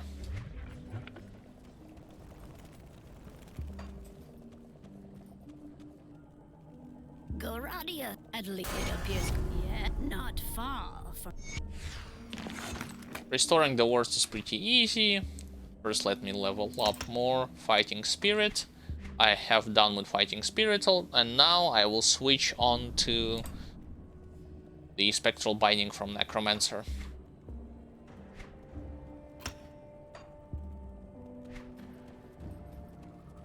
So the first ward is here, and 2 additional wards would be on the Ugdenbog territory.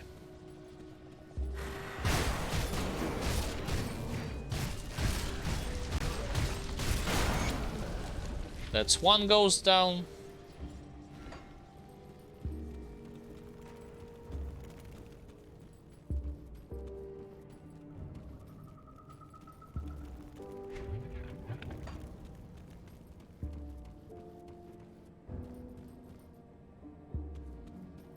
Basically, those ghosts bosses, although I will not call them like fully fledged bosses, I mean, those are just overpowered, I mean, in terms of health, Wendigos that are protecting the wards, and that's pretty much it.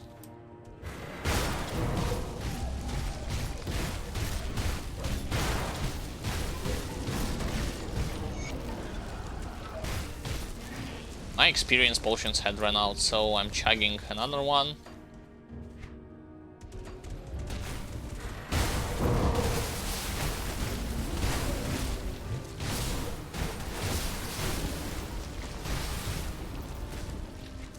Third one will be in that area. Yep, I was right.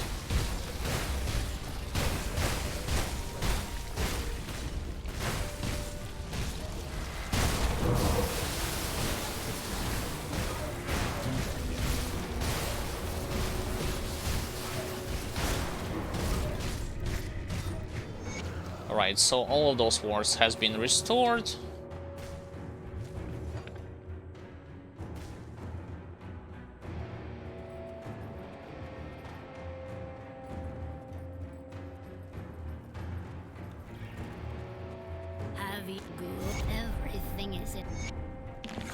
Alright, start the ritual.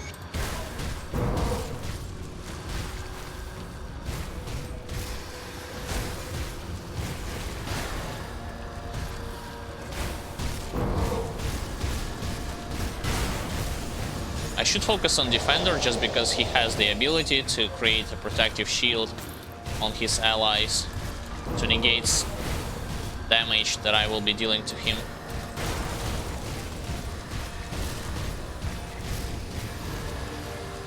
Yeah, so this is basically one of the elite that can turn you into stone.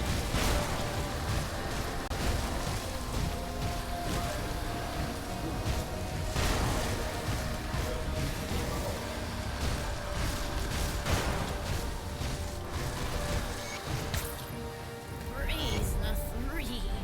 The ritual was a success. Alright, so I'm done with their quest line. No more quests from them.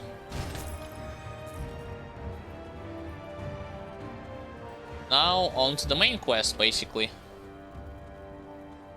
The only exception will be like I want to buy their new pieces of gear that they have to offer.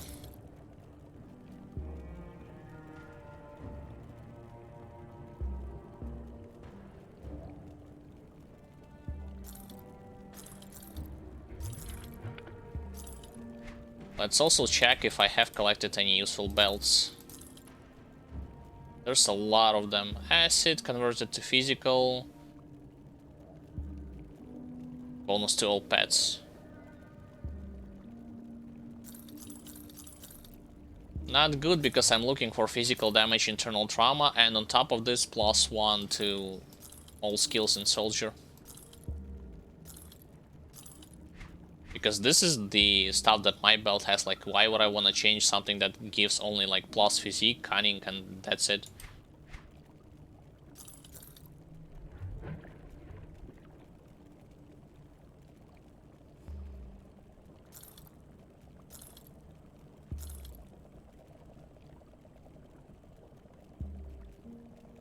It's not better than Mind Shield, no. Wait, there was an item that says Oleron's Red. Inquisitor, Imperial Hauberk of Oleron's Red. Oh, no. The thing is that, yeah, I remember that I will buy an item from Covens Refuge, including the chest guard, so I don't need it.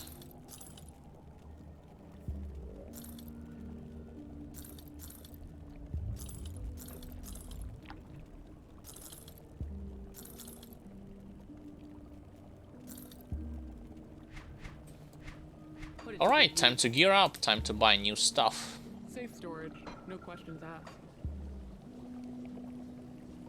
And also those new pants on level 65. Totally forgot that I have prepared them for the sake of changing them. It's safe with me, promise. Come see what's left of my wares. Come see what's left of my wares. Right, so I'm actually honored already. Wow. Do they have... Yeah, they have a more potent augment that I will apply on my one-handed weapon and the shield. Whip wine powder. Everything else looks not that great, I mean for me. 2 of them. Let's immediately reapply them. That's 1 and that's 2. I'll give you a good price on what I've got left. Now, about items. Combatant chest guard, spolders, and cask. As well as 3, right? Like chest guard, cask, and shoulder pads. Yep. Iron well spent. Let's go to the Devil's Crossing.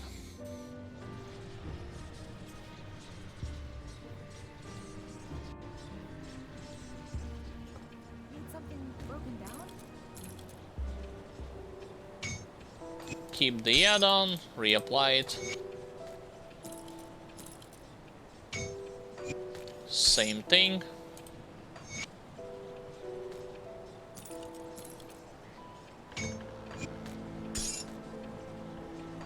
And finally chest guard.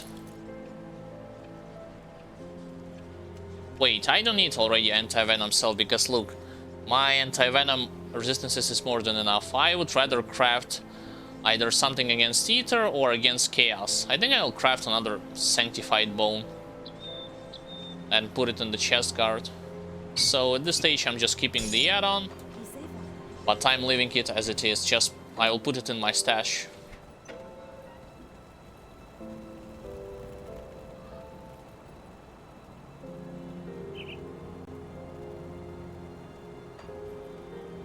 Safe storage, no questions. Alright, blacksmith, craft me please 1 sanctified bone. I need 4 purified salts.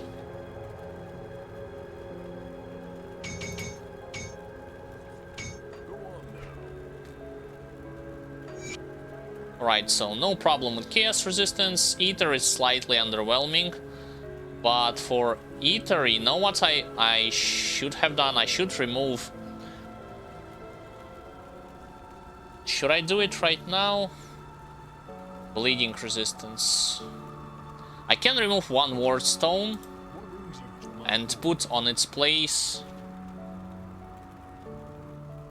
Ether resistance components.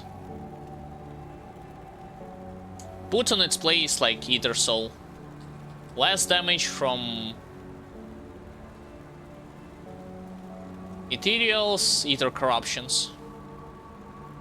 I haven't changed my metal in a long while as well.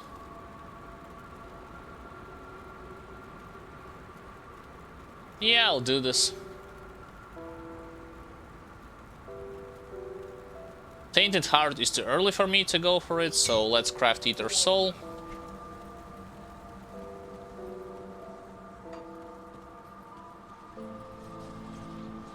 Tinkering is my specialty. Keep the item. And apply this thing here. There. Ether resistances, problem solved. Everything is soft cap with the exception of stun.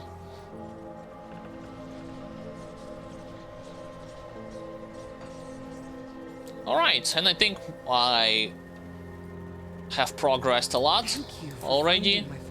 Okay, stop talking. I've progressed a lot through this episode, and I'm gonna wrap the stream. If you have, like, I am thankful for everybody who had watched my gameplay, listened to my commentary, whether you watched from the beginning, middle, or the end, it doesn't really matter. I am grateful for your attention nonetheless. You are welcome here at any given time. If you want to rewatch some parts that you have missed during the stream, you can do this later, either here in the format of Twitch video on demand, or on my YouTube channel in the same video on demand format, or in a form of short highlight episode, usually 10 to 15 minutes long, where I will select all the memorable, funny, entertaining moments that had happened during the stream and compile it together to present to you guys, so you would have one option to watch over the other. Also, those of you who have not watched my beginner-friendly playlist, where I have discussed a lot of things, from the very basics of this game all the way to the advanced level, Crucible, Shattered Realm, Endgame, I suggest you to do so. A lot of questions will be answered for you, like what to level, what resistances, how much resistances do you want to have at certain portions of this game, some tips and tricks for avoiding bosses' dangerous attacks, how the behavior of bosses changes on different difficulties, what components do you want to have on endgame, and so on and so forth. There's a lot of very useful information out there that you can watch and apply it to your own playthrough. In addition to that, if you want to know the precise schedule, when exactly I'm going to be streaming next, on what day and on what time, you can check the schedule graph here on social links, Facebook or social pages, Facebook or Twitter, as well as YouTube discussion section. Speaking of social pages, I also am updating everything related to my upload schedule, news that I'm posting, videos that I'm working upon on my social pages first. So if you want to keep up to date, make sure that you are subscribed. What else? When it comes to other stuff, If you want to show a support towards my creativity and you want to know in which way you can do this, in regards to Twitch, it's pretty simple. You can become a follower and spread the word amongst those who are interested in not only seeing how a person plays the game, but giving you some useful advices in regards to mechanic, in regards to the gameplay, and so on and so forth. When it comes to YouTube, by the way, link to YouTube you can find in the separate tab down below. You can subscribe to the YouTube channel, leave a like and share videos because it helps to promote this content to a more wider audience, and like I've told you, it shows your respect towards the creativity process and interest in terms of your interest and in terms of mine to make more videos about this game. When it comes to the other stuff with which you can help, you can donate, but this is not an obligatory option. Nonetheless, you will receive perks and bonuses depending on the system that you would like to choose. For instance, if you will donate through Streamlabs donations and Twitch subscription, as well as Twitch Prime subscription, you will have the access to more emotes, icons, chat statuses, and game discounts. There is another system, Patreon. If you want to become a Patreon, you will have unique perks and bonuses that you will not have in other systems, like early access to edited videos without any kind of advertisements, participation in Q&A videos, behind the scenes content, and much more stuff. Full list of bonuses you can check by visiting the Patreon page link down below. Alright, once again, thank you everyone for your attention. I wish you all the best. Take care of yourselves, take care of your health, of the health of your relatives, stay sound, stay cheerful. And I, Alexander, also known as Sandrievits, will be seeing you all on the next stream, guys. Bye and have a nice weekend.